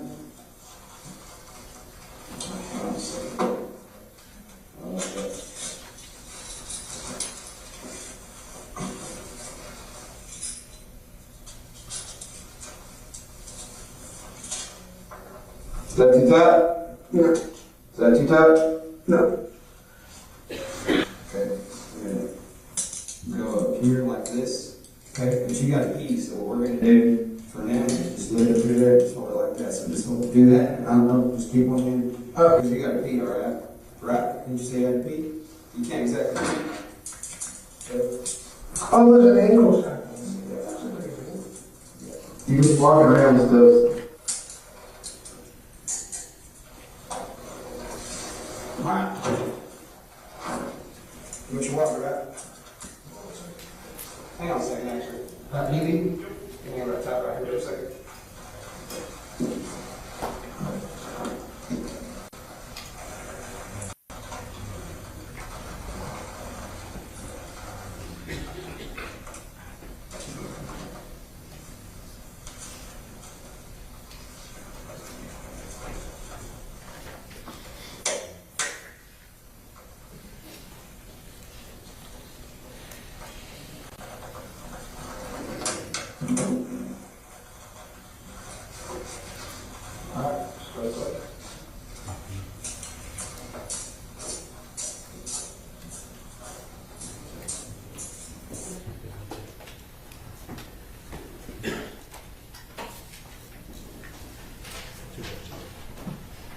Ranger Espinoza, now that you're aware of this conjured persona, this zero person, what is your plan to do with that at a later date? Obviously, it's something I'm going to put into my toolbox based on my training experience, and it may be something I can utilize to elicit the truth. Essentially, utilize it to gain further rapport and potentially find Athena. And was that the case in this case? Yes, sir, it was. And so this video, when it ends, I notice where you're still in the interview room that you described before. Is that right?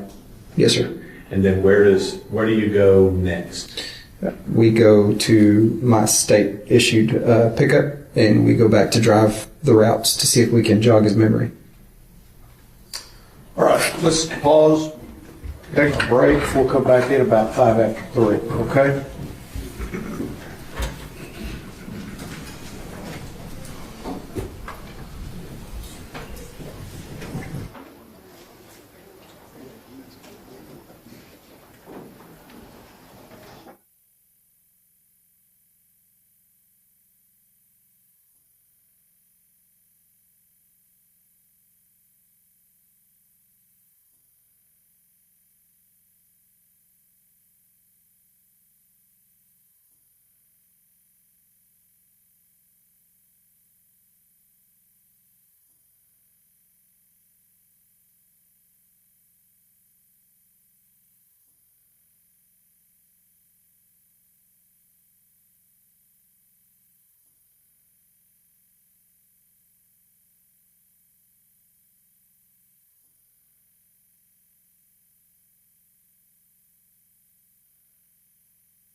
jump drive. Order!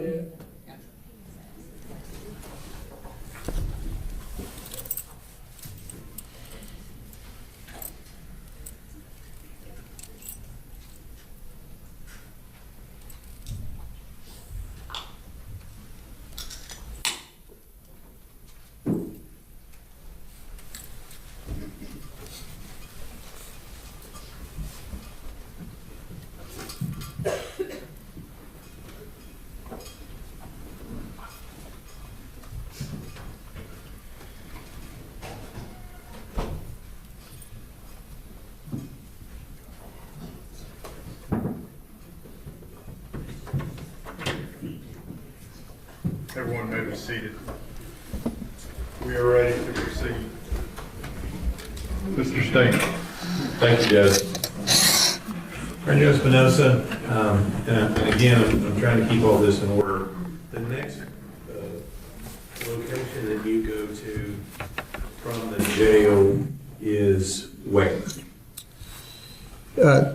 This next interview will be from the Wise County Sheriff's Office to my pickup, and then driving his route, Horner's route, in my pickup. And so your first destination when you leave the jail in your pickup is where? Driving the route to the bamboo location. Okay. So let me back up and ask you a couple of questions. Was this your plan to go back and drive the route? Yes, sir. And then who gave you directions to get back out there to get to the location? The defendant did. Okay. And is this the same location you were at an hour or so before you got to the jail? Correct, yes, sir. So he took you to the same place that he took you before? Yes, sir, which was County Road 4599. All right. So out on County Road 4599, is this the same bamboo location that we had talked about? Yes, sir. That's the first location he took us initially, telling us that that's where Athena's body was. We were again directed to that location. So he's telling you the same story as he told you before and took you to the same location? Correct, yes, sir. Now, during this time, you go back out to the bamboo. What do you do when you get back out to this location? And let me ask you, back up, ask you one question before that.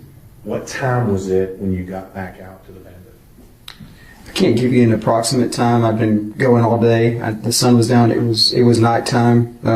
It was sometime after dark. The second question is this the same place that you had been before? Yes, sir.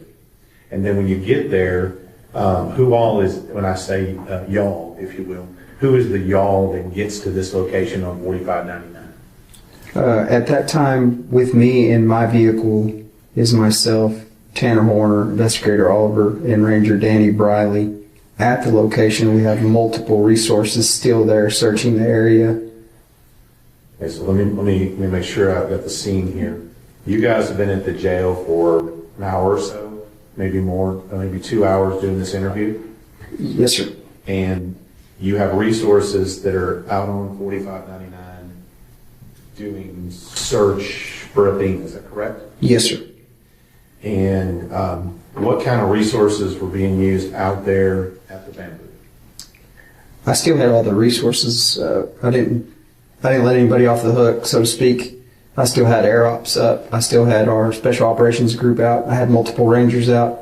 I had all the Wise County Sheriff's Office, all personnel there. Game wardens were still helping us. We had still K9. We had every resource that I had initially asked for still actively looking. So you get back out to the bamboo where Tanner Horner sent you the first time. And what are you asking Tanner Horner when you get back out there the second time?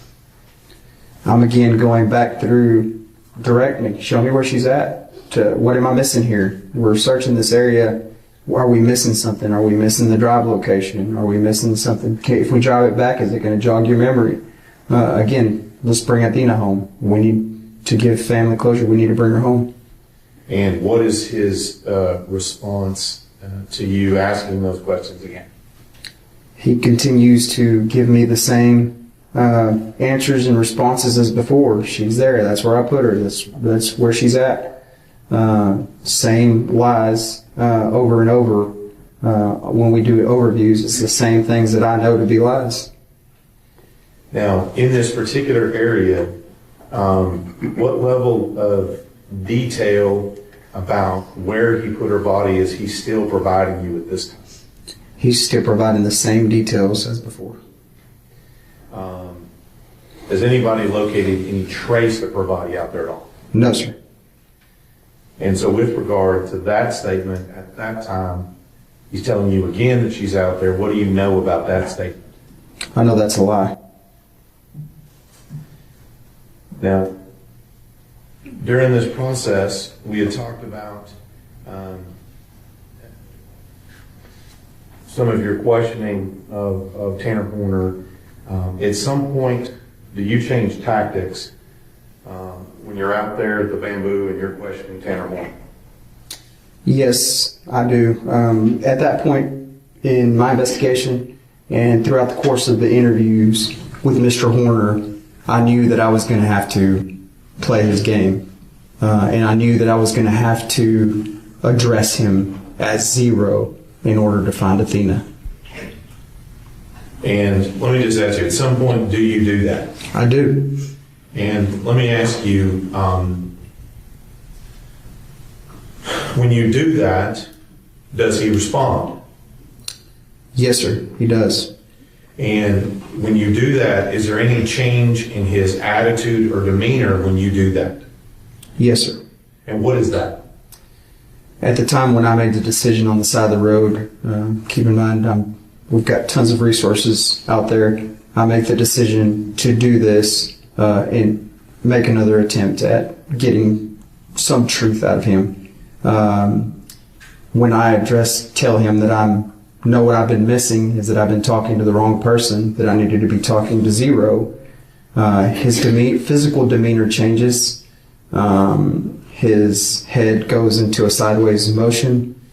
His eyes roll into the back of the head, and he pretends to turn into zero. All right there in front of your eyes? Yes, sir. Like magic? Yes, sir. All you had to do was ask? Yes, sir. So this goes on. He has this change in body language and everything else. Where do you go from there? At that point, I ask him to take me to Athena, and he says that he will, and we get into my pickup, and he directs me to Bobo's Crossing. So after 2+ hours, at least or more, of him telling you a story that she was in this location with significant detail, now he's telling you, oh yeah, I know where she is now. Is that correct? Yes, sir. It was more like a combination of 4+ hours. Okay. And so once this goes on, you go directly to where her body is located. Is that right? Yes, sir. He then directs me directly to her body. And the location, what's it commonly called? Bobo's Crossing. And do you know the actual county road that it's on? Are you familiar with that? Yes, sir. And how long does it take you to get from the bamboo scene over to the Bobo Crossing location? If I recall correctly, I was driving pretty fast to get there. I think it didn't take me long, maybe 15 minutes, maybe less. So at this point in time, what are you hoping for at this time? To find Athena and bring her home. So you get there to, and I'm just going to say Bobo Crossing, okay? Does that work for you? Yes, sir. You get there and you get on scene. Is Tanner Horner able to tell you the various details about how he went about dumping her body there? Yes, sir, he is. Let me, Judge, if I may. Yes.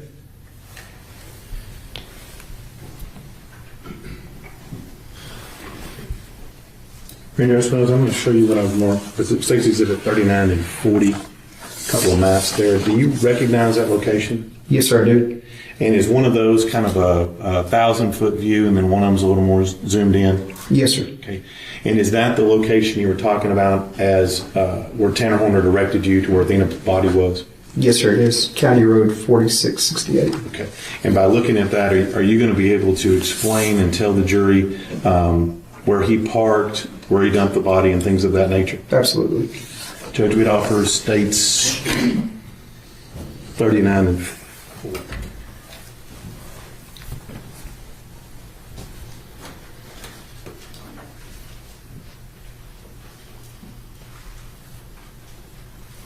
No objection. States 39 and 40 are admitted.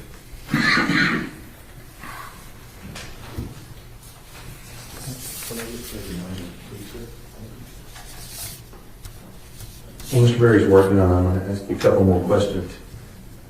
This location we're talking about, Bobo Crossing, what is the closest main thoroughfare to this location? As far as what the Highway, FM, what's the closest one to it? I think it's the road that goes back up north. I think that's still 51, I believe, back to the west. Okay. We'll show you the map here. So in this particular map here, the road we see going through the middle, is that what you're referring to as the Bobo Crossing Road? Yes, sir. It goes east and west. Okay. And you get to that from another farm to market road, right? Yes, sir. And so as you get here, is this where Tanner Horner directed you to go? Yes, sir. Correct. And did Tanner Horner give you specific directions on turn by turn on how to get from where you were to this location? Yes, sir. From the bamboo location to there, he gave me directions on how to get there. Okay. And at some point, did he explain to you why he knew this was this location was here and in this area? Yes, sir. He stated that he passed it every day on his way home. So in this particular map here from up above, we see what is looks to be a creek or a river there going north and south. Is that correct? Correct. Yes, sir. And do you know what that creek or river is? Yes, sir. It's a portion of the Trinity. And so we get here. I'm going to show you the zoomed in version here. And I just want to make sure where we are. Same as before, just zoomed in? Yes, sir. Correct? Yes, sir. And where did Tanner Horner tell you that he parked his truck at this location? If you look at your first 4668 marker there, if you go up, there's a rail that goes across. You can't hardly see it too much from the picture as it depicts, but there's a guardrail that goes essentially north and south. He told me he backed his truck there, and then from there he took Athena to the edge and put her in the river. Let me slow you down a little bit and ask you a couple of questions. Okay. The little dirt spot we see just on the north side of the highway, that's what you're talking about, right? Yes, sir. Correct. And then as we see, and if we were to walk down through there, and I think we'll see a little bit of it on your video, but as we walk down through there, you said there's some form of barrier that one would have to cross to get from the dark parking spot there to the actual river. Is that correct? Correct. It's like a guardrail to keep vehicles from going further down. Makes sense. And so at this point, did Tanner Horner say that he pulled in straight towards that guardrail or backed in, or how did he say that he parked his vehicle? I believe the initial statement was that he backed in. So he told you he backed in there, and then what did he tell you he did in order to retrieve Athena's body from the back of the truck? What did he do? He told me he grabbed her and dragged her down to the creek. And let me ask you a couple of questions. This vehicle on the back of it, does it have a door that we would open, like a back of a van door, or does it have some form of roll-up door? On that particular truck, it's a roll-up door. And so he told you he would have rolled up the door and removed her body from the back of the truck. Is that correct? Yes, sir. Now let's talk about what he told you about how he got her specifically from that area over to where the water is. used the term drag, is that correct? Yes, sir. How did he tell you that he drug her body from the back of the truck over to where the water was? The exact statement that he made, obviously we're going to see here in a little bit, but it was in fact that he drug her body to the creek. Now, let me ask you just a little bit here. I notice on this, there appears to be a little clearing here on the other side of the guardrail towards the water. Is that correct? Yes, sir. And it looks to be there's a couple of trails and other things that go around that. Yes, sir.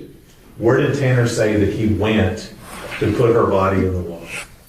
To the left of that flat white spot that you see there on the north side of the road, right off the river, right to the left side of that, there's a drop down into the river. And this is what I would believe, I guess people would fish from there or something else. Is that right? Correct. Yeah, you could just access it by walking down, which would make the river accessible to you for whatever recreation you were taking part in. So the distance between where he started dragging her body on one side of that barrier all the way down the trail, down the side, and down to the water, how far is that? I can't give you an exact measurement, but it's got to be at least 30 yards or more. Okay. So 100 feet or more? Yes, sir. And then down to the water? Yes, sir. Okay. And this terrain that's there, is it smooth and flat like a sidewalk? No, sir. It's rocky, rough. As you're walking in, it was muddy at that particular time. So it was not easily accessible, especially not at night. And so his statement is that did he tell you if he drug her by her feet or by her arms, or how did he drag her? I don't remember the exact statement. I'd have to reflect back to the video. Okay. And then we get down to the water. He's now drugged her down to the water, and what does he tell you that he did once he got her to the edge of the water? He told me he dropped her right there over the edge. Let me ask you, so you get there, you're there in your truck now. Mm-hmm. Ranger Briley is there with you.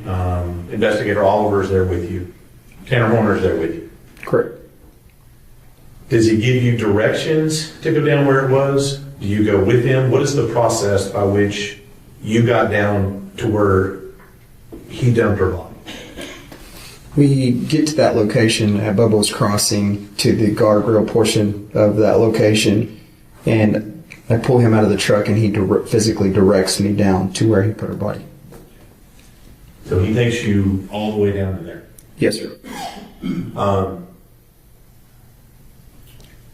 When you get down there, tell me a little bit about the water conditions and the depth of the water when you get down there.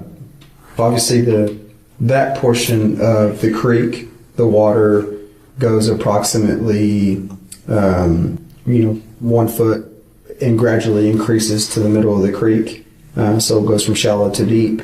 The water's very murky. At that time it was stagnant, so it was hard to see. And let me ask you, when you got down there, Ranger Espinoza, did you find Athena? Did. Tell me about, was she in the water? Yes, sir. How deep was the water that she was in? I'd say approximately 3 feet where she was at. Were you able to see her clearly walking up on him? I wasn't initially, so when I first walked up to the edge of the creek, he told me she's right there. That's where I put her. And based on the water visibility, it was dark. I had a flashlight. I angled the flashlight at different angles, and I was able to see her nude body buoyant beneath the water. Now, when you can see that, did you see the entirety of her body or just parts? Partially.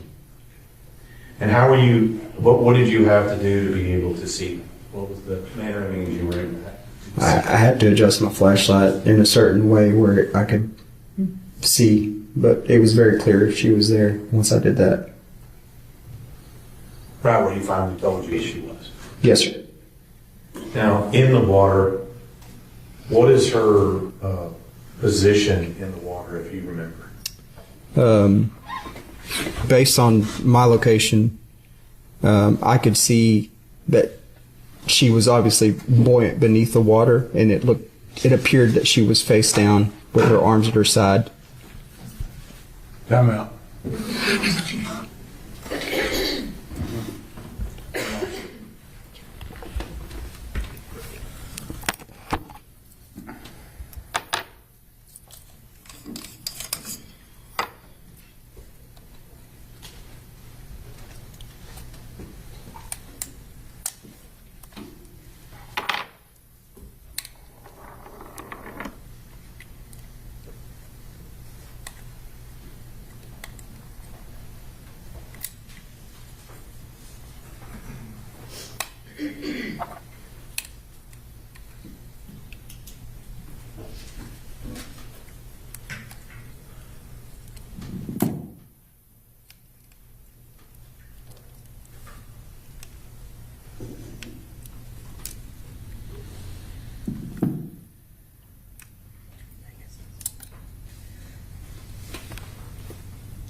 I'm glad it's not just me.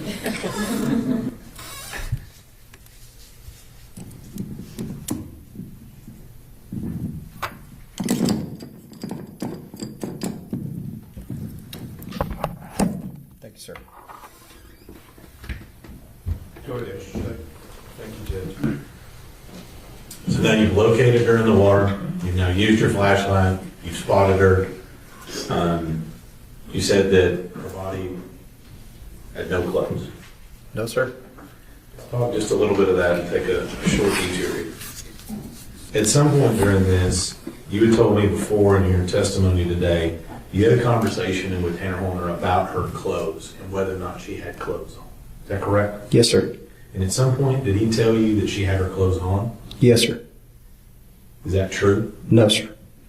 Now, at some point after this, after you located her body and after you've done what we'll talk about in just a second, do you have another conversation with him about her clothes?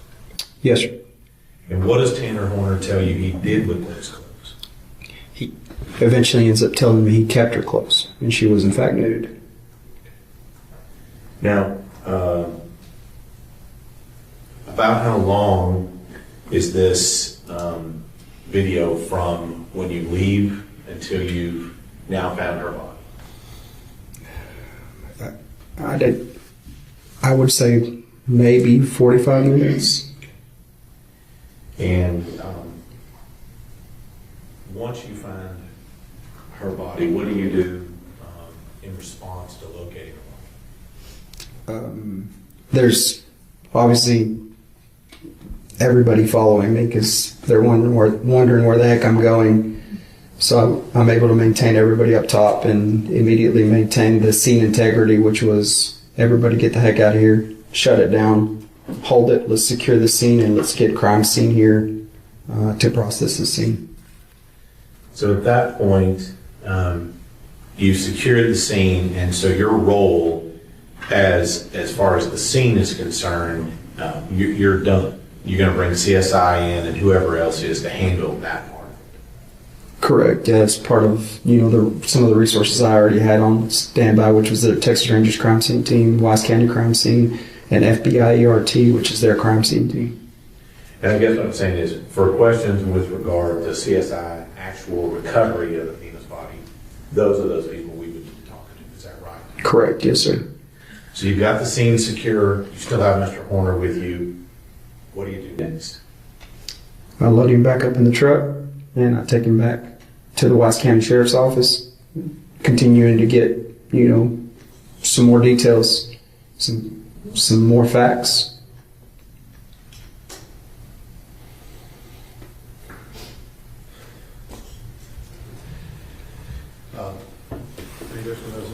Let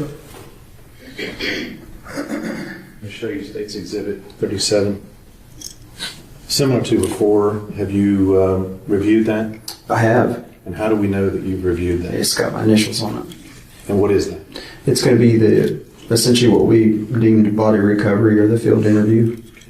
And that would be from the jail as we saw leaving all the way until we located her. Correct, yes, sir.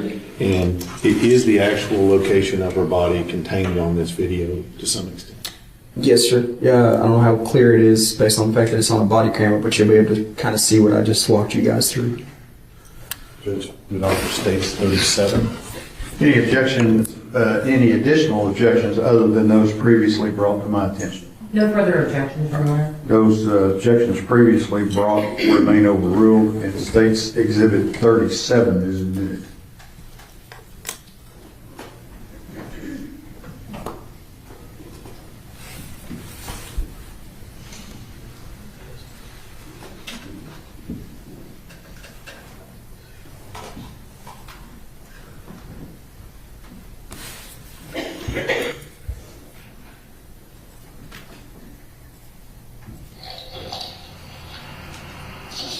Getting spot? I bet.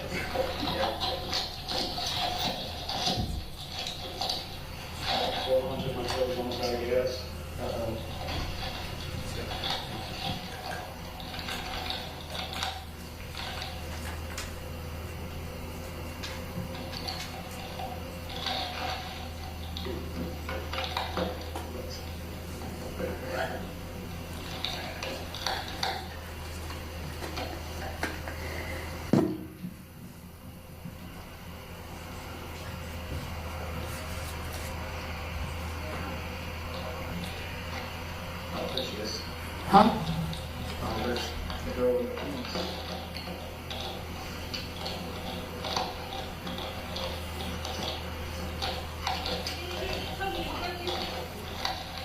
Sorry.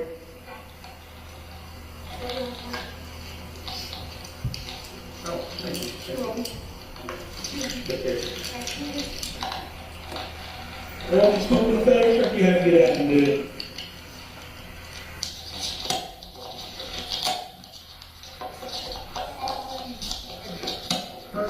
Me and one of the managers.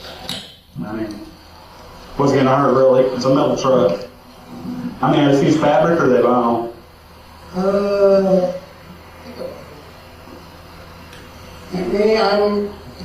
I was vaping there for a little bit, but then I got sick with COVID like 2 weeks ago. And I switched back to smoking because I didn't need all the fluid on my lungs. Because a friend of mine had like serious lung damage because he was vaping while he was sick. And he was stuck with me, so Well, they said there's more chemicals in vape stuff than nicotine. I mean, there's a lot of chemicals in nicotine, but they say it's like double what's in vapes. well, with the vapes, really all it is vegetable glycerin, some nicotine. It smells good sometimes. Like the juice I vape on is the maple syrup flavored. It makes me crave pancakes. Smell syrup makes me crave pancakes and waffles. Man, trying to get a waffle, that's hard. Well, I go to the city a lot, and Waffle House is always They're chocolate chip pancake waffles. They don't overdo the chocolate chips. So I used to get like a grilled chicken sandwich and a chocolate chip pancake waffle. That was good stuff right there. See, I get the chocolate chip pancake waffle, but I also get an omelet and like 2 sides of hash browns. Woo! I knew cheesy hash browns, greatest thing. Oh, cheese and with onions, and sometimes cabbage. Little mushroom. I can only have the onions if they're like caramelized. Otherwise, I'm like too much freshness. Larger. I got you. Yeah, kind of. I didn't used to eat onions until I got about 30 years old, and I started realizing I don't like the taste of onions, especially purple onions. Surprisingly though, they're actually not called purple onions, it's called red onions. Isn't that weird? Yeah, I know. It's definitely... I still call them by what I see. I'm just that way.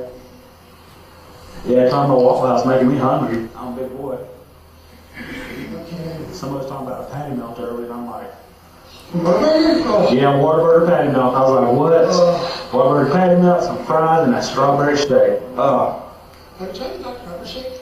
Not too much of a fan, honestly. I like Dr. Pepper. Yeah. See, I don't like regular Dr. Pepper, but I will drink the Dr. Pepper shake. I mean, I like Dr. Pepper, but this shake just doesn't seem quite right to me for some reason. So, I don't know if it's just me or what. Oh man, I'm just thanking the Lord it's not 30 degrees right now. It's crazy though. Goes from 28 degrees to... My conversations with God right now are a little bit different. I do understand. This is not a great situation. I appreciate you being honest with us. So, What happens if I get an attorney right now? you get an attorney right now? I mean, that's your choice, your legal right. But you're still going to go through the process of going to jail, you're still going to do all that. So, I'd like to be honest with this and finish this out. I mean, I've told you guys pretty much everything at this point. oh, I know you have. I was gonna grab the cigarettes and like light up another one. You know, did he stick him in his pocket? We sure did. That dirty dog. I'm sorry. That dirty dog. He's not down here. What a letter on. Oh, you get it. We got trustees that, you can toss it down and swap it out. Because we got trustees that come out here and clean up, and they'll find it and they'll take care of it. So it still doesn't feel right. I understand. So,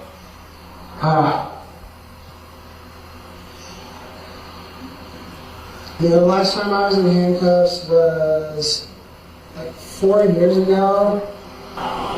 First suicide, that was. what'd you do to attempt suicide? Trying to hang myself. What happened? I didn't tie a knot, I just kind of tied it around my neck and Did you hang it from a door? The door opened a little bit after I went unconscious and Okay, yeah, I've actually seen that. yeah, I woke up with a big old fucking knot on my head when I hit the floor. Sure, a big headache too. I was like halfway convinced I had a tumor in my brain. I mean, people happen sometimes, man. You ever get it checked out?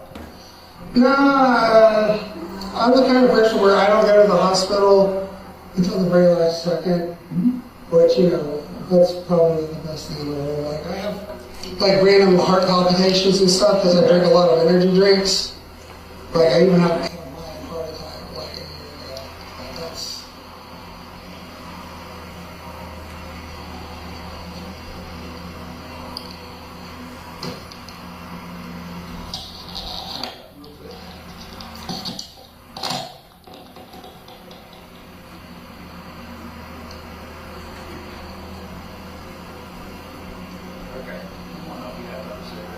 Yeah, absolutely. I don't know what happened to him. Yeah, you guys too. Did he take him? Who? The other guy. No, he didn't. You have a cigarette? I think I put him on track. Hang on.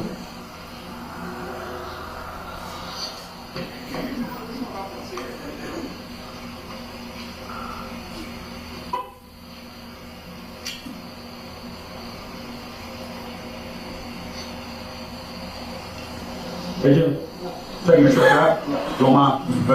Want to shut the camera mount? Sure. Oh, never mind. I'm not in my truck.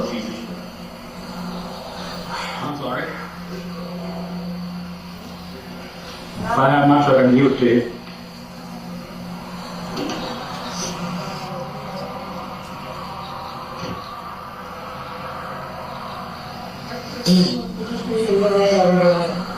Yeah.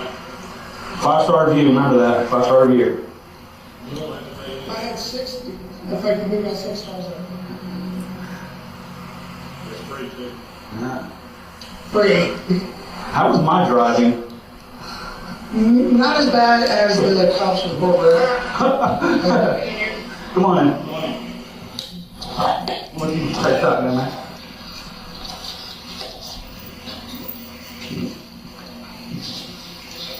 I got you, brother.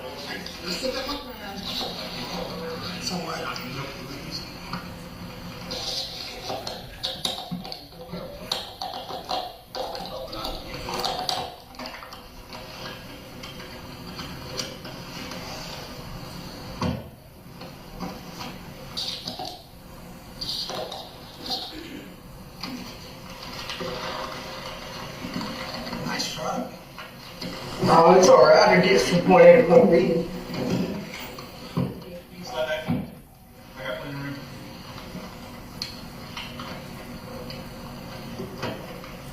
Alright.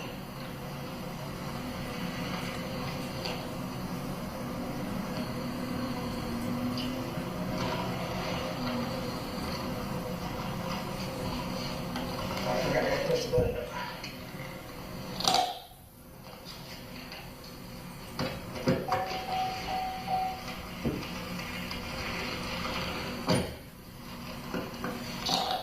Thank you.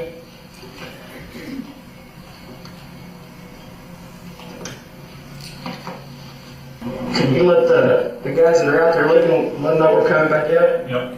I'll let them know where I'll at.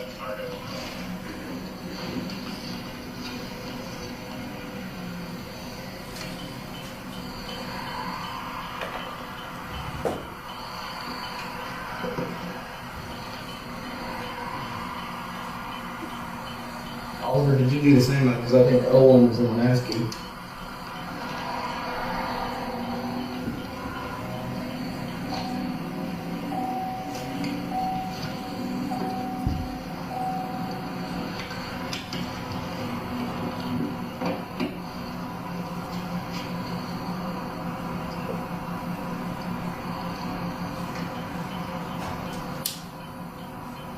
Guess I'm not going to be able to make it into work on Sunday. That makes you work Sundays? Yeah. Right now we're going through peak season, which, to be honest, it's kind of a pain in the butt. Late hours, back to work. Oh yeah.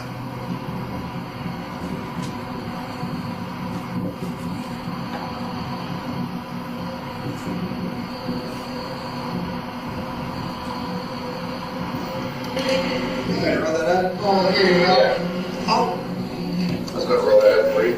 I was rolling it up for him. I don't mind the cold. Oh, yeah. Is it cold out there? It's a little nippy.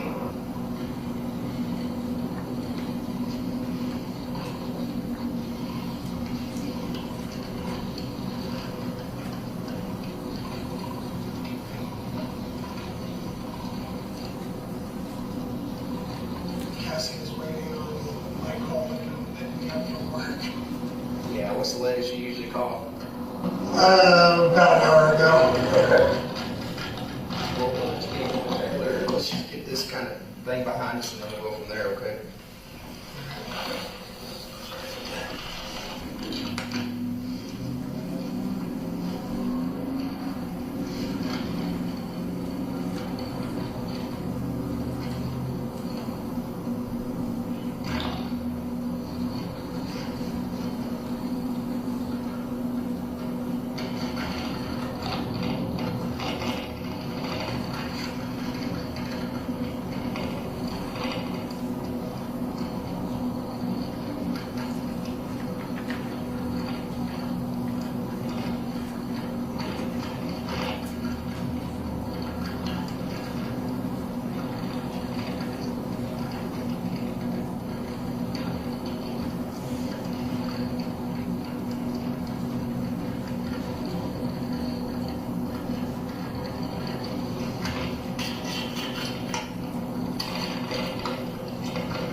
Don't worry, you're usually a good driver.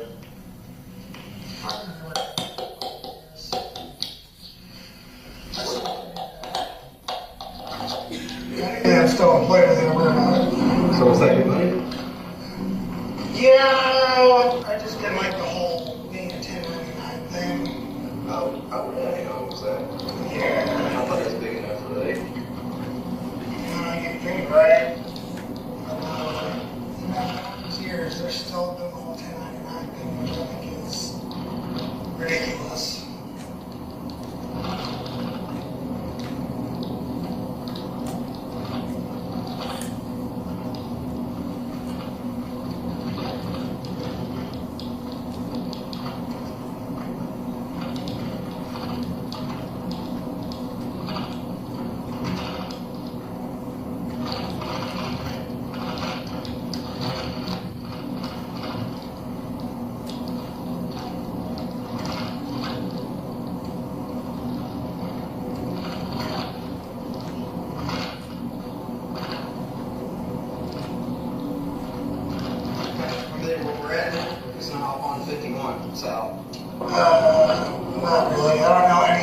So this is right south of the cabin. You come in on 51 here. right south of DK.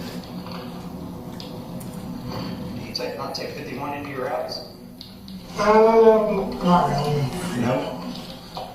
I mean, if I'm picking up stuff off of another person, sometimes I'll take 51. Normally I just cross over 51.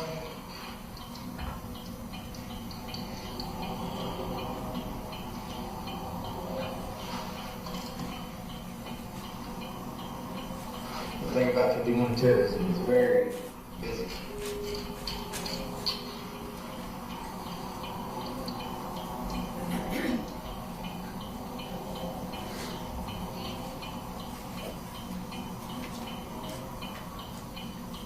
So where did you drive Uber at? Just around Fort Worth? Yeah, Fort Worth. I tried to stay out of Dallas, but I know it was better money, so sometimes I look at Dallas. Keep me honest, Oliver, on is it 2351? Sorry, what? Which road are we going to? We're gonna turn left on 114. Or go back to 4599? Yeah, we're going to be crossing right where he showed us the bamboo. So we'll just turn left on 114, the road on 51 again, and then 4599, the right across.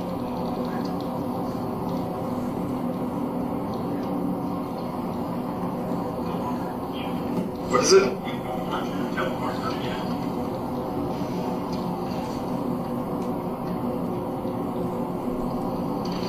kind of recognize where we're at now, Tanner?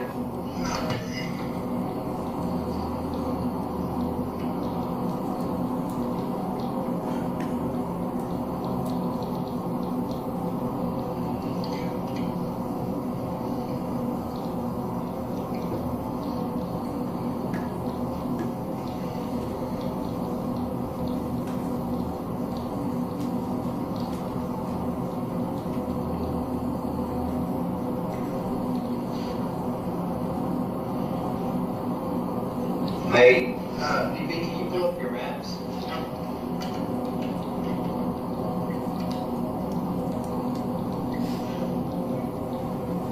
Oh, never mind. No more messages. What you trying to do?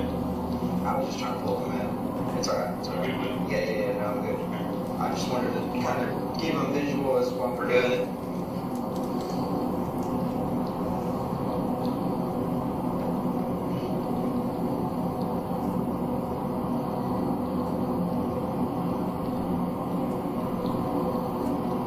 Another secret too when we get out here. Roll the windows down, let you smoke. Does that sound good? Yes, sir.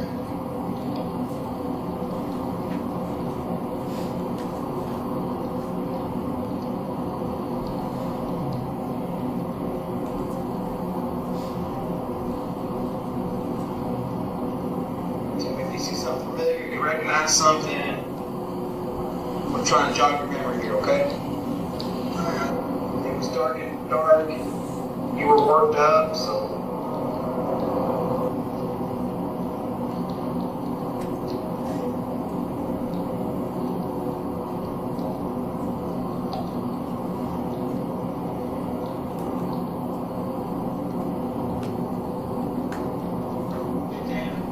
Was it dark when you tossed it in there? Yes, sir. Sorry? Yes, sir. Do you think the darkness could confuse you a little bit? Nah, that's what I made me feel all the time. Like I said a couple times before, I literally stop at being there sometimes.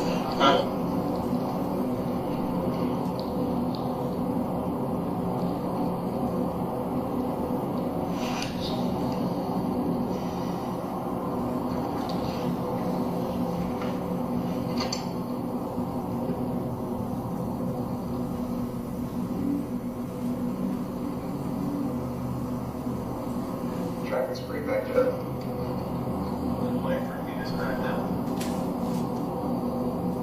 It's actually about the right time. You gotta drive this way every day. They're down by now. 14's a different story.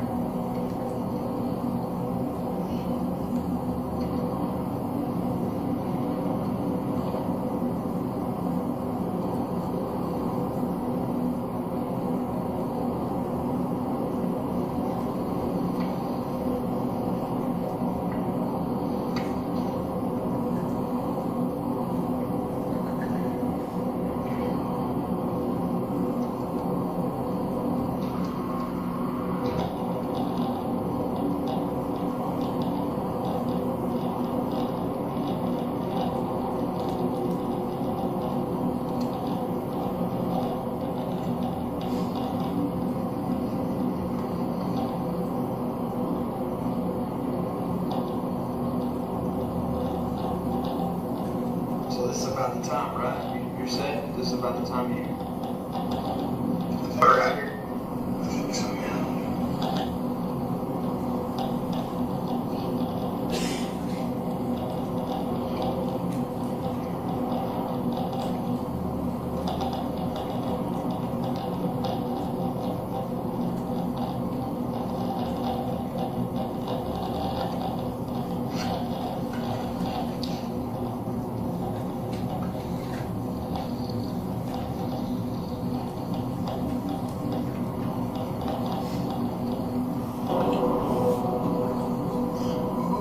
You're texting and driving. Well, I'm actually looking and driving, but it's just as bad. So.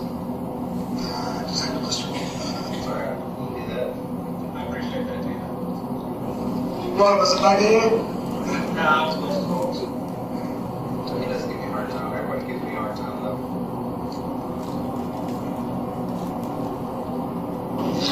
Okay, so we're getting pretty close to 114. Obviously, is this jogging your memory at all?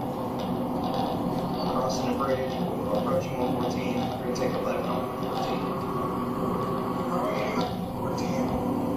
Right here, like we're less than a mile and a half from it. It just we're across this railroad crossing, and then it's 114.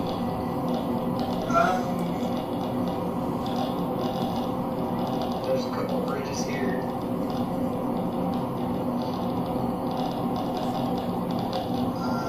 Really don't know this area that well. You just know that back way where they rode. Yeah.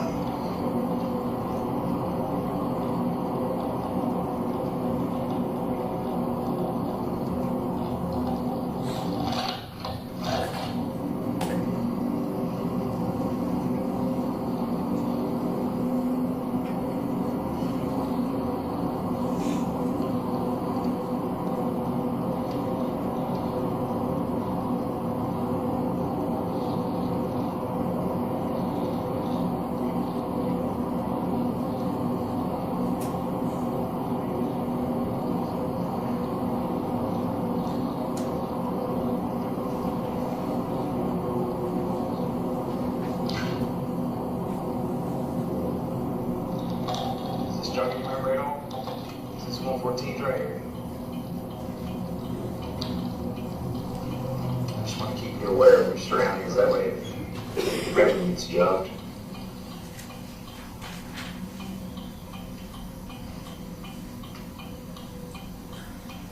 I think I know this area. I think I've delivered here a couple times. Is 51 that way? 51 is this way. No. Yeah, oh yeah, I'm sorry. You go around and then it turns into 51 south, around that little bridge. So 51 south and then 114. Is that what you meant? Yeah. I didn't even know that like 51 went past the bridge. Okay, so.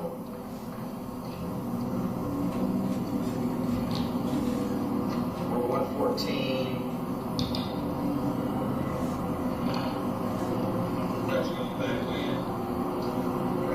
Do I need to turn on 50? Yeah, I need to go 51 to them. Yeah. Okay. So wherever you cross driving, Technically, you don't even have to take 51. There's also a turn off 114, but we want to retrace your steps, so we're going to cut off on 51 and go that way. Okay.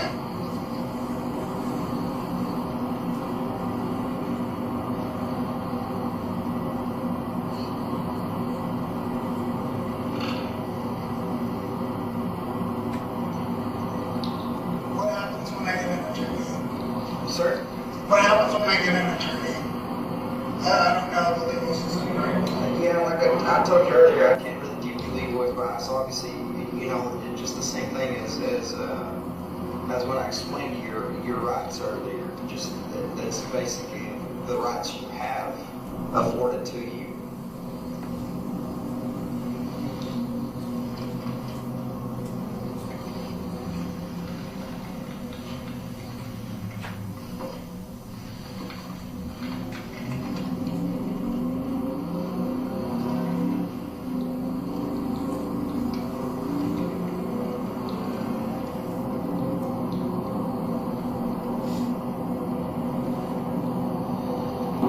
we are like less, right at a mile from that road. Is there anything, John, you remember? I didn't know on this part of the road. Okay, yeah. I passed over 50. Okay. But you usually do that on a regular basis, right? Yeah.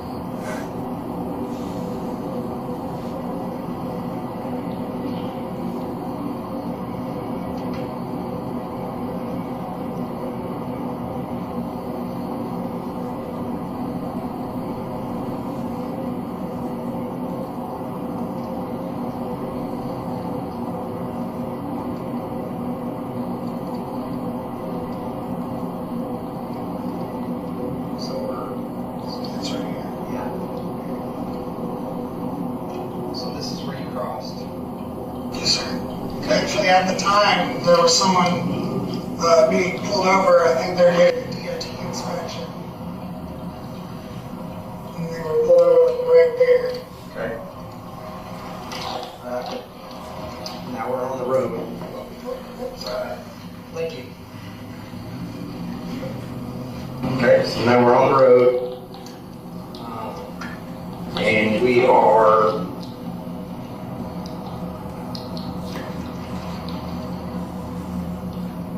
slow down a little bit just in case something comes back to you, okay? So are you going normal speed, I guess? Anything out of the norm, or you... I guess that truck has monitors and stuff in it that keeps your speed regulated, right? I mean, I don't know. I think if you go over your speed limit, like, might ding something, but we never get told anything about it. Okay, so now we're approaching here, right?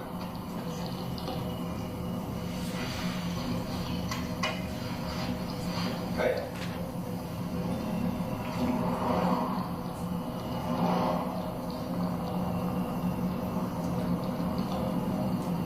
Anything?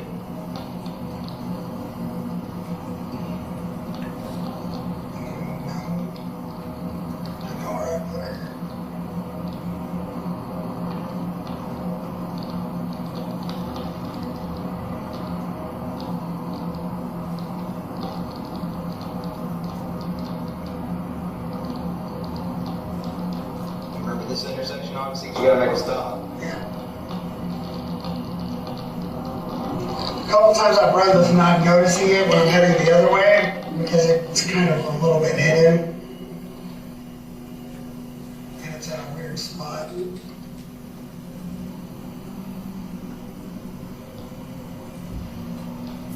Okay.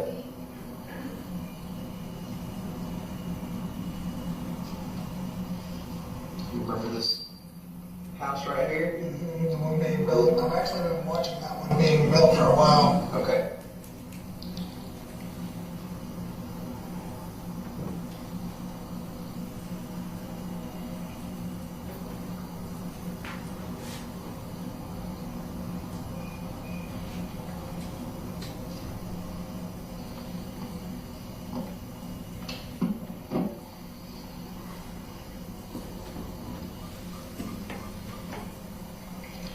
Sounds like Cassie's dog.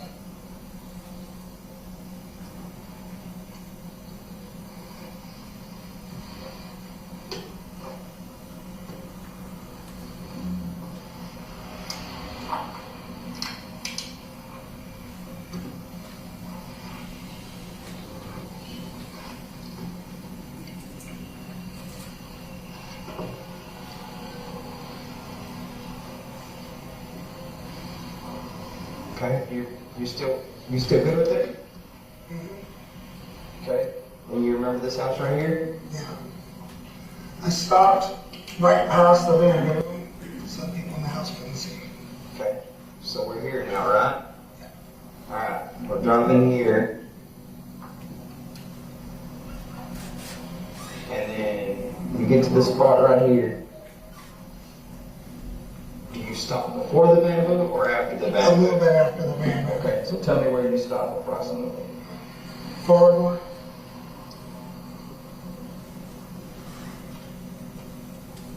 We're going to re-watch your steps, okay?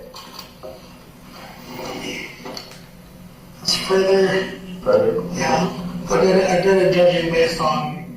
Okay. Based on how I can see the house a little bit more up. Okay. And there. Right here? Yeah, okay.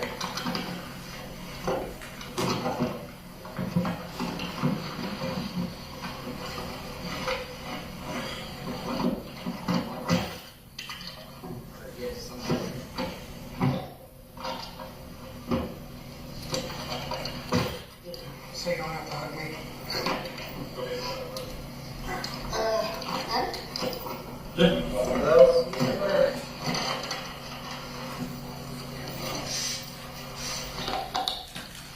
Okay.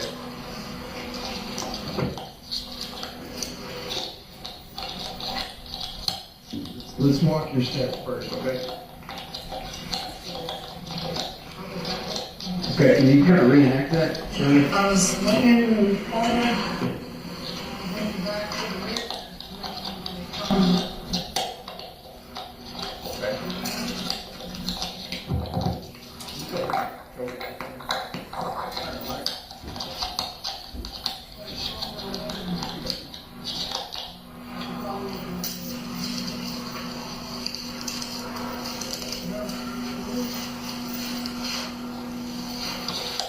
Not around this far. Okay, and you think she was pretty close? Yeah. Like pretty close to the... Yes, sir. Okay. Walk in about how close you think she was.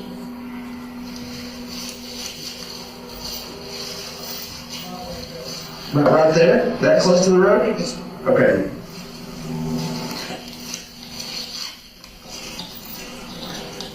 Okay. Are you sure it wasn't this side? Or Yes, sir. you're 100% positive? Yes, sir. Alright, let's put some light on it then. I know it's kind of dark. Now shine it that way. Okay. And now shine it back. And you think it was right there? Yes, sir. Okay. You can do the question. Okay. Shut it. About right here.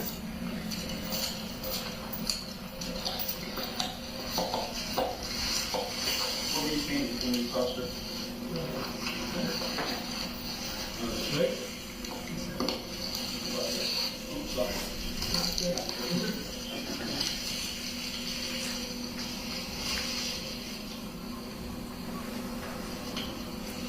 You remember that hard tree being there? That bigger tree in the middle of that?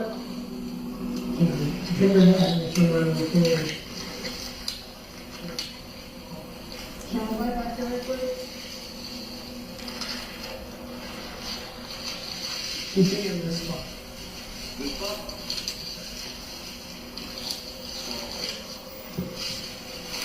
That's where I thought. My understanding. How do you know that's what you're talking about? I'm just saying this spot in general. I can't move my arms over very much. I'm saying around this. So about this tip is what you're saying? Yes, sir. Most typically, it's this spot. Because this is where I park. I understand. I park just enough to where I'm not going to be able to see it.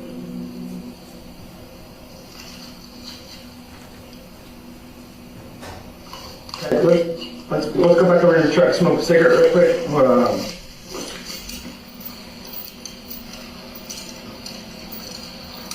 Back there.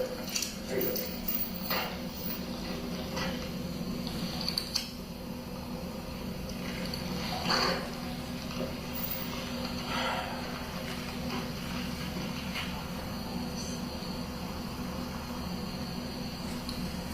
Is there any way you could be confused? No, sir. No. If we go to your house and look or anything like that, is that going to change anything? No, sir. My fiance lives with me. Okay, so But there's you no way anymore. so you wouldn't take her back?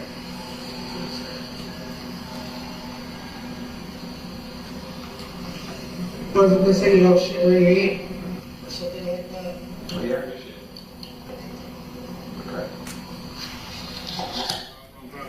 Okay. Where you? Why don't you drop her over there? Out of curiosity.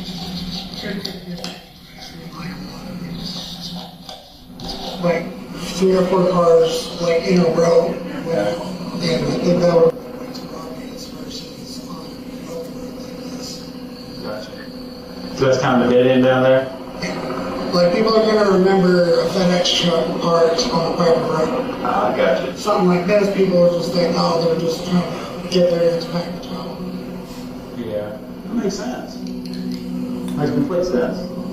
I'm smarter than a lot of people. A lot of people think I'm dumb. Some people are pretty judgmental, man.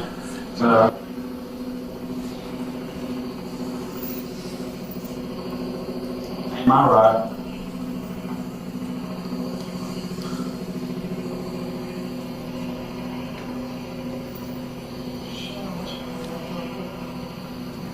I just want to go for one time. It's expensive though.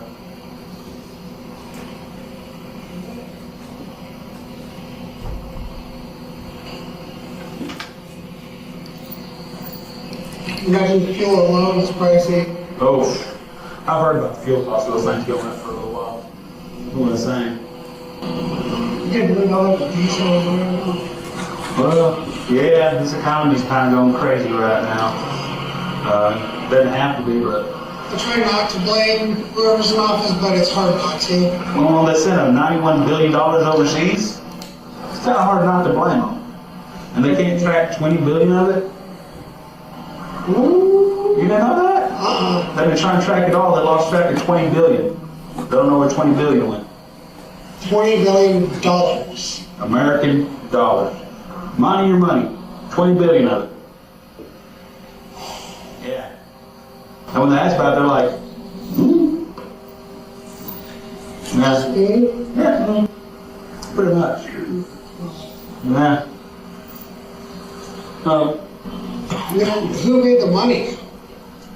Who made the money? We don't know. I mean, it's just printed, but I mean, when you send $21 billion over there for aid, we don't know where it went to. So it went to somebody's pocket. We have homeless people in our whole freaking country. Why do we have to help other people? 100% with you. 100% with you. We even help our homeless veterans, our homeless people, take care of them, feed our starving, our hungry children.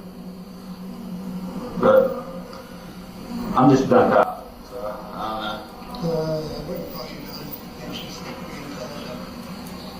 know. I'll be honest with you, man. It doesn't look like she's here. Do you was worrying.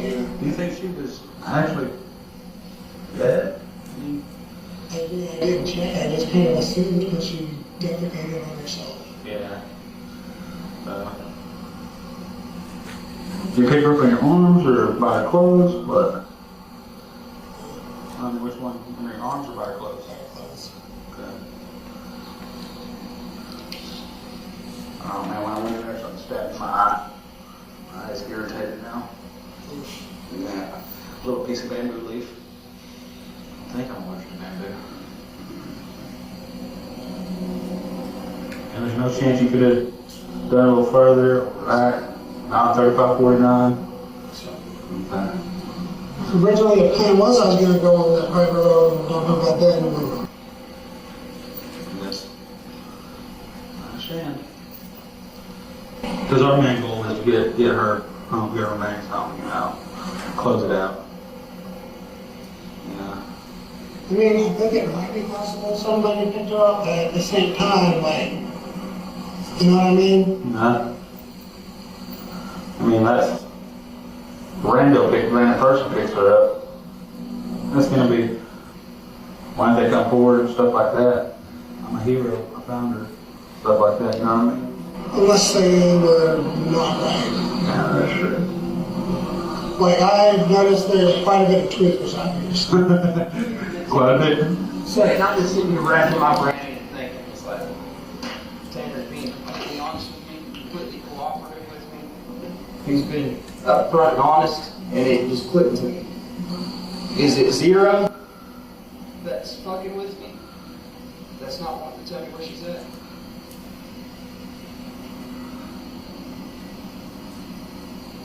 Zero, tell me where she's at.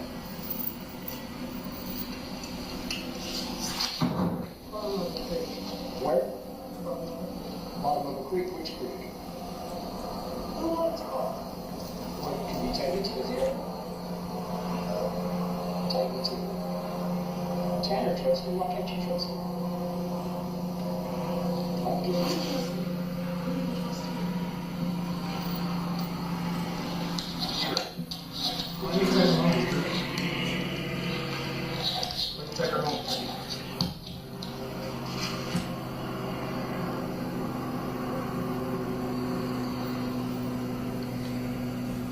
Come on. You want me to get in the truck?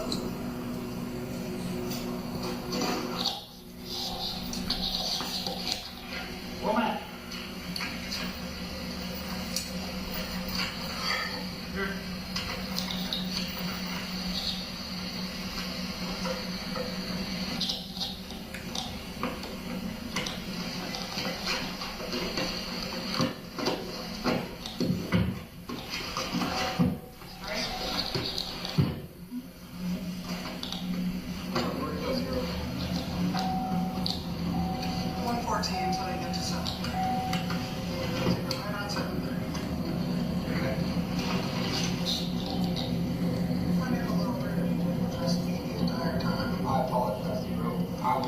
I wasn't aware you were willing to talk to me. I'm not gonna let you out for that. Could you get out there and tell them to move, please? ASAP. Hey, come on, let that real quick. Weed it out. Weed it out.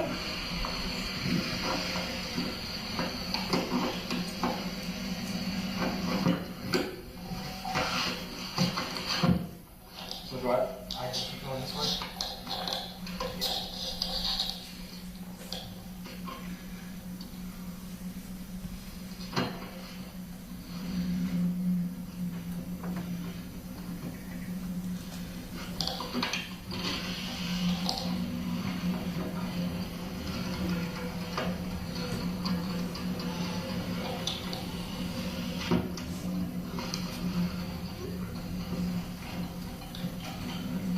This way? Left? Yes.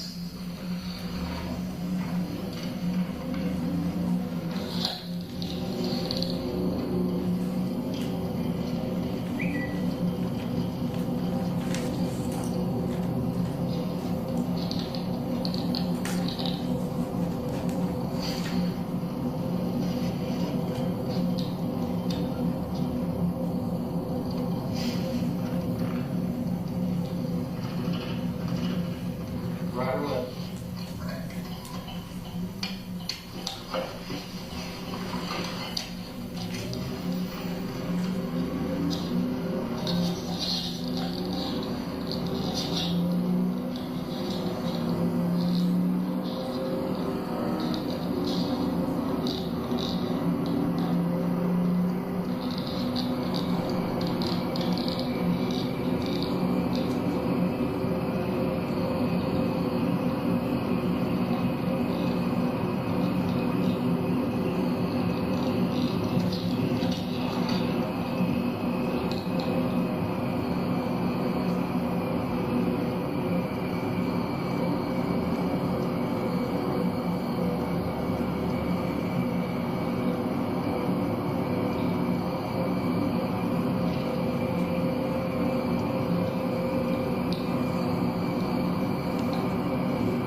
See where all those cars are?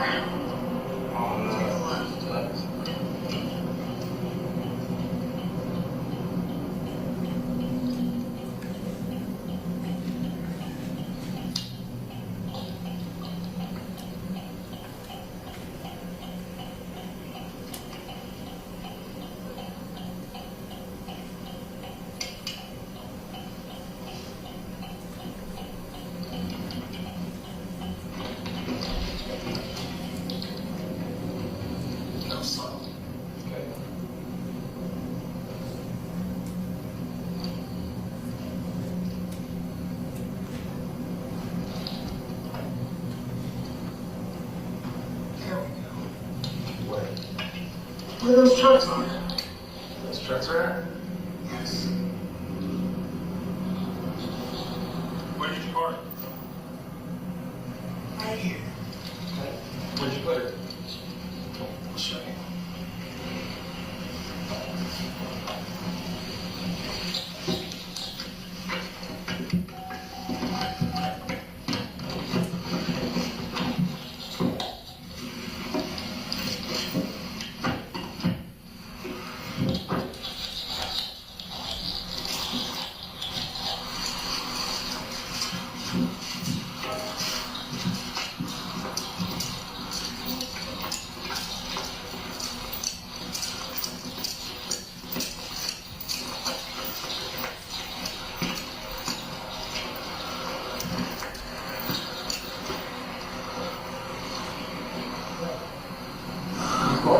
You put her in the water?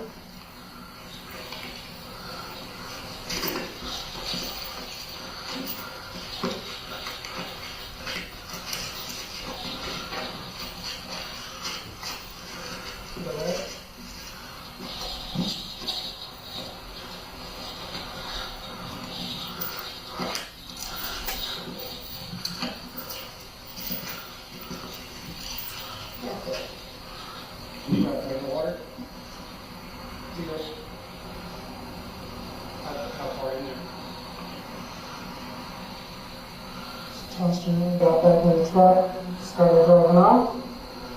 No, let's get it back.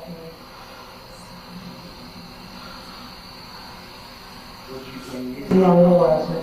Zero when you threw her in. Were you down there? Were you closer to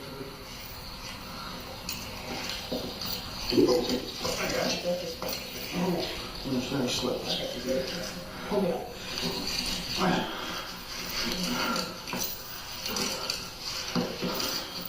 You got it? Were you this far down or did you step over? Right there. You tossed her in right there? Did she sink? She did sink. Did you tie something to her?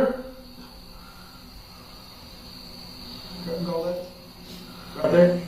Right there. Oh, yeah. She's there. There she is. Okay.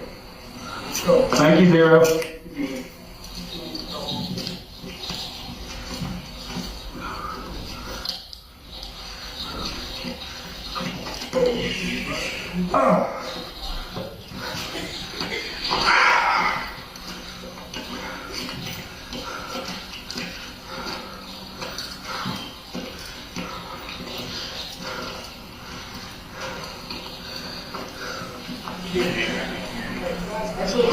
Stand by. Stand by.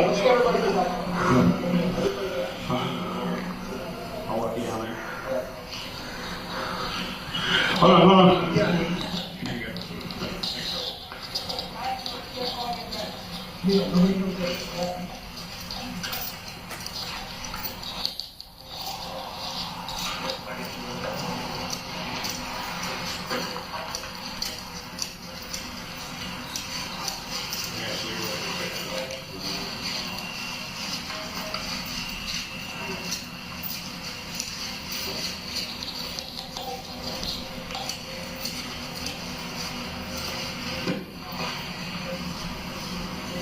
Sit there with it for a second.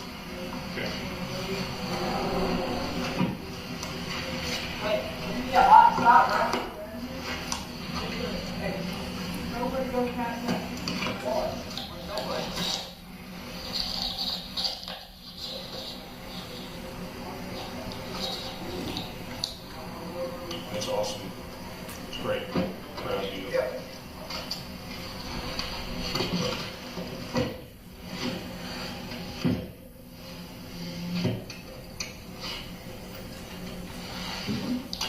Zero, thank you for getting me here.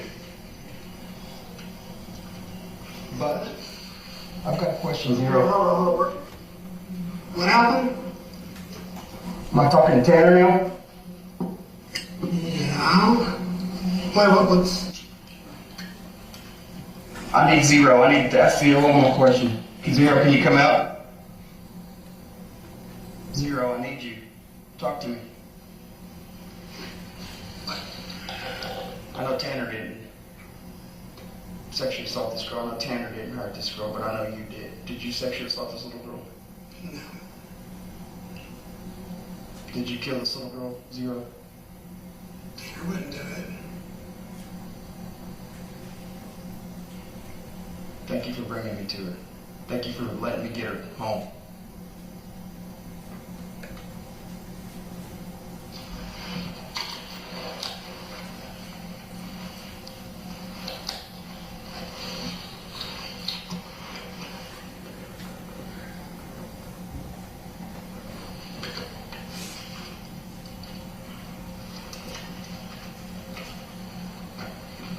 I'm gonna have to back up.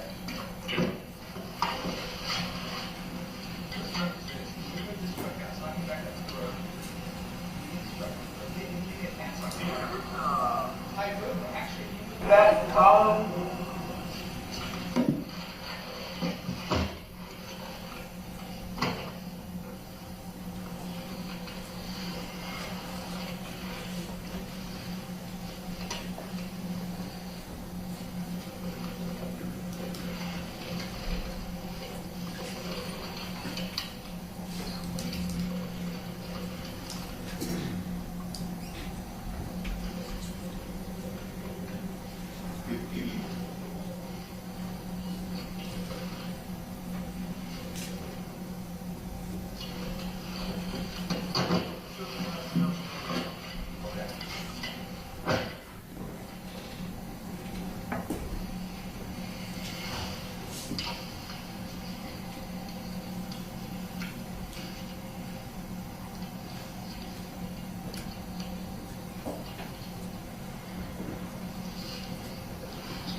How do you feel?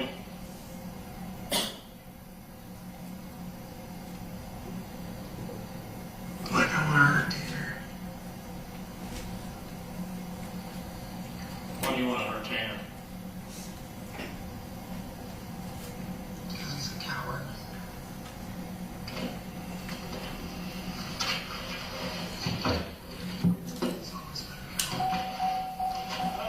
I'm some guy. Who's been a coward?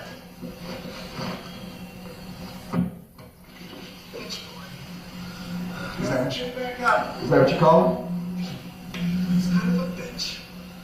What, you say that?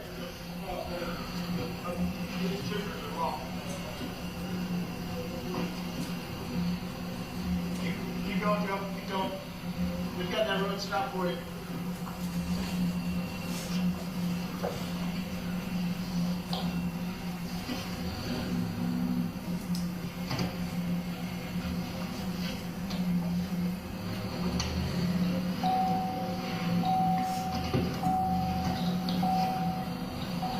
Zero, why do you call him Tanner a bitch boy?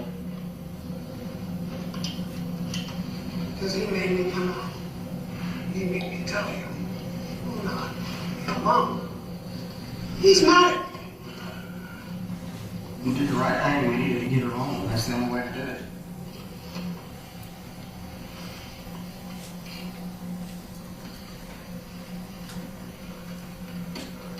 We needed to get her home. If something happened to somebody you cared for, wouldn't you want them to come home?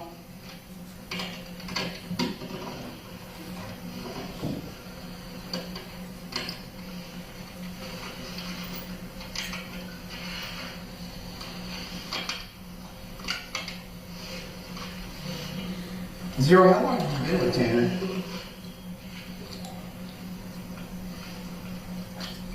About 6 months. Where'd you come from?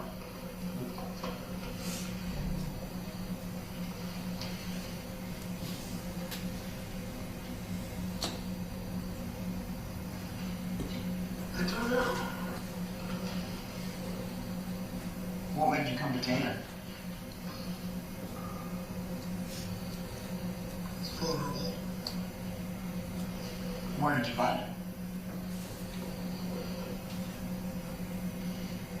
What do you mean, where did I find it? Where'd you find it? What was the location you found it at? Like, did you just find him at home? Did you find him when he was in a dark place? Did you find him when... Did he come to you? I found him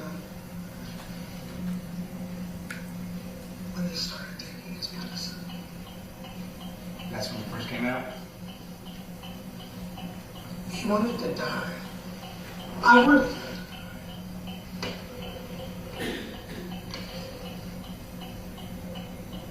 He seems to be more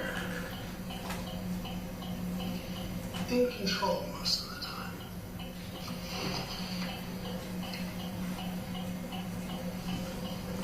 Why do you want to talk to me? Zero, you've been more helpful than Tanner right now. Tanner was really honest, but you helped me, so I want to know why you took advantage of Tanner. Tanner was honest, and he was really helpful, but you wouldn't let Tanner tell me where she was at. I had to talk to you to get the truth. Tanner didn't know. Last thing I let him remember was when we were in the bamboo. Did you go back to the bamboo either?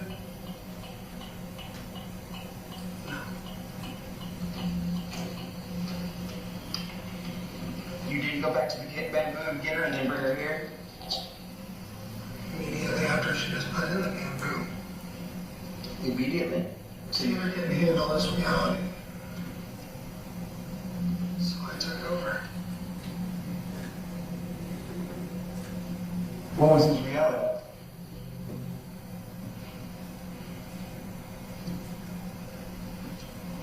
The fact that he let a child die. So is Tanner telling us the truth on how everything happened? His truth. What's your truth on it? What's your take on it? How did it happen? I tried to get into her, that little girl. She was going to put us away for a long time. Sorry that you... Vehicular assault. Sorry Even if it's an accident. So I took the initiative to make her go.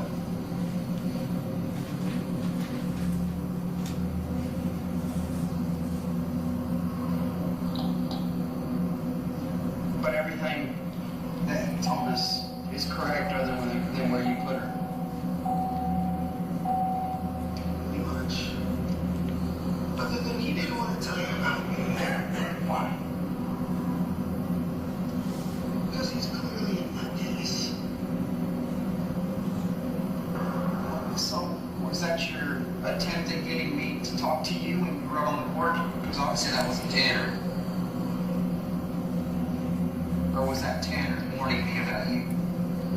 That was his warning.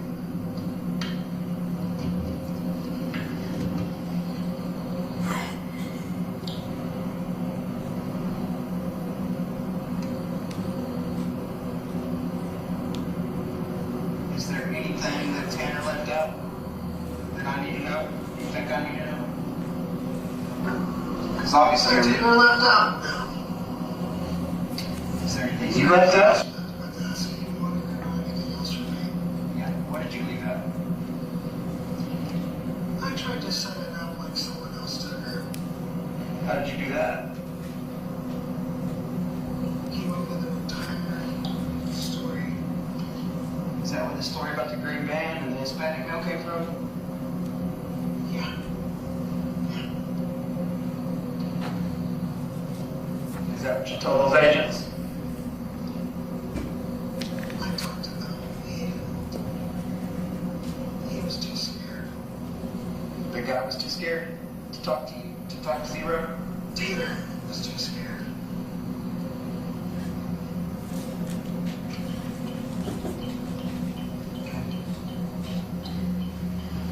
Zero.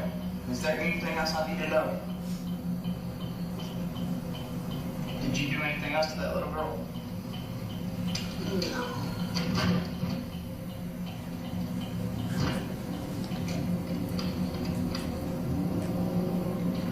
Was that your biggest fear, that Tanner would get y'all put away? Trying to stop him. Constantly. saying to you. Please don't hurt her. She's just a little fuck up.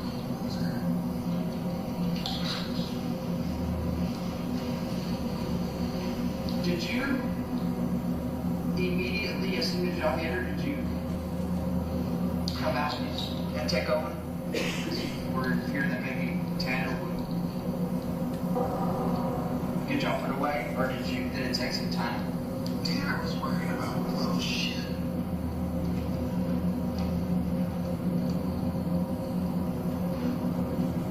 What about the poor little girl? Oh no.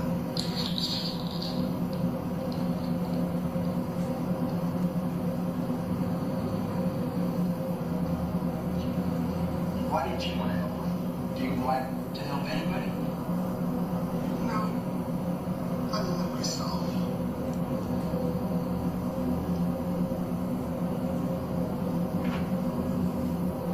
Have you ever been anywhere out of Syrup? Have you ever done this before? No. Is this your first time? Of course. Well, let me out most of the time. I'm not trying. Right now, he just doesn't know how to deal with anything. Just trapped in his psyche, talking in his ear.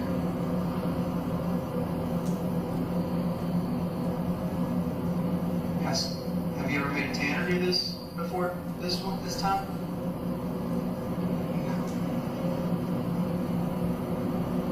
There's never been a situation like this.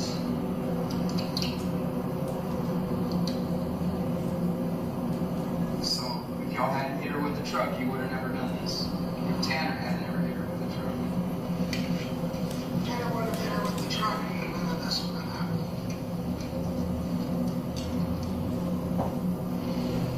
Right now, we'd be getting ready to go out to the bar and celebrate our brand new car we got. Do y'all go to the bar often? On occasion.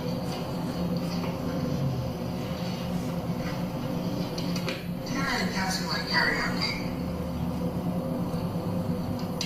Have you ever tried to hurt Cassie for any reason? No. Does Cassie know about Zero? She does. How does she know about Zero?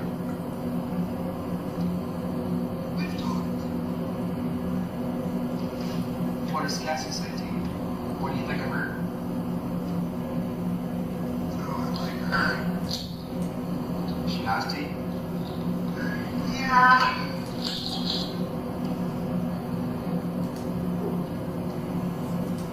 But between us, she likes it better when I fuck her versus what Tanner does. Oh yeah, why is that? She likes it rough.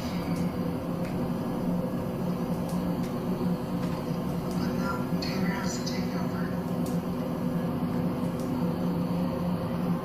Tanner has to take over with. All the fucking time.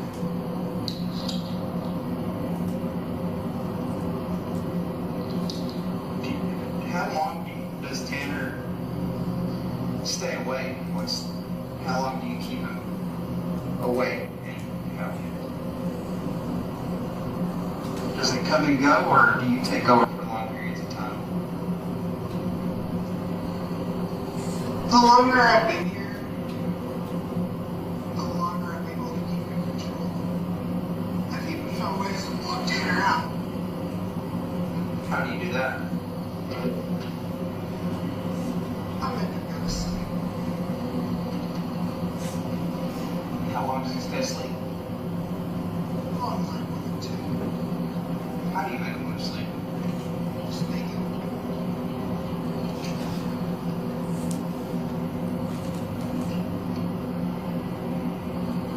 So, when you killed that little girl, was Tanner trying to stop you? Was he trying to come out, or did you put him to sleep? He was trying to come out to sleep when I was bleeding. What did you tell him? What did he do if he didn't stop?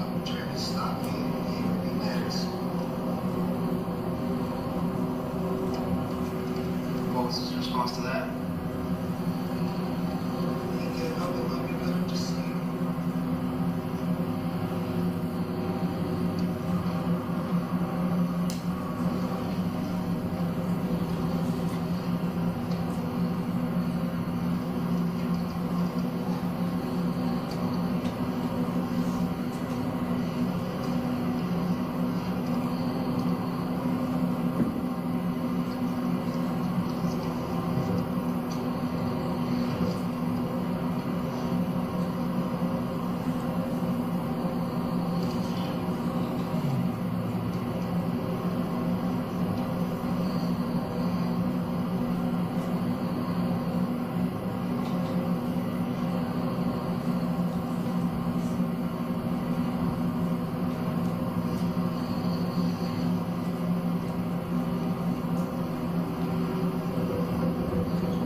Y'all got any questions for Zero? I have a feeling when we get to the sheriff's office, we can talk later. Okay? Better environment.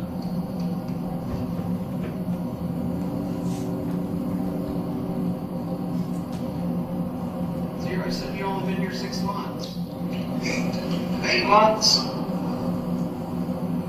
In those 8 months, how have you made Tanner's life better?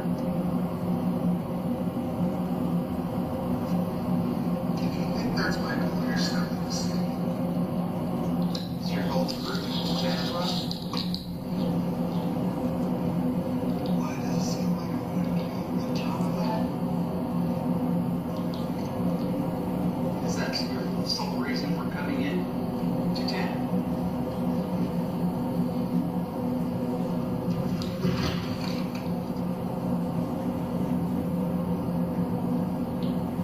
It doesn't have a way to go.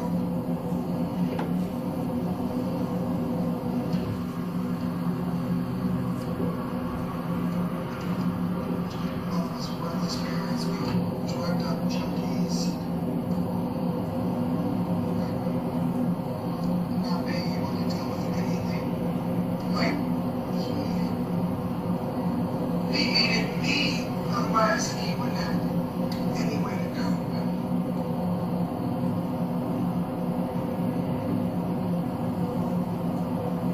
Did you come in at a time in Tanner's life where he was having trouble coping with everything? He was trying to kill himself. He'd been planning for 2 months when I came around. 2 more months, he was still planning. And the dumb bastard has to go and get help. Get medicated. Why did you do this to her? Well, I can't have any fun if I'm in jail. Say what? You can't have fun if you're in jail. I can't have fun if I'm in jail. What's your ideal fun?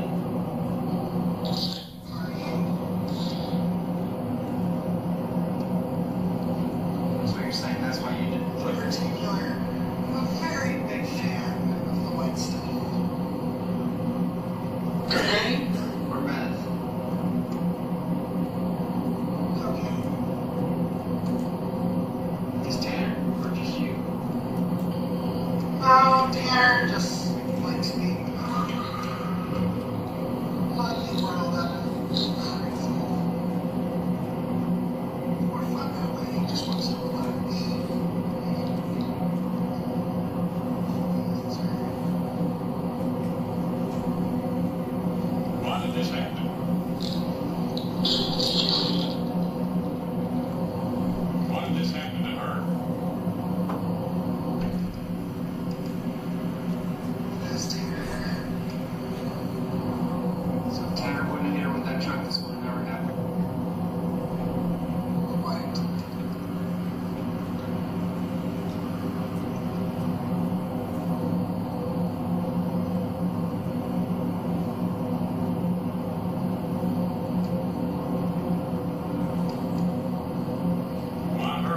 someone else.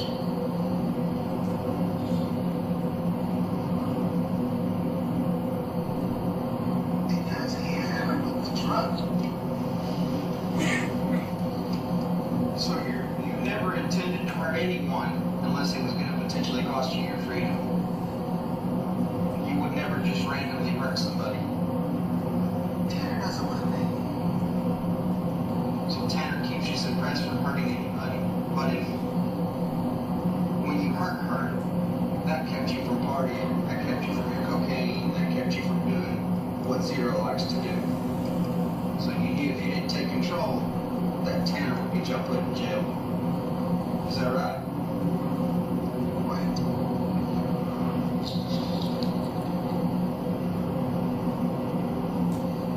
But you knew if you didn't take complete control and take care of business, Tanner wouldn't.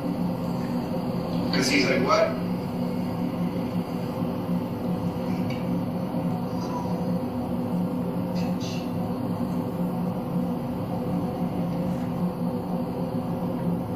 And Zero is who? What is he? Wanting to get stuff done.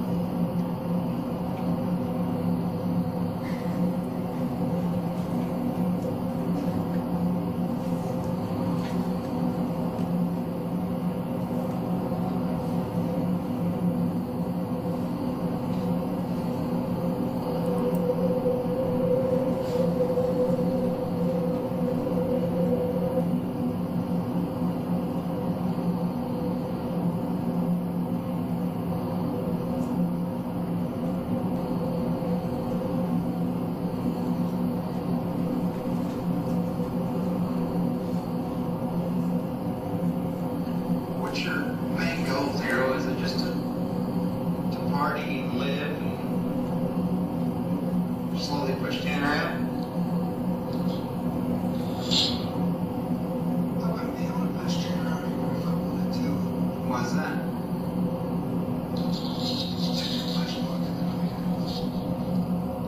Is it hard to push somebody out when they've been around that long? Just past the right there. It is. I find it to be completely impossible to get rid of it completely. Yeah? But this is the first time you've been in anybody?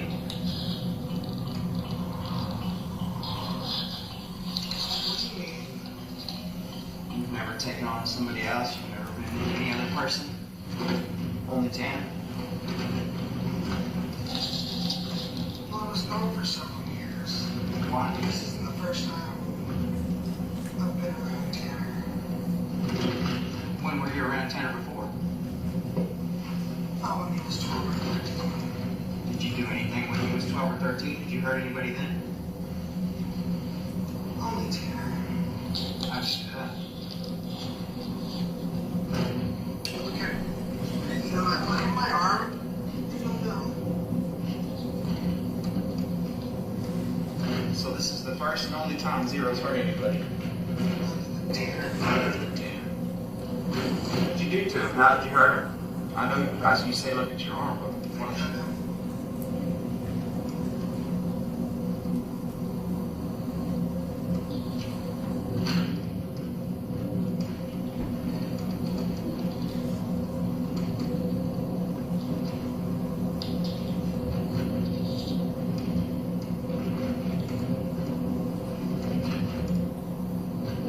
One time I got really good at it.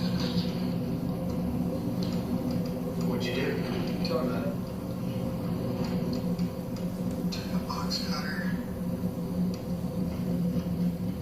And slashed as hard as I could. On where?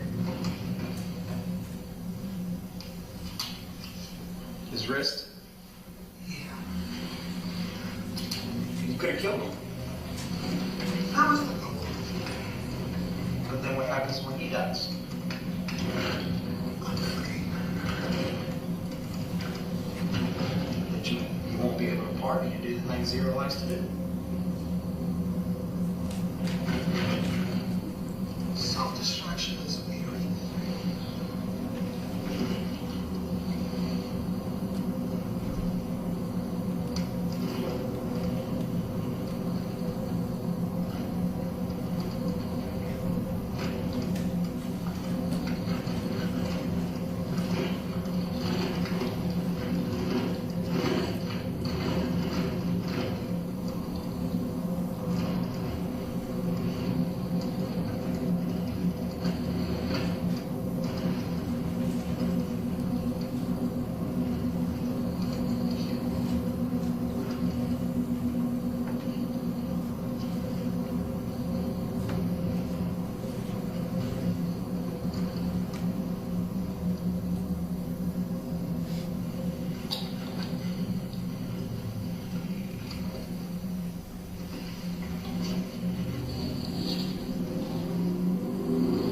Why did you choose that spot?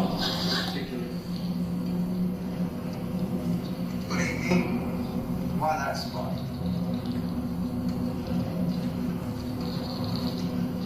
What spot? The spot where you took our body. Because I get you to tell. Eventually.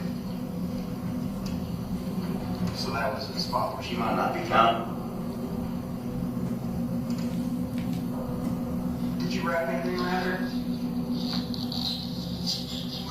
Did you do anything to weigh her down? Like what? Like anything? Rocks, anything tied to her, anything like that? No. Did you turn your phone off, Zero? Yes. When did you turn your phone off? When I took over, What did you do that for? so nobody would know. Were you afraid when somebody's been distracted on your phone? Did you say so nobody would know? Where'd you get that idea from?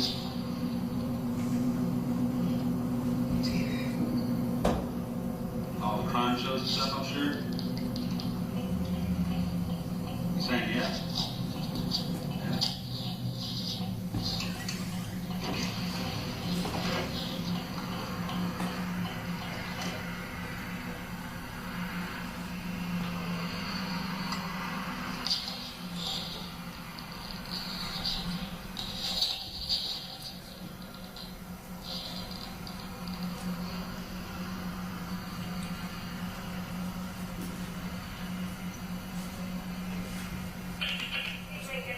Rangers coming back in.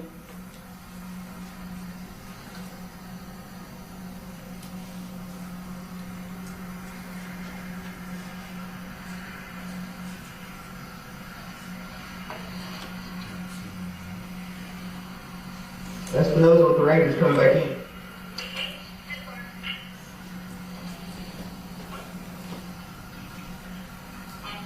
Yes. Sergeant Oliver, Investigator Oliver, we're going to the sheriff's court.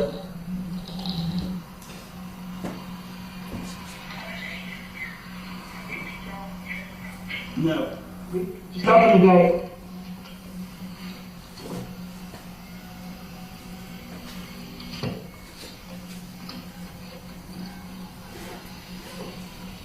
Zero, do you smoke?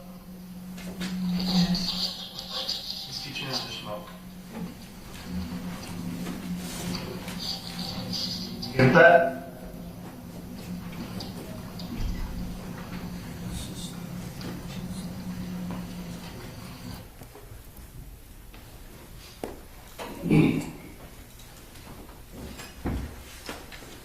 You would stop.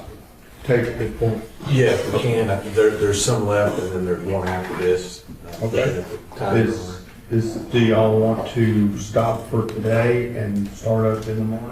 I'm fine with that, Your Honor, if you are. Is that agreeable with the defense? Yes, Your Honor, in front of the court. Okay, we're gonna stop for the day, okay? Go back to your jury room and I'll have Deputy Keaton tell you, give you an update on tomorrow. I need to talk to the lawyer. All right?